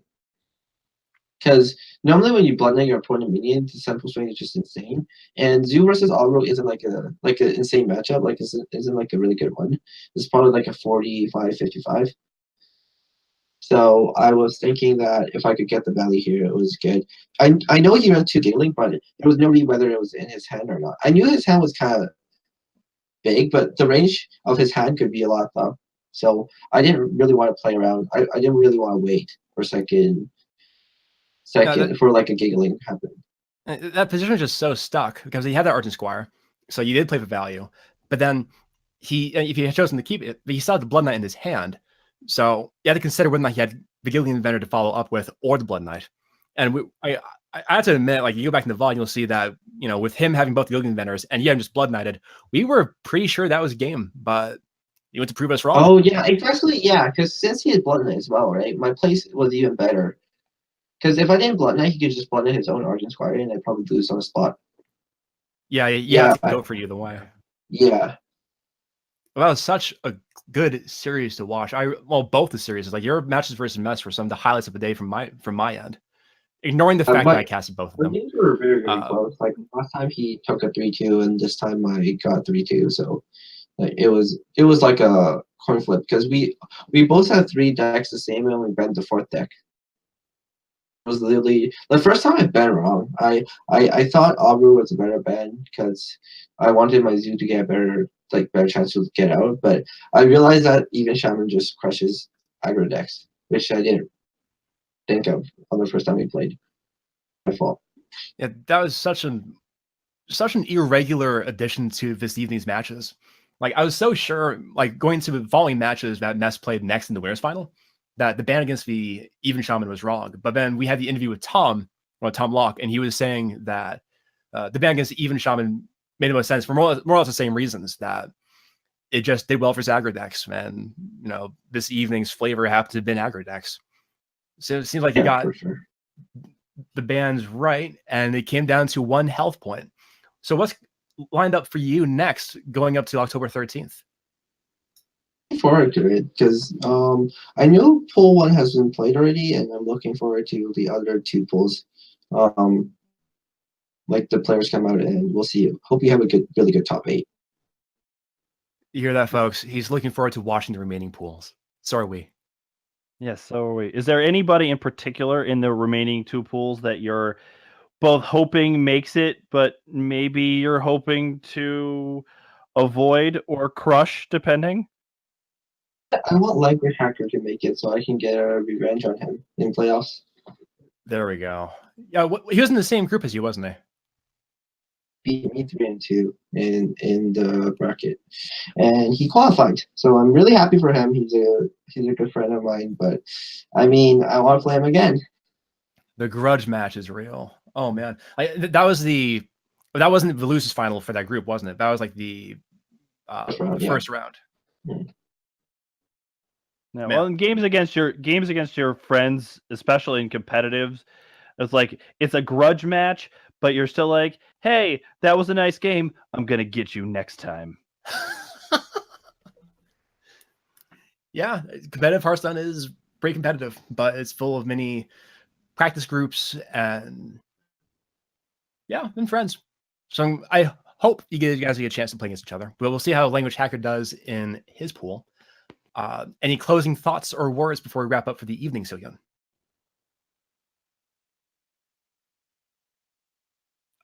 I'm going to take that as a no.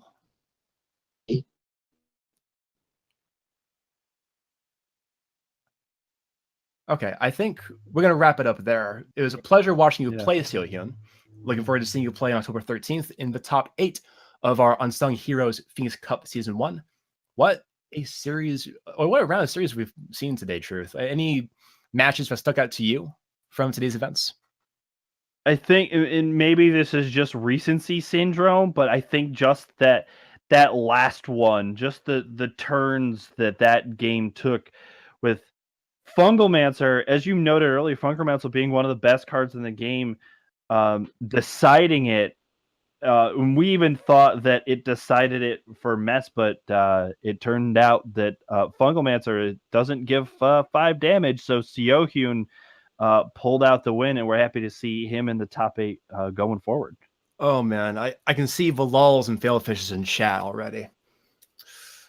Oh well, I guess we can take that in stride. I love seeing the rat traps from the first match and this last match.